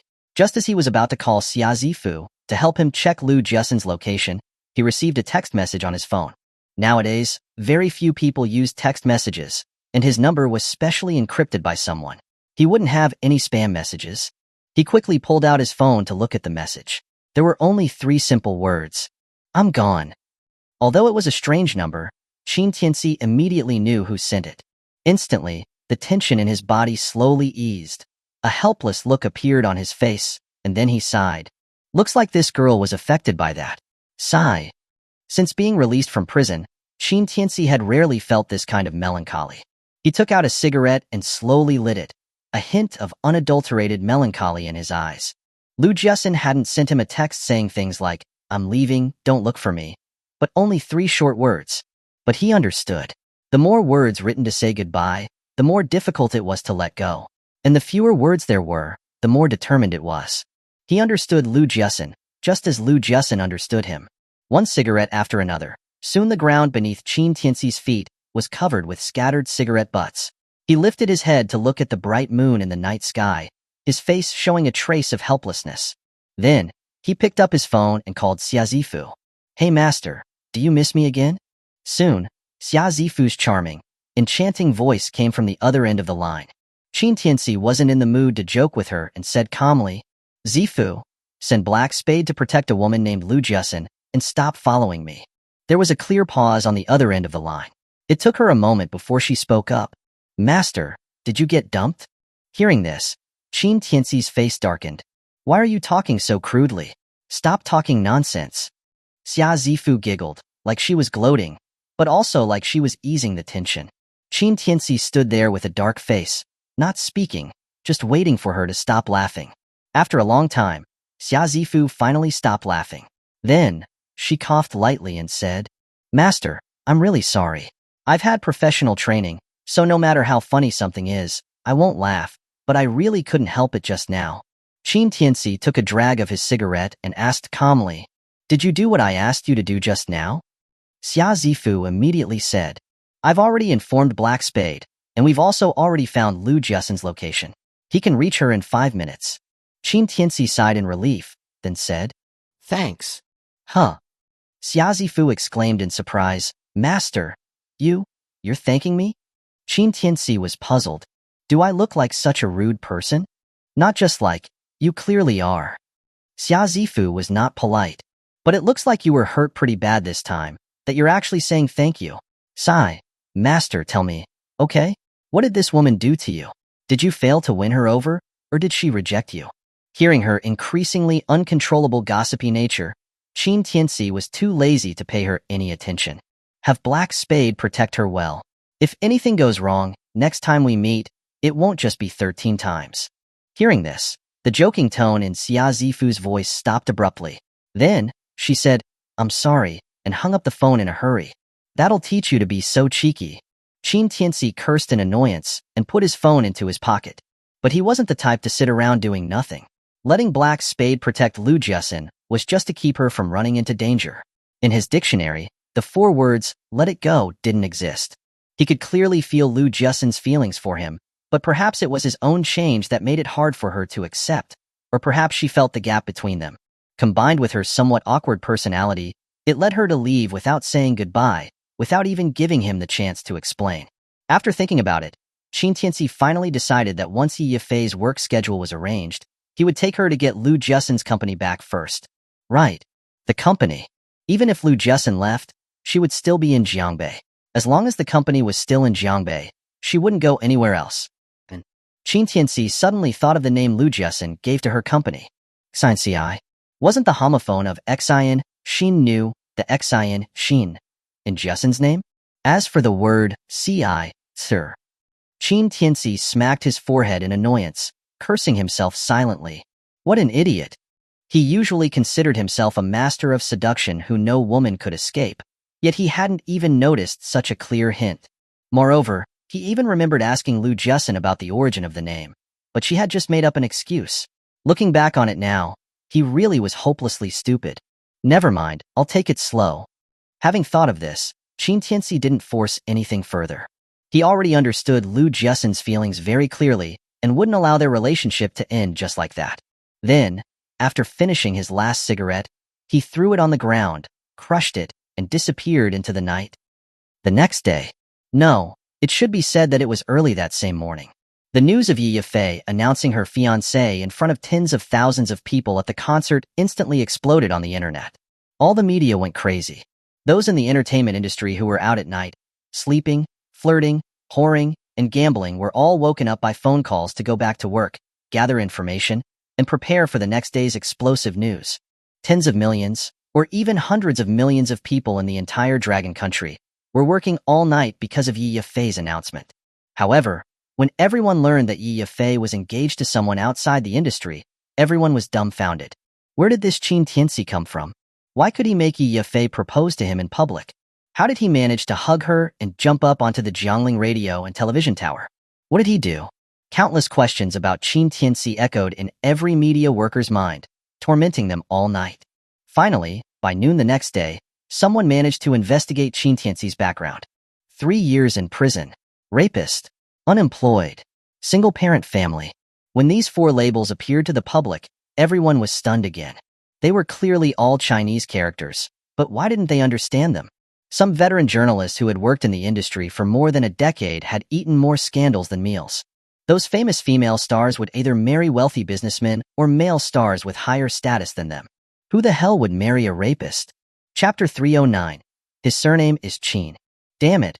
Where did this Qin Tianci come from? Can someone explain this to me? In the capital city, at a luxurious golf course spanning thousands of acres, a middle-aged man with a stubbly beard slammed his phone heavily on the table, yelling at the bigwigs sitting around the table eating fruit being fed by the female staff. Seeing him so furious, the others picked up their phones and looked at the most trending news of the day. Yi Yifei announces her fiancé. Is it moral depravity or a twisted personality? The article described clearly the entire process of Yi Yifei's heartfelt proposal to Qin Tianci last night, and the kiss under the moonlight after he carried her to the top of the Jiangling radio and television tower, along with pictures. Young Master Gang specifically called from the Hong Kong district to question us, asking why he didn't know about Yi Yifei having a fiancé. Tell me, how am I supposed to explain that to him? The man saw that they weren't speaking and scolded again, his tone undeniable. At this time, an elderly man chuckled and said, Mr. Lei, why are you so angry? We don't need to interfere too much in young people's affairs. Yifei is already of marriageable age. We should do everything possible to help her clear the obstacles. Old Fu, how can you be so accepting? The man called Mr. Lei became both helpless and anxious when he heard him speak. Yifei is young and ignorant. Why are you encouraging her? Is this just something young people do? This is clearly acting without thinking. Old Fu was not convinced. Why is it acting without thinking? When you were young, didn't you pay the price for your impulsive actions? Mr. Lei was silenced and didn't know how to retort, but he quickly said, Old Fu, I'm not arguing with you about anything, but shouldn't you look at the facts? Who is young Master Gang? He's the only son of the Li family from the Hong Kong district. The entire Hong Kong film industry is under the control of the Li family. Although Yifei is already well known internationally, her reputation is still not stable. Only young Master Gang has the ability and the power to take her career to the next level. What does this Qin Tianci even amount to? Seeing him so agitated, Old Fu took a sip of tea and said earnestly, I'm telling you, Mr. Lei, Yifei was raised by me. I know her character best. Once this girl wants something, she will go to any length to get it. I watched the live broadcast of the Jiangling concert. The proposal scene was arranged very well, the format was very grand, and even though she announced her fiancé, her image didn't collapse, and she even climbed to the top of the trending searches. Isn't this a good thing? A good thing? Mr. Lei was completely blown away by his words. Old Fu, do you know who this guy named Qin is? A rapist. A rapist. A rapist. An internationally renowned superstar, proposing to a rapist who served 3 years in prison. What the hell is that? Hearing this, Old Fu raised an eyebrow. Oh, is that so? Looks like you did a pretty thorough investigation. It's not about whether I investigated thoroughly or not. Mr. Lei denied again. Old Fu, you need to be reasonable here.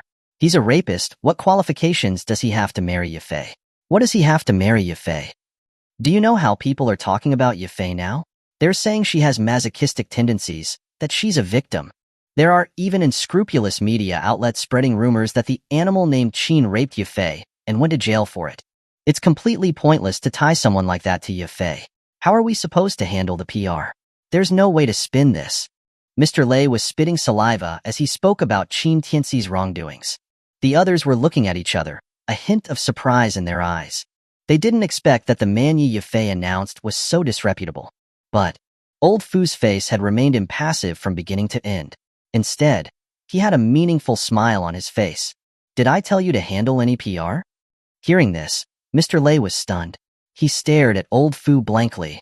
Old Fu, what do you mean? Old Fu calmly lifted his teacup.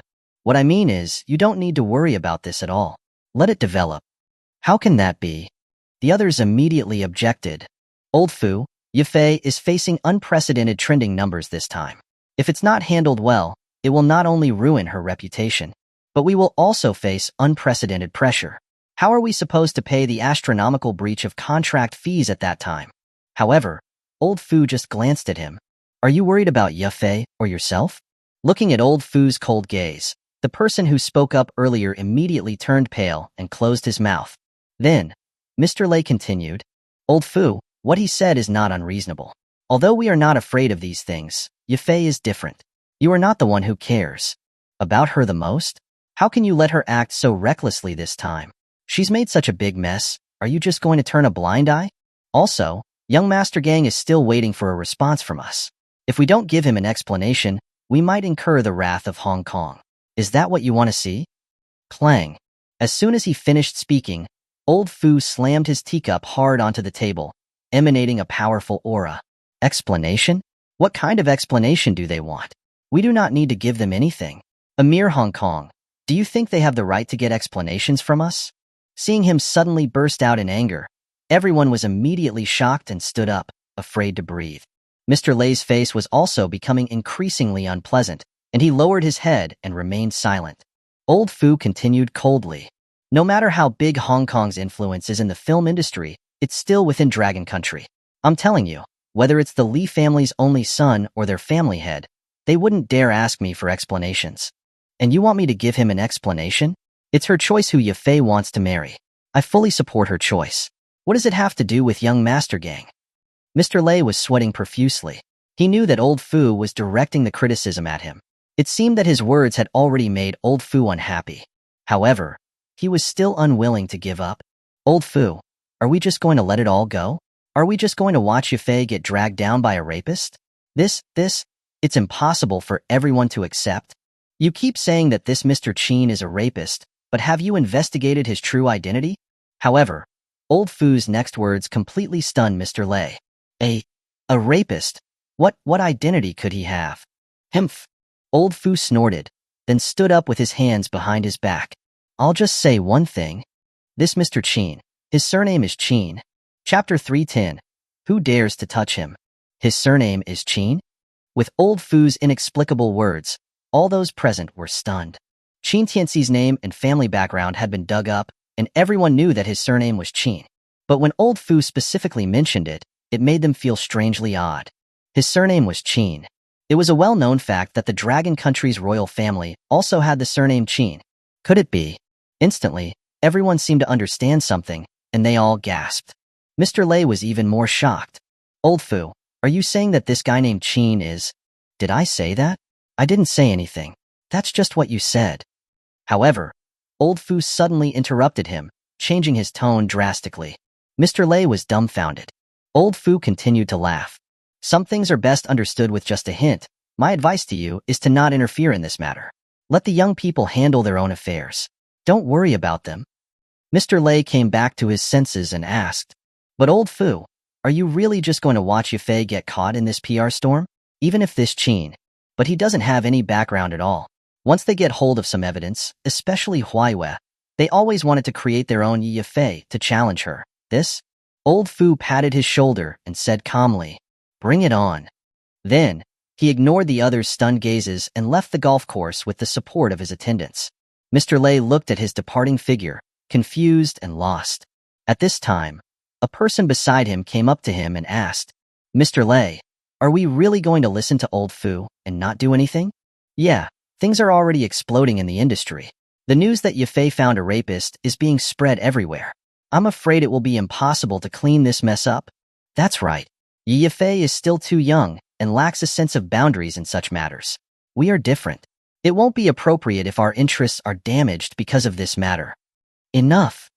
Mr. Lei was getting very annoyed with them. How much money has Yafei made for you all these years? Now that she's in trouble, you're all only thinking about yourselves. Is that appropriate? Hearing his scolding, everyone looked ashamed and lowered their heads. Then, Mr. Lei adjusted his collar, snorted. Arrange the earliest flight. I'll go and meet this guy named Qin myself. Then, he left with his men, without looking back. On the other side, Qin Tianci arrived at the XINCI company in Jiangbei at the agreed-upon time. However, when he arrived at the entrance, he found that the XINCI company's signboard had been taken down and replaced with Yuan Mei Media. Qin Tianci's face immediately darkened. He was already in a bad mood because of Lu Jussin's departure. Now seeing Su Yuan changing the company's signboard without permission and acting as if she owned the place made him even angrier. Then, he flicked his cigarette butt at the signboard. Boom. In an instant, the entire signboard was shattered into pieces by a terrifying force. The huge commotion caused everyone inside the company to come running out in a panic. When they saw Qin Tianci, a look of fear appeared on their faces. Su Yuan angrily walked over and questioned Qin Tianci without saying a word. Who allowed you to smash the signboard of my company? You're committing a crime. Do you believe that I'll call the police and have you arrested?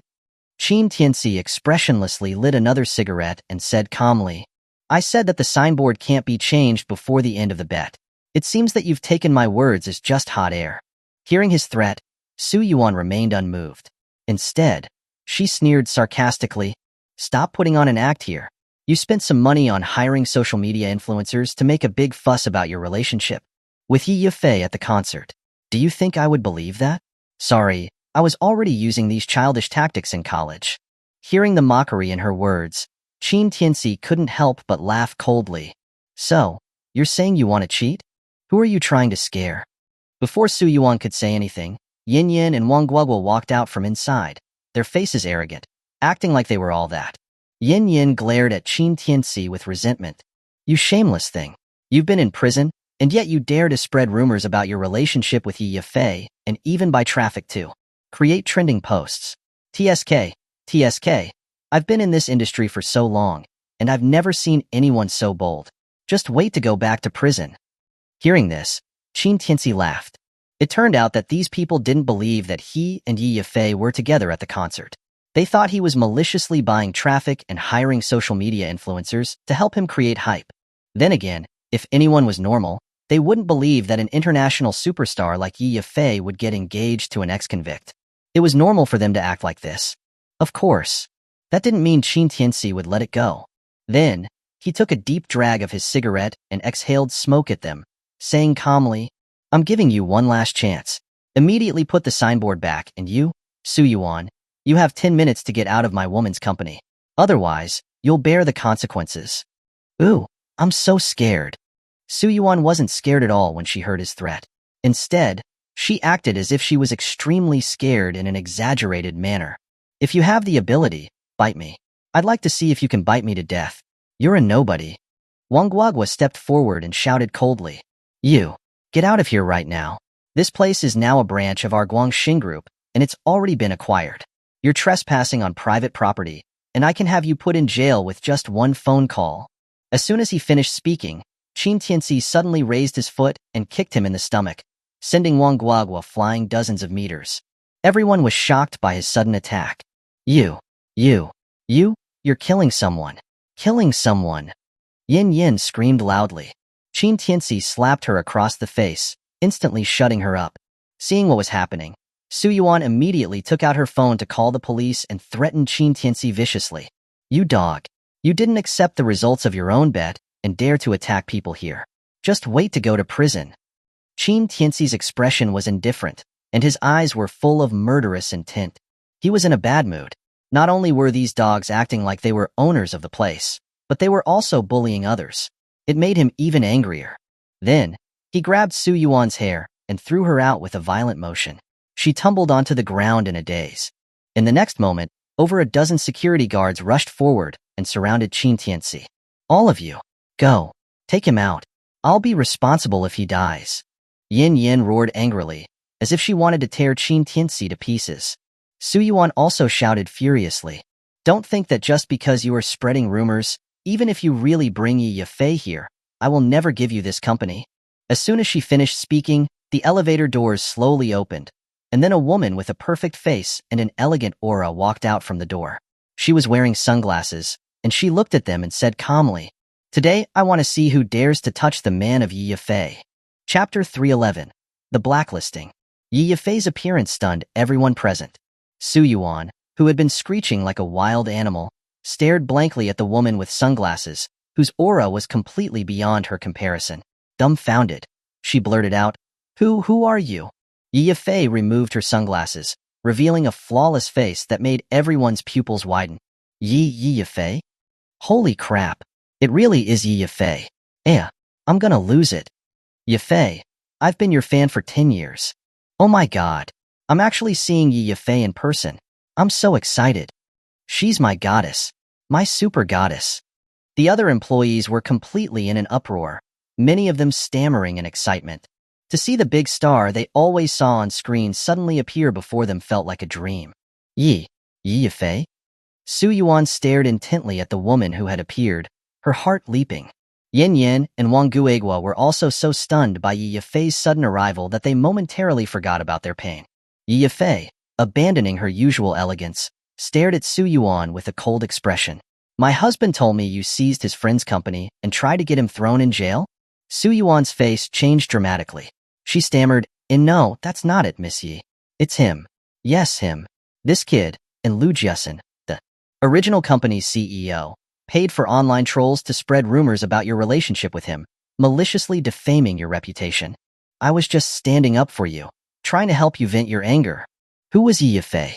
An international superstar. This kind of heavyweight wasn't just any ordinary actress in the entertainment circle.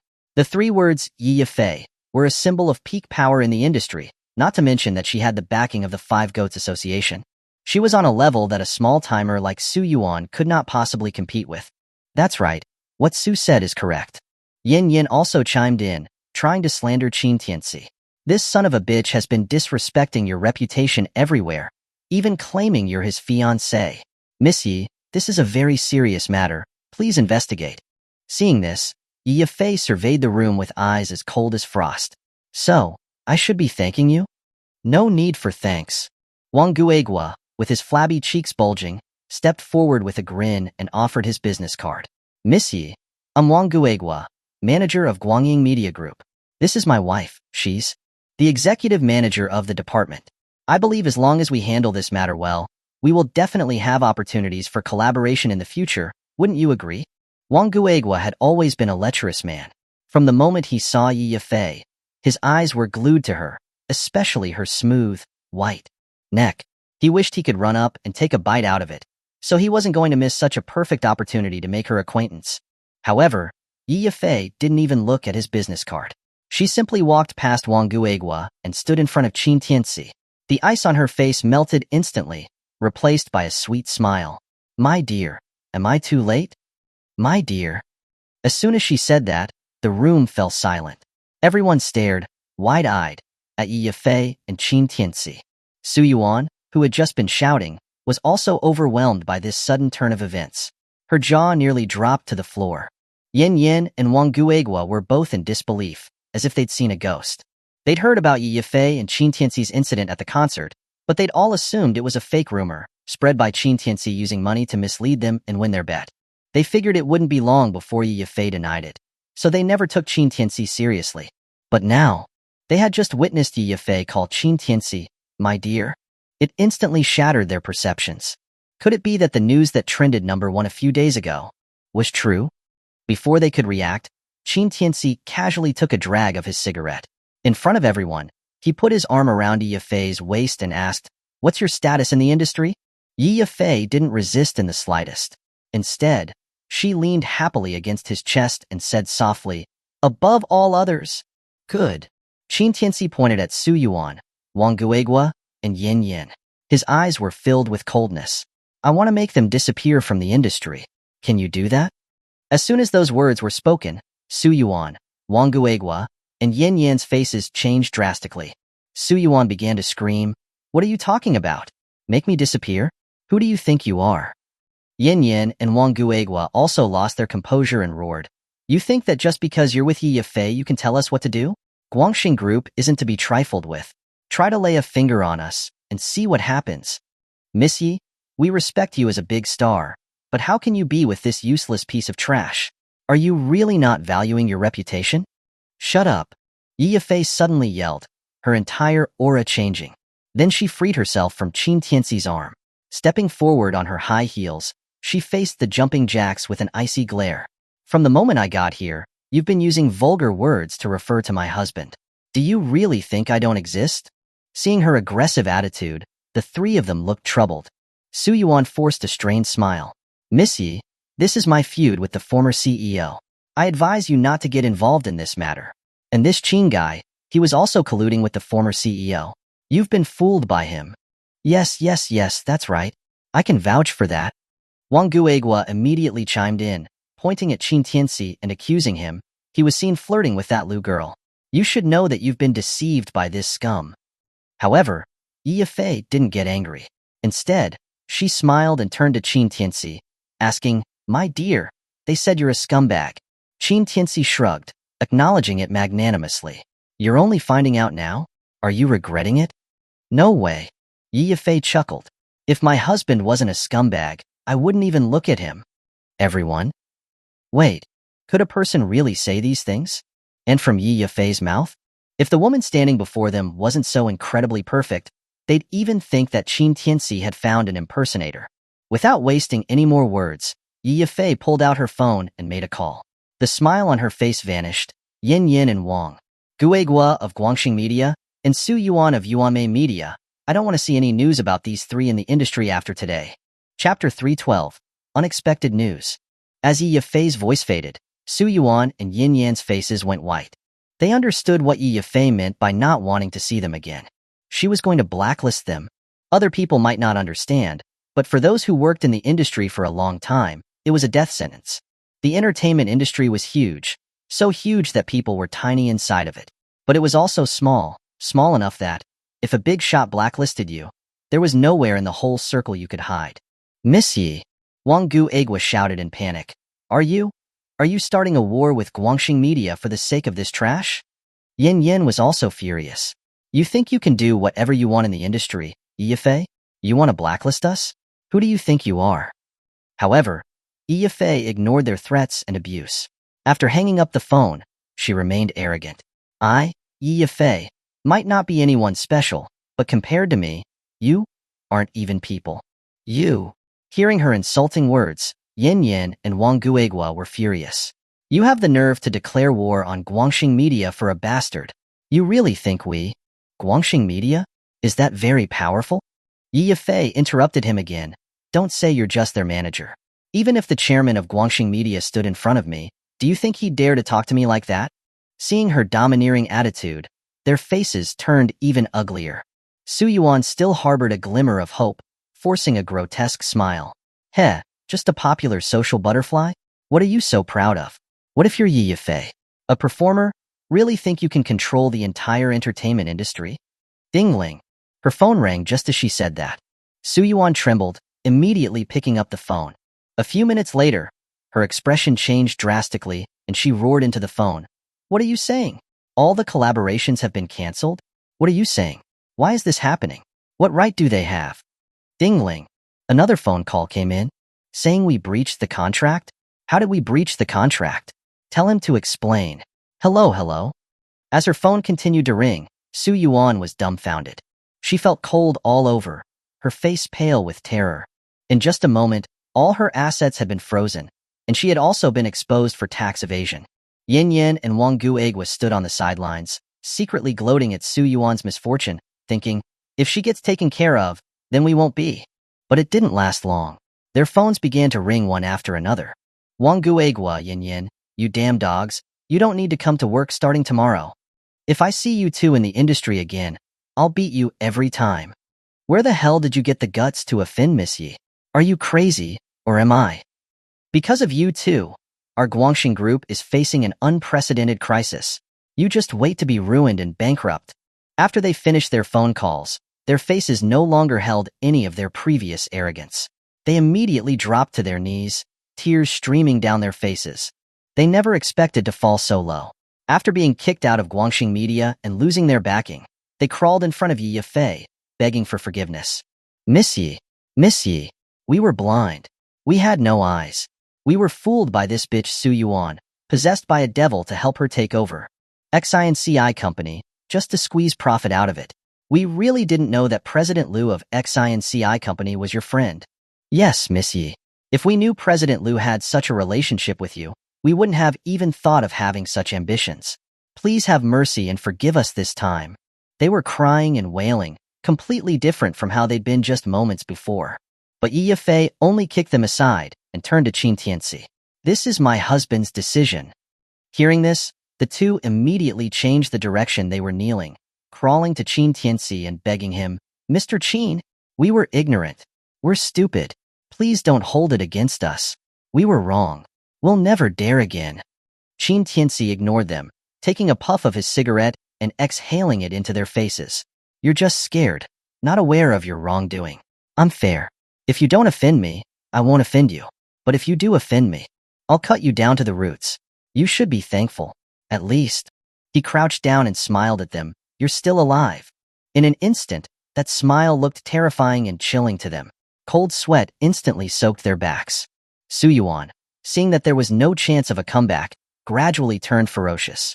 Qin Tianci, you useless freeloader, you're so vicious. Slap. As soon as she said that, Yi Yafei slapped her across the face without hesitation. You insolent thing. How dare you yell at my husband?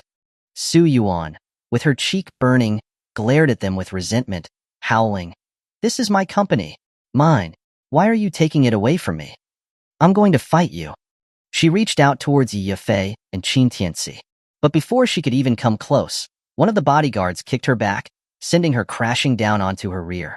Yi Yafei then walked in front of her and slowly crouched down, whispering, Su-Yuan, right? Don't think I don't know that when Justin's company was in trouble, it was you who was pulling the strings.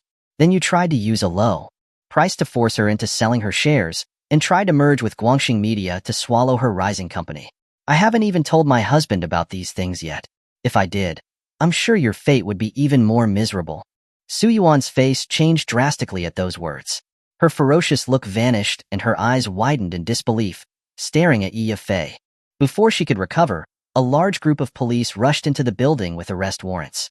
Su-Yuan, Wang Guegua, Yin Yin, you are all involved in workplace crimes. Please come with us to assist with the investigation. Seeing the arrest warrants in the hands of the police, the three of them were utterly despondent, collapsing to the ground. Su-Yuan also gave up on resisting, allowing the police to take her away. But as she passed, she gave Qin Tianci a sinister smile. Qin, you were ruthless this time, but this company will never be yours. Qin Tianci raised an eyebrow, a cold light flashing in his eyes. What do you mean? Su-Yuan laughed maniacally. Because Liu Jiasin already transferred the company to me unconditionally.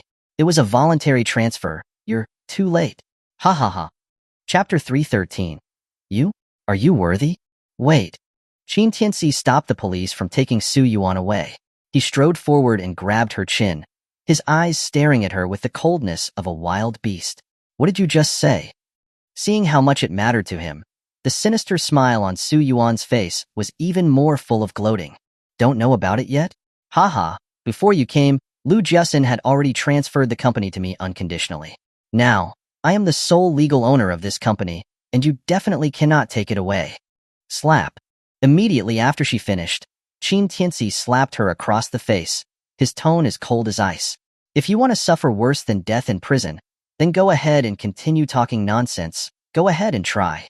She turned her head back to him, feeling a sharp burning sensation from the slap. She saw Qin Tianci's eyes like a demon's, and felt as though just one glance would drag you down into the endless abyss.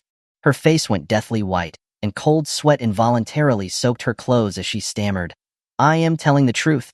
Just yesterday, she came by herself and transferred the company to me, and then left. I didn't lie to you. Qin Tianci stared at Su Yuan for a long time, before finally turning his gaze away and looking at the police. I'm sorry for the inconvenience. The police nodded, and then ignored the three screams and forcibly took them to the police car. Then Qin Tianci, under the watchful eyes of all the employees, walked to the front of the company, looked at the newly replaced company name and sighed, lighting a cigarette, his eyes full of contemplation. He knew that Lu Jiasin was hiding from him. Otherwise, she wouldn't have so easily given up the company that she had worked so hard for over the years. He sighed helplessly. Yi Yifei realized that he was feeling down, and she approached him to comfort him. My dear, don't be so upset. I'll have people transfer XI and CI company back and manage it properly. Jiasin is just overthinking things right now. We can find the right opportunity to find her, that's all. Hearing Yi Yifei's understanding words, Qin Tianci smiled lightly. She's just like that. There's no use looking for her. We need to wait until she figures it out herself. However, Yi Yifei shook her head, disagreeing with Qin Tianci's reasoning. My dear, women are very complicated creatures. The more they try to distance themselves from you, the more it proves that they can't let you go. In this kind of situation, it's just a matter of one thought. If you miss it, you might really miss her forever. Qin Tianci raised his eyebrows at her words, smiling. So, are you telling me to go and chase after her? Yi Yifei nodded seriously. My dear, you don't want to spend the rest of your life with regret, right? Hearing that, Qin Tianci fell into deep thought. But soon, he tossed the cigarette on the ground, stomping it out, a light smile appearing on his face. Of course not, but I have no habit of chasing after a woman. Since that girl wants to overthink, I'll give her time. She will eventually figure things out. Seeing that Qin Tianci was determined, Yi Yifei didn't say anything further, only advising, I hope that everything will be as you say, my dear. It's just that we will have one less sister to play with for a while. Qin Tianci smiled. What? Is it not enough to have me playing with you? Are you thinking about a group of wild leopards? A group of wild leopards? Yi Yifei was slightly confused and looked at Qin Tianci with her large, beautiful eyes. Qin Tianci didn't explain. He just laughed a few times and left. Yi Yifei was still confused. Even though she was a top star at the forefront of trends, she still didn't quite understand those strange words. My dear, wait for me. Yi Yifei quickly followed him.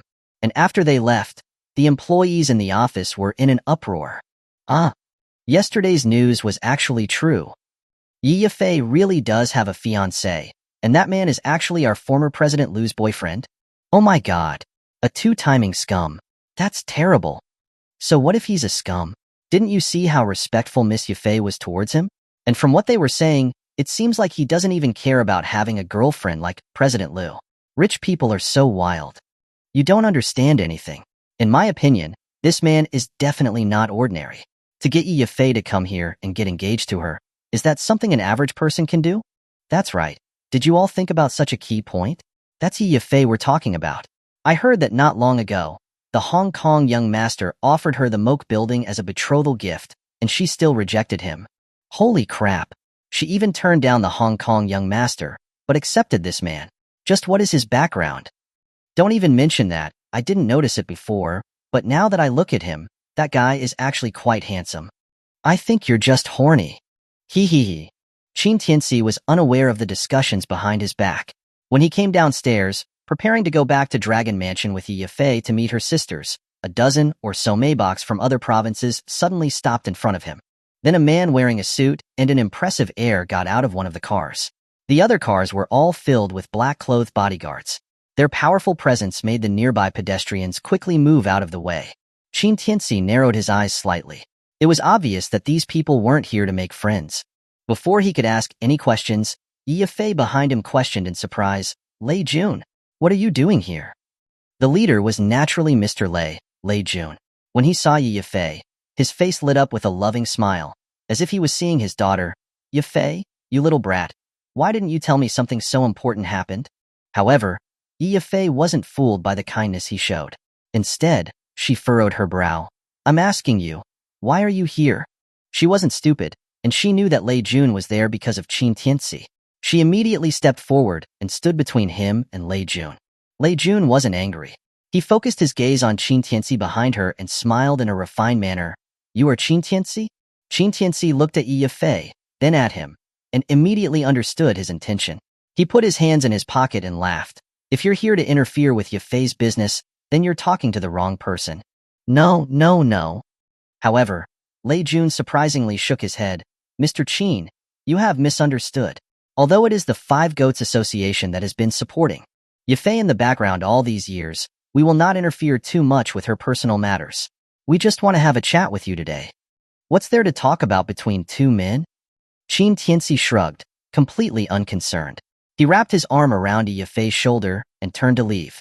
But he had only taken a step when Lei Jun reached out and blocked his path, his smile unwavering. "Mr. Qin, it won't take up too much of your time. Could you give me the honor?" Seeing how forceful he was, Qin Tianci wasn't going to put up with it and directly slapped his hand away. "And why should I give you any face?"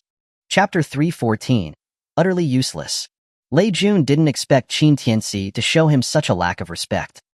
His face darkened considerably as he suppressed his anger and threatened. "Mr. Qin, the only reason I'm speaking to you politely is for Yi Fei's sake. You'd better not bite the hand that's trying to help you." Qin Tianci only smiled faintly at the threat. "Sorry, I don't like to drink." Boom. As soon as he finished speaking, several of the black-suited bodyguards behind Lei Jun suddenly released a powerful aura, which surged towards Qin Tianci's face. Yi Fei was shocked and exclaimed, "Lei Jun, what are you trying to do?" Lei Jun's expression was indifferent, his tone firm. "Nothing much. I just think Mr. Qin here doesn't know what's good for him. For the sake of your future, I need to teach him some manners." Facing the overwhelming pressure of the bodyguards' auras, Qin Tianci didn't change his expression. He looked around, took a drag of his cigarette, pointed at Lei Jun and said, "You don't get to decide the rules." Lei Jun sneered. "Does Mr. Qin intend to use the law to punish us? If so, you'll be disappointed. The Five Goats Association doesn't need to respect the law when doing its business." Qin Tianci shook his head. "You misunderstand me. The rules are set by me." Boom. Qin Tianci suddenly flicked the cigarette, but in his hand. In an instant, before one of the bodyguards could even react, he was struck by an unstoppable force, sent flying backwards and slamming hard into a car door, flipping the car over on the road. Lei Jun's pupil shrank, his face betraying a hint of shock. The bodyguards he'd brought were all carefully selected. Each of them was an inner-strength martial artist, as well as highly trained ex-special forces. They were all capable of taking on 100 men each, but they were defeated by Qin Tianci in a single move? Just what was the background of this kid? Before he could react, Qin Tianci attacked again. The bodyguards, who were also well-trained, immediately reacted and surrounded Qin Tianci. But in the blink of an eye, over a dozen people were sent flying, landing heavily on the ground and groaning in pain. The pedestrians on the side of the road were terrified by this scene, screaming and scattering. Some of them even called the police. Lei Jun's heart was pounding. If taking down one person was a lucky sneak attack, then taking down all of his bodyguards in one breath couldn't be anything but a display of strength. Yi Fei was also shocked by Qin Tianci's sudden display of strength, her beautiful face betraying her surprise. Afterward, her gaze towards her fiancé became even more enamored, wanting to melt right into him. When old Fu arranged the marriage for her, she had resisted it. She had felt as though she was being used as a bargaining tool to please some big shot. But as she slowly got to know this man, she realized how wise old Fu's decision was. If it wasn't for him, she might have missed out on such an excellent man. After the bodyguards were defeated, Qin Tianci's face remained impassive. He turned to Lei Jun and said, "Now, we can talk." Lei Jun. So incredibly arrogant. Lei Jun didn't know what else to say besides those words. But with the people he brought being defeated, he also lost the initiative. So in the end, he had to swallow his anger and glare at Qin Tianci. "Get in the car." Qin Tianci smiled, looked at Yi Fei, and then got into the car with him. Soon, Lei Jun took him to a private estate. Yi Fei wanted to come in with them, but he stopped her. "Yi Fei, you shouldn't get involved in men's conversations." But Yi Fei wanted to refuse, but she looked at Qin Tianci and he nodded at her. In the end, she didn't say anything and agreed to wait outside. When Qin Tianci and Lei Jun arrived at their destination, Lei Jun didn't immediately start asking questions. Instead, he handed him a golf club and asked with a smile, "Care for a swing?" Qin Tianci shrugged and took it. Whoosh! With Lei Jun's powerful swing, a golf ball shot off the ground. The force was extremely strong. In a short time, the ball landed right on the edge of the hole. Lei Jun's face was relaxed, seemingly pleased with his shot. He turned to Qin Tianci. "Your turn, Mr. Qin." Qin Tianci had no idea what his plan was, so he didn't bother to be polite. He stepped forward and said, "I don't play golf." As he said this, he used a less than standard posture, raising the club in one hand and putting the other in his pocket, and forcefully swung at the ball. Boom! With an explosive sound, the golf ball shattered before Lei Jun's shocked eyes. Qin Tianci paused, then flicked the club and said, "The quality of your ball is terrible." Lei Jun. "Wait, who the hell are you trying to scare?" He forced a strained smile. "Mr. Qin's martial prowess is amazing, but golf isn't played like that." Martial prowess? Qin Tianci raised an eyebrow. He hadn't even used any strength and the ball had shattered. How could he be to blame for his amazing prowess? He tossed the club aside and plopped himself down on a sofa, asking, "All right, what did you want to talk about? If it's a personal issue between me and Yi Fei, then you're talking to the wrong guy." Seeing that he was straight to the point, Lei Jun just smiled. He didn't answer directly. Instead, he had someone bring a pot of good tea, sipping it while making small talk. Qin Tianci began to get annoyed. "I hate beating around the bush. If you don't have anything important to say, then I'll be going." "Mr. Qin, don't rush." Lei Jun immediately stopped him. He poured him another cup of tea and said, "Youthful vigor is a normal thing. But you're not a youth anymore. Someone like you, who has spent 3 years in prison, must have already experienced the baptism of society. Many things will be out of your control. Both you and I." Hold on. Qin Tianci directly interrupted him, impatiently saying, "Stop beating around the bush. What's the point in all this talk? I can't stand people like you.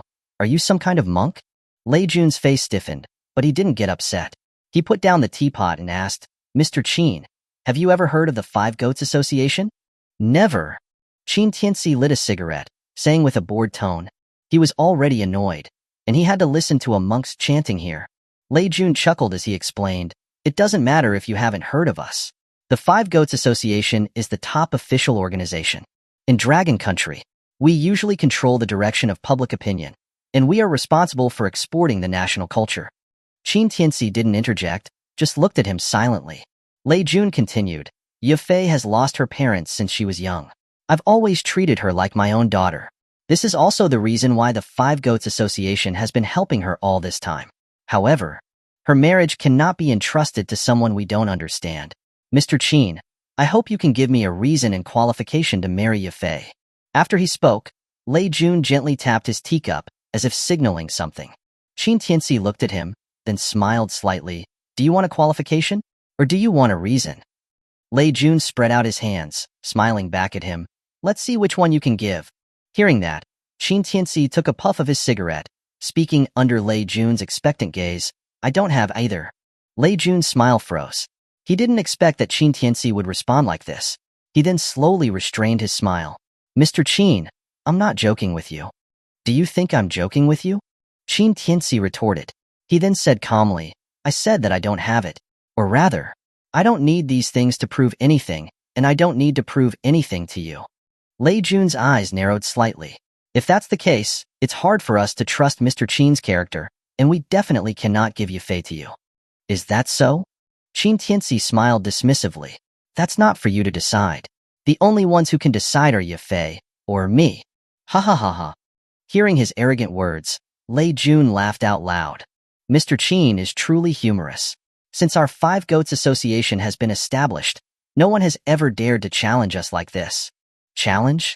Qin Tianci shook his head with a smile. No, no, no. You're not even qualified to challenge me. After he said that, Lei Jun's smile instantly vanished.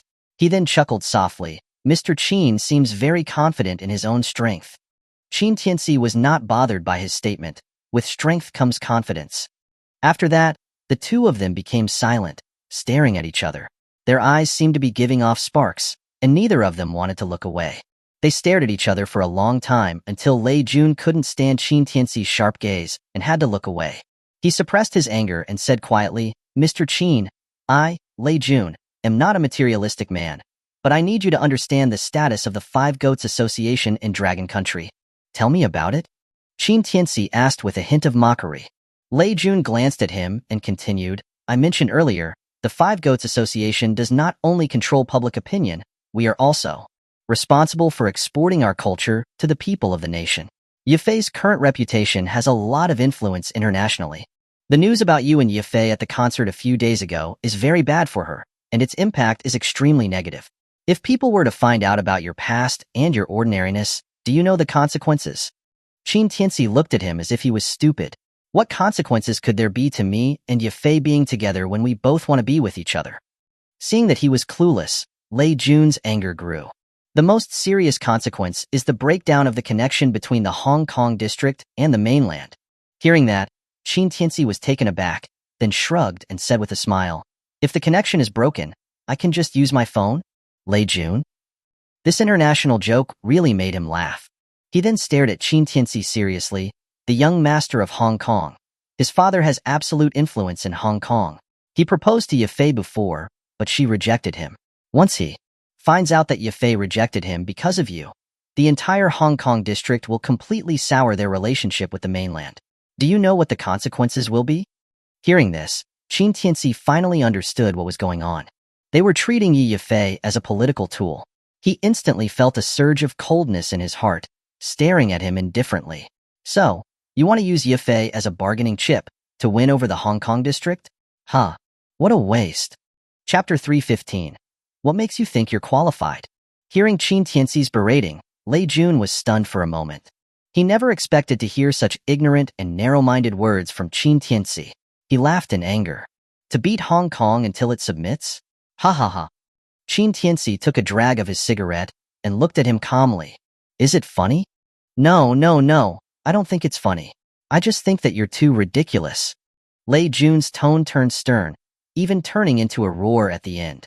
Kid, I'm only calling you Mr. Qin for Yifei's sake, but the reality is, aside from your bit of martial arts, you're extremely ignorant about everything else. Seeing his emotions getting more and more agitated, Qin Tianci seemed particularly calm and collected. Oh? Then tell me, how am I ignorant? Lei Jun sneered. Do you know what the Hong Kong district is? Why hasn't an official administrative document been issued for the direct administration of Hong Kong yet? Yes, Hong Kong has been returned, but it was returned under the condition of the presence of foreign troops. The young master of Hong Kong's father is a person that we must win over. If both sides become hostile, the Yanks and the Japanese who are eyeing us will take the opportunity to stir up public opinion. If they manage to find an excuse to start a war, the consequences will be unthinkable. Hearing that, Qin Tianci remained indifferent and even found it a bit funny. So, you want to use Yifei as a bargaining chip to win over Hong Kong? Hearing his question, Lei Jun explained, This isn't a bargaining chip, this is contributing to the country, just like Wang Zhaojun from back then. Huh. Qin Tianci couldn't help but sneer. What a Wang Zhaojun. It's just a political tactic of sacrificing the small to gain a short-term benefit, but you make it sound so grand. Lei Jun took a deep breath, furious. If we don't use these political tactics, would you be able to live so peacefully? Would you be able to live so comfortably? Would the people of Dragon Country be able to live with enough food and clothing like they do now? Comfort? Peace? Enough food and clothing? Qin Tianci laughed again, then turned to fix his gaze on Lei Jun. Do you know how many people can't even afford food in school now? Do you know how many young people are barely surviving and can only cling to the edge of society? Do you know how many people don't even want to get married now? And how many people in middle age are losing their jobs and are burdened by the pressure of taking on 3 or 4 jobs? Working themselves to death? Do you know how many couples don't even want to have kids and are afraid of falling sick just to earn a bit of money for their family? Faced with Qin Tianci's sudden series of questions, Lei Jun was stunned. He stared blankly at the increasingly angry man, speechless for a moment, but he quickly thought of a rebuttal. What you're talking about is nothing compared to war. Surprisingly, Qin Tianci didn't refute him this time. He just took a puff of his cigarette and said indifferently, "You're right, if war breaks out, the entire population of Dragon Country will be in deep water. They will be filled with fear and displacement. Even survival will become a luxury. But if we live just to survive, then peace will lose its meaning." As soon as those words came out, Lei Jun's pupils widened slowly, staring at Qin Tianci with disbelief, as if he was seeing him in a new light. His mind was blown by those words, overwhelmed by shock and disbelief. After a while, his dry throat bobbed, and he suddenly laughed. Is it funny? It was the second time Qin Tianci had asked that question. But this time, Lei Jun shook his head, not having an answer, instead saying, "No, I just think that I may have misjudged you. You're not as shallow as I thought." Qin Tianci spread out his hands. "I'll take that as a compliment." However, Lei Jun once again restrained his smile, staring at Qin Tianci as he asked, "Since you say that living just to survive will cause peace to lose its meaning, then I want to know what you mean by peace." "It's simple." Qin Tianci smiled lightly. "Resource sharing, fair competition?" Ha ha ha. Before he could finish speaking, Lei Jun laughed again. "Resource sharing? Fair competition? You're naive. I originally thought that you'd have some insights, but I didn't expect." Well, it's rare for me, Lei Jun, to misjudge someone 3 times in one day. What you call resource sharing and fair competition is just a fantasy. I'm telling you, as long as there are people, there will never be a day of sharing or fairness. You're wrong. Qin Tianci smiled. "I didn't finish. There's a very important prerequisite before those two." "What prerequisite?" Lei Jun frowned in confusion. Qin Tianci took a drag of his cigarette. A look of disdain flashed in his eyes. "Unification." "Unification?" Lei Jun furrowed his brow even more, and then scoffed. "You make it sound easier than it is. Dragon Country has gone through half a century to reach its position today, but even so, we're still oppressed by the Yanks and many other Nordic powers. How easy do you think unification will be?" But Qin Tianci only said calmly, "You're wrong again." "Wrong again?" Lei Jun was stunned. "Where am I wrong?" Qin Tianci's tone was calm, but extremely domineering. He looked at Lei Jun and said, "I'm not talking about the unification of Dragon Country, but the unification of the world." Silence. Deathly silence. After he finished speaking, the only thing that could be heard in the entire estate was the sound of the wind rustling the flowers. After a while, Lei Jun looked at him as if he was an idiot, shaking his head and laughing. "I really don't know if I'm crazy or if you're crazy. To actually say such nonsense, the unification of the world? Ha ha ha. You're really an ignorant and arrogant guy. You really think that because you have a bit of martial arts skills, you're invincible?" Hearing the mockery in his words, Qin Tianci just shrugged, sitting there and puffing on his cigarette like an old-timer, not bothering to refute him. After he was finished laughing, Lei Jun was still unable to resist chuckling. "You people, you're just on the internet too much. You've never even been a soldier. You think our country is invincible, and you always think that those who offend Dragon Country shall be killed, no matter how far away they are. When the time comes, are you going to kill them, or am I going to kill them?" "Okay," Qin Tianci said suddenly. Lei Jun was stunned. "What did you say?" Qin Tianci smiled as he took a drag of his cigarette, looking at him with a playful gaze. "I'll do the killing." "You?" Lei Jun was stunned. He then asked, "What makes you think you're qualified?" Qin Tianci smiled lightly. "With me alone, I can move mountains, I can break the seas, and I can decide the fate of the world." Chapter 316. The Origins of Yi Yafei's Marriage. What did you just say?" Hearing Qin Tianci's domineering words, Lei Jun was at a loss. He had lived for most of his life, and he had never seen anyone so shameless before. To say that he could move mountains, break the seas, and decide the fate of the world? Who does he think he is, Panga? Qin Tianci leisurely exhaled a cloud of smoke, smiling mockingly. "Do you need me to repeat it again?" "Huh." Lei Jun was laughed at. Completely laughed at. He reached out and vigorously rubbed his forehead as if trying to hide his exploding emotions. He then stared coldly at Qin Tianci. Do you know what you're saying? Qin Tianci shrugged. It's still daytime. I haven't fallen asleep. Bullshit. Lei Jun suddenly cursed out loud. Since ancient times, no one has ever been able to unify the entire world, not even the first emperor, and he couldn't do it. What makes you think you can do it? With your lousy martial arts skills? Qin Tianci didn't refute anything. He simply smiled calmly. Just because you can't do it doesn't mean others can't. Just like back then, when Dragon Country was surrounded by 18 countries, no one would have thought that we'd be able to rise from the ashes in just a few years. Dragon Country was able to develop so quickly these past few years because of the appearance of the Hades King. You? Lei Jun paused mid-sentence, his pupils suddenly constricting. As if he'd thought of something, he stared at Qin Tianci in disbelief. In that instant, his mind exploded, as if he was being engulfed by flames. It was important to know that when Dragon Country's borders were in danger, the official announcement only mentioned 8 countries to stabilize the emotions of the people. But now, he'd heard the number of 18 countries, without any error, from Qin Tianci's mouth. That was classified information. Only the higher-ups of the royal family and a few specific departments of Dragon Country would know about it. But how did Qin Tianci know? You? Who the hell are you? When Lei Jun came back to his senses, his arrogance from earlier had completely vanished. He was now staring at Qin Tianci, a terrifying thought forming in his mind. But Qin Tianci only said calmly, I'm Yifei's fiancée. Lei Jun took a deep breath of cold air, feeling unprecedented horror. In the next instant, he turned around and walked away without saying anything else. Qin Tianci didn't stop him, but as Lei Jun reached the door, he turned back and asked, 3 years ago, which prison were you in? Qin Tianci glanced at him, smiling calmly, Lingdu. Boom, boom, boom. Lei Jun's mind completely exploded, and he froze in place. Qin Tianci only smiled as he asked, Can I have my tea now? Lei Jun recovered from his daze, subconsciously saying, Why yes, you may. Please make yourself comfortable. Without realizing it, he'd started using honorifics while speaking to Qin Tianci. But now, he didn't dare waste another moment. He immediately ran out of the estate, leaving Qin Tianci alone inside quietly drinking his tea. A few minutes later, Yifei hurried over, looking at him strangely as she asked, My dear, what did you say to Lei Jun? He suddenly left in a hurry?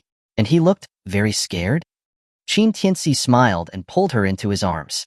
I told him that you were pregnant with my child. Yifei?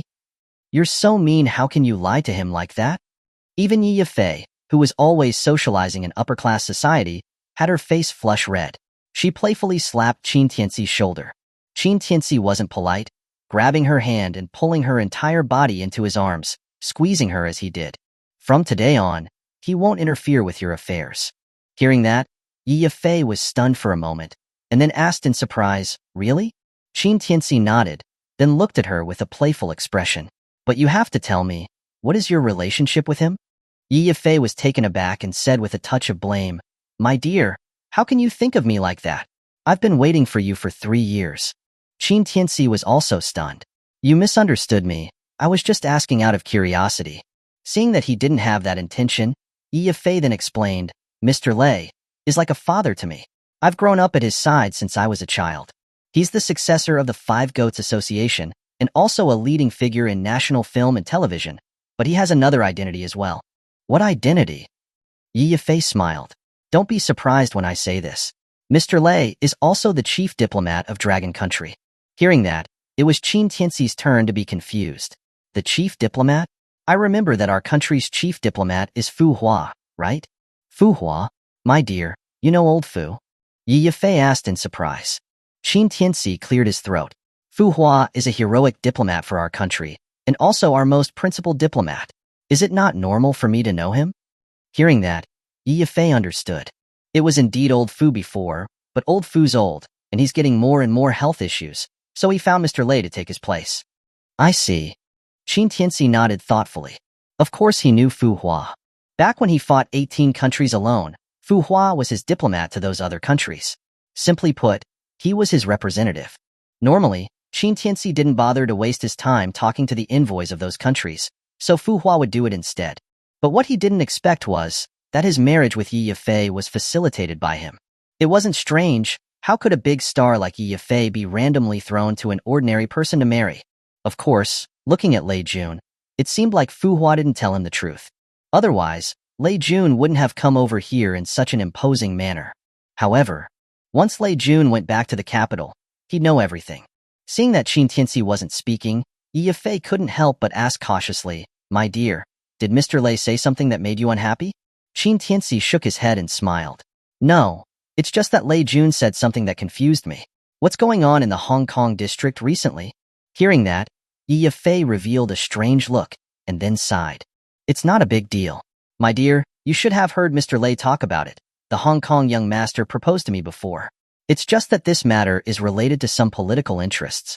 Qin Tianci narrowed his eyes slightly. "Tell me the details." Yi Yifei thought about it and then spoke. "The Hong Kong young master's father, the King of Hong Kong, has recently been in close contact with people from the Yanks. Mr. Lei's people have discovered this, so Mr. Lei wants to use me to create a marriage alliance with the young master of Hong Kong to alleviate their tensions." Hearing that, a cold light flashed in Qin Tianci's eyes. The King of Hong Kong is getting too close with the Yanks? He has some nerve. Chapter 317. A man who can take on thousands, the only one of his kind in the world. Yi Yifei was a little stunned when she felt the chilling, killing intent in Qin Tianci's words. "My dear, the situation in the Hong Kong district has always been quite complicated, but I don't know the specifics. I only occasionally hear snippets of conversations between Mr. Lei and old Fu." She didn't forget to console him. "The royal family and the country will handle these matters. You don't need to worry so much." But Qin Tianci didn't agree. If they could handle it well, Lei Jun wouldn't be thinking about marrying you off to the Hong Kong young master to ease the tensions between the two sides. Yi Yifei was speechless, not knowing what to say. At the same time, she felt a little strange. Why was Qin Tianci so concerned about these things? But thinking about it, she felt even happier in her heart. She didn't expect her fiancé to be such a patriotic man. She was getting more and more infatuated with him. Qin Tianci noticed the strange look on Yi Yifei's face and immediately realized that he had gotten a bit carried away. He smiled lightly. "I was just talking casually. Don't take it to heart. In any case, that so-called Hong Kong young master is dreaming if he thinks he can marry you." Yi Yifei felt a warm feeling in her heart after hearing Qin Tianci's unintentional promise. She shifted her head on his chest, finding a more comfortable position, and mumbled, "With you here, Yifei doesn't want anyone else." Qin Tianci stroked her fragrant hair, his eyes lighting up with a hint of passion, a mischievous smile appearing on his face. "Are you saying that you only want me?" Yi Yifei responded softly, her face turning a bit red. But when she saw the predatory glint in Qin Tianci's eyes, her heart skipped a beat. Before she could react, Qin Tianci suddenly picked her up. Yi Yifei instantly cried out in surprise. "Ah, my dear, what are you doing?" Qin Tianci smiled mischievously. "A lone man and woman, alone together in an estate. What do you think we're gonna do?" Yi Yifei understood what he meant. In an instant, her beautiful face flushed with an undeniable blush. "And no, not here." Qin Tianci retorted, "Didn't you say that you only wanted me? Why don't you want it now?"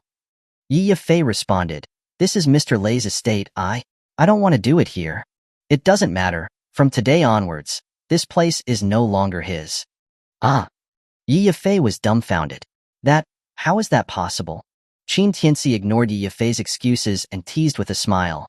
"With such a big star in front of me, if I just look and don't eat, what kind of a man would I be?" Then, without saying anything further, he picked Yi Yifei up and walked towards the resting room. Yi Yifei couldn't resist him. In the end, she could only go along with it. Her fair face had turned completely red. Before long, shy and alluring sounds began to come from the room. On the other side, Lei Jun landed in the capital. He hurriedly made his way to the headquarters of the Five Goats Association. Old Fu was in his office, watering the flowers. The door suddenly burst open, scaring him and making him drop the watering can. "Are you sick? Why didn't you knock? You scared my flowers." Old Fu angrily blew his mustache and scolded, then clutched his heart, looking hurt. Lei Jun didn't care about all of that. He rushed to Old Fu and grabbed his shoulders with wide eyes. Old Fu was scared again at seeing him so ferocious. What are you doing? I'm 80 years old already. Don't tell me you're thinking of." "Old Fu." Lei Jun roared, stopping him from speaking. He then asked with a trembling voice, "Tell me, who is that fiancé of Yifei's?" Old Fu was stunned. He didn't seem to expect him to ask such a question. He then looked away and pried his hand off with his cane, and then aimlessly strolled around. What is it? Why are you so panicked and asking that so suddenly? But Lei Jun rushed in front of him again, blocking his way. He asked in an extremely serious tone. Old Fu, I just want to know, who exactly is that fiancé you found for Yafei? Yes, the one named Qin Tianci. Seeing how determined he was to get to the bottom of things, Old Fu didn't get angry. Instead, he leisurely sat down, poured him a cup of tea, and said with a chuckle, Don't be so agitated. Drink some tea, haha, drink some tea first. Drink your ass. Lei Jun sat down in front of him. I'm not in the mood for tea right now. Old Fu, I just came back from Jiangbei. Old Fu raised an eyebrow and picked up the teacup, asking casually, Oh, you went to Jiangbei? What for? To see Qin Tianci. As soon as he said those words, Old Fu spat out the tea he just swallowed onto Lei Jun's face. He stood up and asked in terror, You went to see Qin. What did you say to him? Now he was panicking. He was really panicking. Seeing Old Fu, who was usually as steady as an old dog, getting so excited, Lei Jun was even more certain of his suspicion. Old Fu, can you tell me, who is this man named Qin? This was the third time he had asked about Qin Tianci's identity, but Old Fu just wiped his mouth, forced himself to calm down, and sat back down, his words full of meaning. Who do you think he is? Lei Jun was stunned for a moment. He then frowned. I don't know, that's why I'm asking you, Old Fu. You watched Yafei grow up, and you love her no less than I do. Why would you let her marry a man that she's never met, and someone who has even been to prison?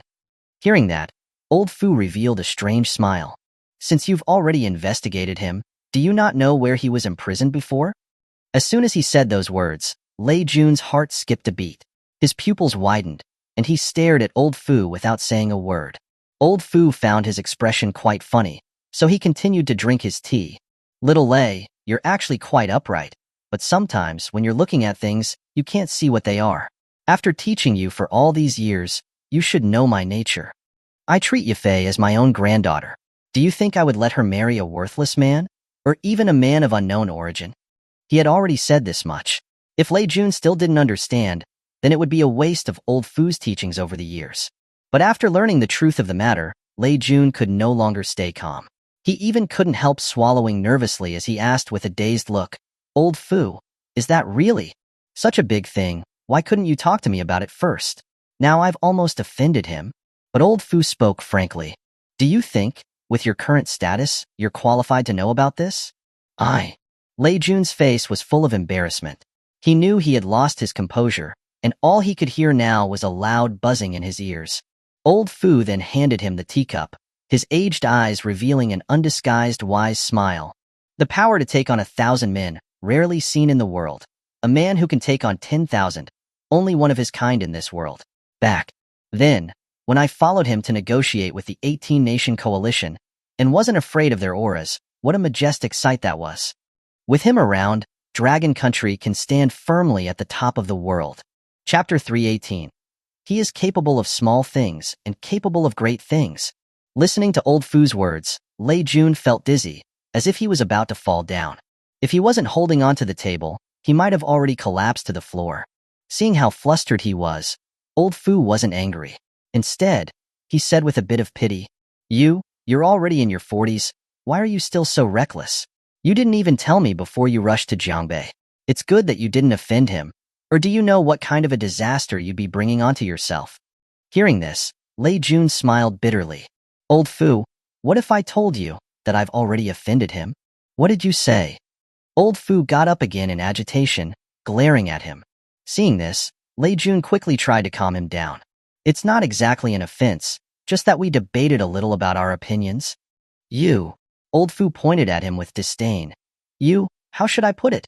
You should have been able to tell with the brain in your ass that the reason why I would have Yafei marry him is not to make her a political sacrifice.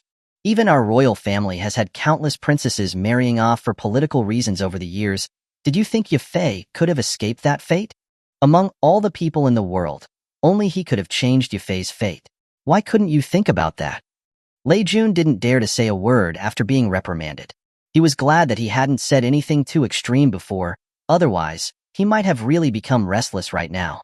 Thinking this, The look on Lei Jun's face became even more bitter. He recalled what Qin Tianci had said earlier. With me alone, I can move mountains, I can break the seas, and I can decide the fate of the world. Back then, when he heard those words, he had thought that Qin Tianci was crazy, completely oblivious to the enormity of the world. Now it seemed that the one who was oblivious was him, Lei Jun. Just when Lei Jun was thinking about how to explain things to Qin Tianci later, to ease their relationship, a subordinate knocked on the office door. "Come in." With Old Fu's command, the subordinate hurried over and said, "Old Fu, news from the Hong Kong district. The Hong Kong young master has already boarded a flight to the capital." "What did you say?" Hearing that, Lei Jun was alarmed, his brows furrowing. Old Fu, however, seemed much calmer than him. He said with a cold smile, "It seems he heard the news and is coming over to pick a fight." Lei Jun nodded. He naturally knew why the Hong Kong young master was coming, but since he had gotten the answer he wanted today, he wouldn't let the Hong Kong young master interfere with Yi Yifei's marriage. He then ordered his subordinate, "Find out what time he will land and arrange a welcoming banquet. You don't need to worry about the rest." "Yes." The subordinate nodded, but he didn't leave right away. Instead, he continued to report, "Old Fu, Mr. Lei, there is one thing I think I should report to you."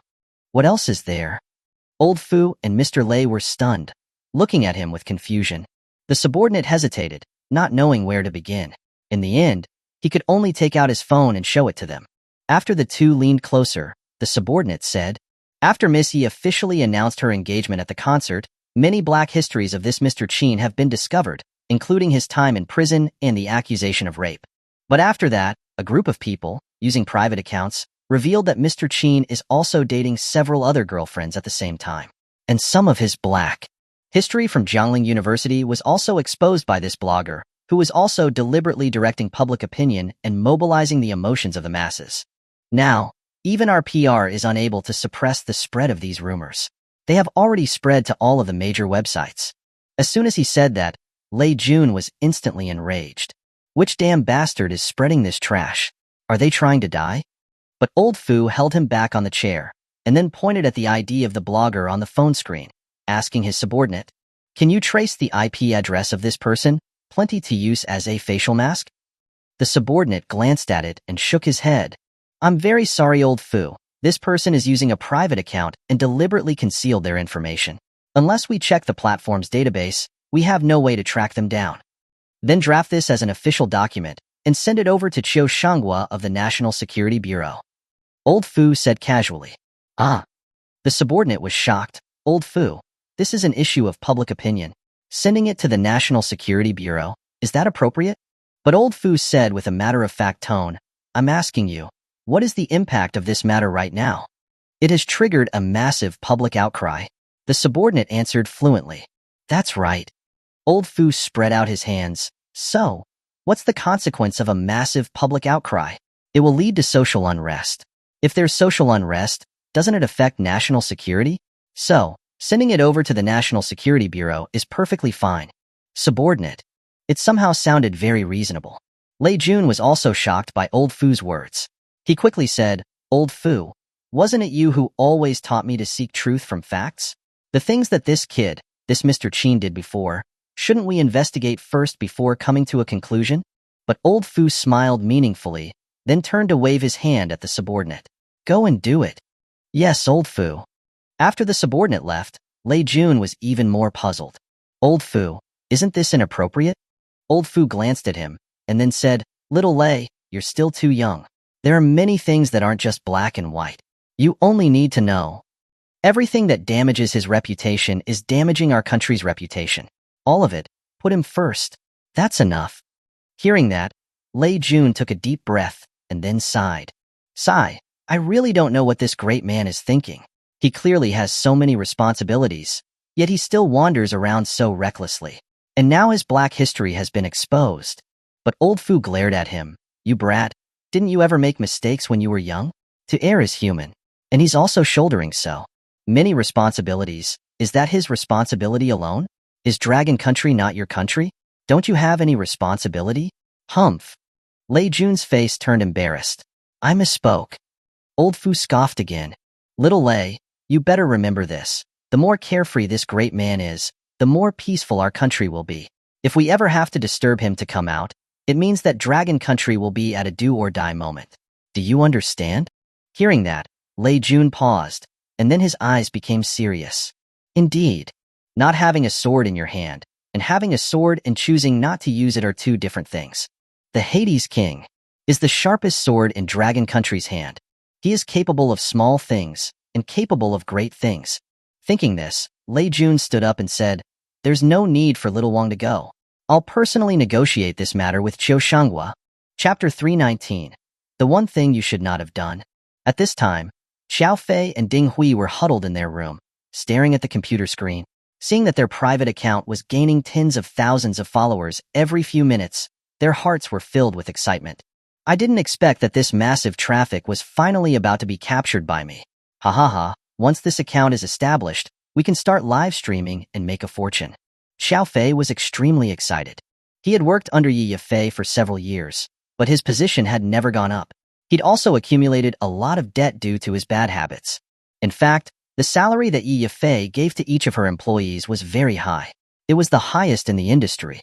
Even a 10th-rank manager like Xiao Fei, those who shared the same job title would have an annual salary of no less than 500,000. However, he wasn't satisfied with the status quo. He was always thinking about how to make big money and pay off his debts. So he listened to Ding Hui's persuasion, taking advantage of Yi Yifei's official announcement to take a bite of that enormous traffic. Even though doing this might cause Yi Yifei to have a scandal and even cause Qin Tianci to be subjected to unprecedented cyberbullying, but who cares? Stepping on other people's corpses and eating human blood buns wasn't anything new in the entertainment industry. Not to mention that it was such a good opportunity. Seeing that the speed at which Xiao Fei was gaining followers was increasing, Ding Hui's face lit up with joy. Don't be in such a hurry. Let me give you a few more exposés about that trash Qin Tianci. I guarantee that you'll gain 10 million followers within a week. Xiao Fei became even more excited. He put his arms around Ding Hui and kissed her with his large yellow teeth. Hui, you are truly my lucky star. With this, I'll definitely be able to crush Yi Yifei and that man named Qin. Once I've made a name for myself, I'll see who in the industry will dare to offend me. Xiao Fei, ha ha. Looking at his smug expression, Ding Hui also leaned her head on his shoulder with a bright smile. If you get famous, you can't abandon me, okay? I'm your good help. How could that be? Xiao Fei patted his chest with conviction. You're my spouse that helped me get rich. I would never abandon you. But as soon as he said that, boom, the door was kicked open violently. Immediately after, a large group of armed troops rushed in, surrounding them. Don't move. Xiao Fei and Ding Hui had never seen anything like this before. They were so scared that they immediately stood up and raised their hands. Who are you? Why are you barging into my house? Xiao Fei asked with a pale face, stammering. Looking at the dark gun barrels, Ding Hui's legs had gone soft. She almost fainted. Then a middle-aged man in a suit walked out from behind the soldiers. It was Qiu Shanghua, whom Qin Tianci had met in the 9th prison. He had a serious face, looking around at both of them, asking coldly, "Are you Xiao Fei?" Xiao Fei was stunned for a moment. He didn't expect the other party to say his name as soon as they opened their mouths. He swallowed and asked, I'm Xiao Fei. Who are you? Qiu Shanghua glanced at him and then pulled out a document.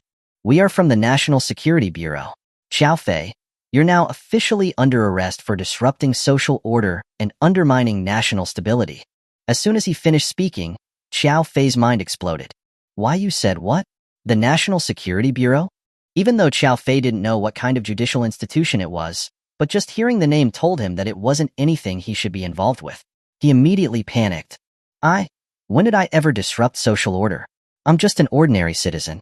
How could I possibly undermine national stability? How can you just slap accusations on me like that? But Qiu Shanghua ignored his excuses, instead saying calmly, once you get to the National Security Bureau, you'll remember what you did. Now, come with us immediately, or we'll consider you as resisting arrest and we can shoot at any time. Xiao Fei was dumbfounded. He was just an ordinary media worker. How did he attract such a group of mysterious forces? At this time, Ding Hui also reacted. She immediately stepped forward and tried to stop them. You can't take him away. Qiu Shanghua frowned. You have no right to obstruct our law enforcement. Step aside.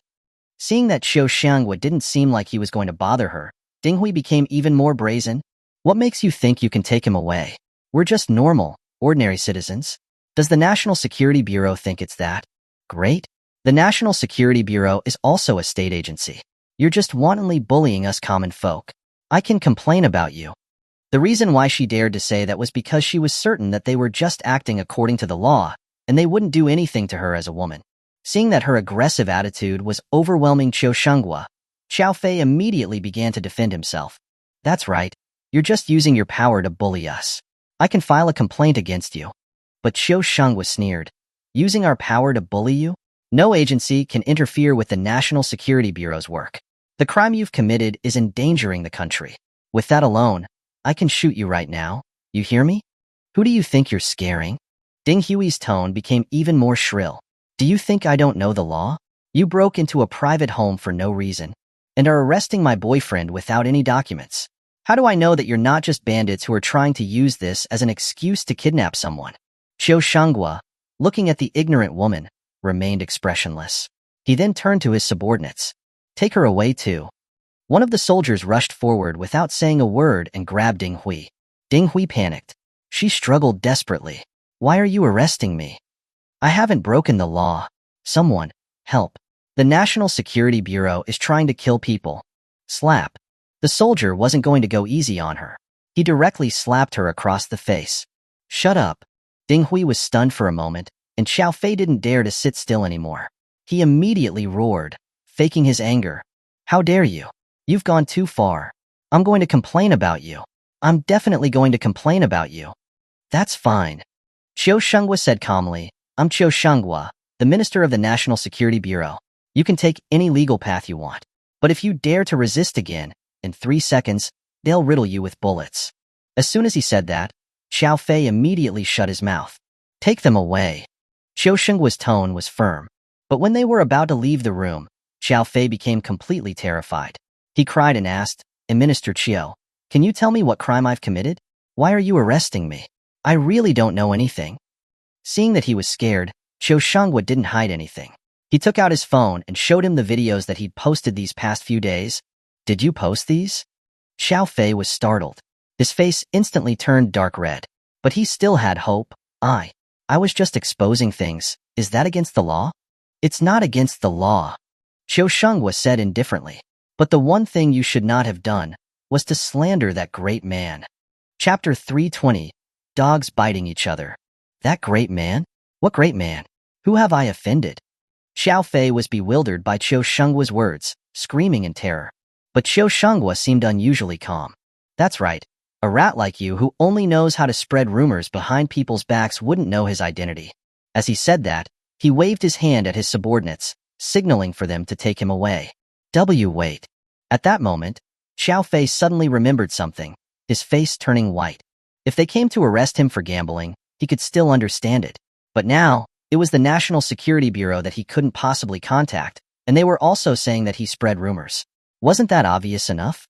Ding Hui also reacted. She instantly shouted, Isn't it just a video? How can you say that it's a rumor? Those are all facts. Why can't we let the public know? Qiu Shenghua looked at the two ignorant people, just staring at them silently. Wait. Xiao Fei said in a terrified tone, Minister, I didn't make this video. This woman made me post it. It has nothing to do with me. Ding Hui, who was just yelling furiously, was dumbfounded. She didn't expect Xiao Fei to sell her out so quickly. Her eyes widened, and she glared at him, yelling, Xiao Fei, you bastard. What are you saying? Xiao Fei didn't care about anything. If he wanted to get out of this, he had to find a scapegoat. Ding Hui was the most suitable person. He immediately pointed at her and said to Qiu Shenghua, Minister, it's this woman. She had an old grudge with that man in the video, so she kept convincing me to post videos to expose his black history. I'm innocent. Hearing that, Ding Hui immediately exploded. She raised her claws and went to scratch him. Xiao Fei, I was just giving you ideas, yet you were trying to harm me. I was blind to fall for a dog like you. I'll kill you. Seeing that she was rushing at him, Xiao Fei immediately slapped her across the face. I'm going to say it. Did you really think you were worth anything? Spending my money and flirting with other men outside. You think I don't know? If it wasn't for your decent looks, do you think I would even give you a second glance? Ding Hui was trembling with anger. Her face was contorted. You dog. I'll fight you to the death. A woman who had snapped was sometimes scarier than a man. The two of them soon started fighting in front of everyone. Qiu Shanghua, who had wanted to deal with this matter quickly, also became interested. He immediately had his subordinates bring him a bag of sunflower seeds and sat on the side, watching the two of them tear each other apart. In a short while, both of them were panting, their faces covered with bruises, their hair in a mess, and their clothes were torn in several places. Seeing this, Qiu Shanghua couldn't help but chuckle. Are you two done fighting? If so, let's go. Hearing that, Ding Hui collapsed again. This has nothing to do with me. Why should I go with you? Enough with your crap. Xiao Fei was furious. At the end of the day, I'm just the poster, you're the mastermind. Who else would they arrest if it wasn't you? Enough. Qiu Shanghua spat the sunflower seed shells into the trash can and clapped his hands. Neither of you can escape this. Since you've done this, you must bear the consequences. Saying that, he waved his hand again. Ding Hui screamed as she struggled wildly, refusing to leave. But the soldiers didn't care. They dragged her out the door by her hair. As she passed Qiu Shanghua, Ding Hui couldn't hold back her anger any longer and shouted, Qiu, I just want to know, is Qin Tianci your dad? Why are you protecting him so much? Qiu Shanghua chuckled, then leaned in close, staring at her. Are you his classmate? Ding Hui hardened her neck. So what if I am? That piece of trash, he's just acquainted with a few people. He thinks he's so great. Let me tell you, you better let me go. Or when I get out, I'll make sure he suffers. Hearing that, Qiu Shanghua laughed, laughing heartily. Ha ha ha, you? Make him suffer? Seeing his mockery, Ding Hui said in anger, Do you think that I'm joking? Qiu Shanghua finished laughing, then looked at the woman before him with pity. He then suddenly asked, Do you know who I am? Ding Hui was stunned. Why would I want to know you? Aren't you just from the national something or other? Is that so great? Qiu Shanghua sighed, then said seriously, The National Security Bureau is a department responsible for the entire country's security, including the collection of foreign military intelligence and the investigation of domestic spies. All of our duties are directly connected to the imperial family, and I am the minister of this department. As soon as he said that, Ding Hui's arrogance instantly vanished. Her eyes widened as she stared at him. Even though she liked to speak up for women's rights, she still had the basic knowledge. Directly connected to the imperial family? Wasn't that like the secret guards from ancient times? And the Qiu Shanghua in front of her was the leader of the secret guards? She didn't have any idea how powerful that was, but she knew that he was an existence that was below one person and above everyone else. In that instant, both she and Xiao Fei had the same thought. Did they violate some divine rule? Why would the head of the secret guards come to arrest them? Before Ding Hui could react, Qiu Shanghua continued. Do you know that the main character of your videos who you've been slandering, that man named Qin, even when I meet him, I must respectfully call him, Sir. Boom. As soon as he said that, both of their minds exploded. Even the minister of the National Security Bureau had to call Qin Tianci Sir? How was that possible? Ding Hui was completely bewildered. In her memory, Qin Tianci was just a loser from university. As for why he was able to win the favor of Yi Yifei, it was just pure luck. It hadn't been that many years since they last saw him. What could make a person's identity change so completely? Okay, that's all I wanted to say. Seeing that the two of them were stunned, as if struck by lightning, Qiu Shanghua didn't plan on wasting more time. He turned to call his subordinates to hand over a confidentiality agreement, which he threw in front of them. Sign this. From today on, your lives are no longer your own. No. No way. No. I don't want to. Ding Hui and Xiao Fei knew what they were going to face next. They immediately panicked and retreated in fear. But the soldiers behind them didn't give them any chance to resist, forcing them to sign the document before dragging them away. At this time, Qiu Shanghua took out his phone and made a call. Old Fu, it's all been taken care of. Has the Hong Kong young master arrived yet? After a moment, Old Fu's voice came from the phone. That kid is also very stubborn. We can't stop him. He's already gone to Jiangbei.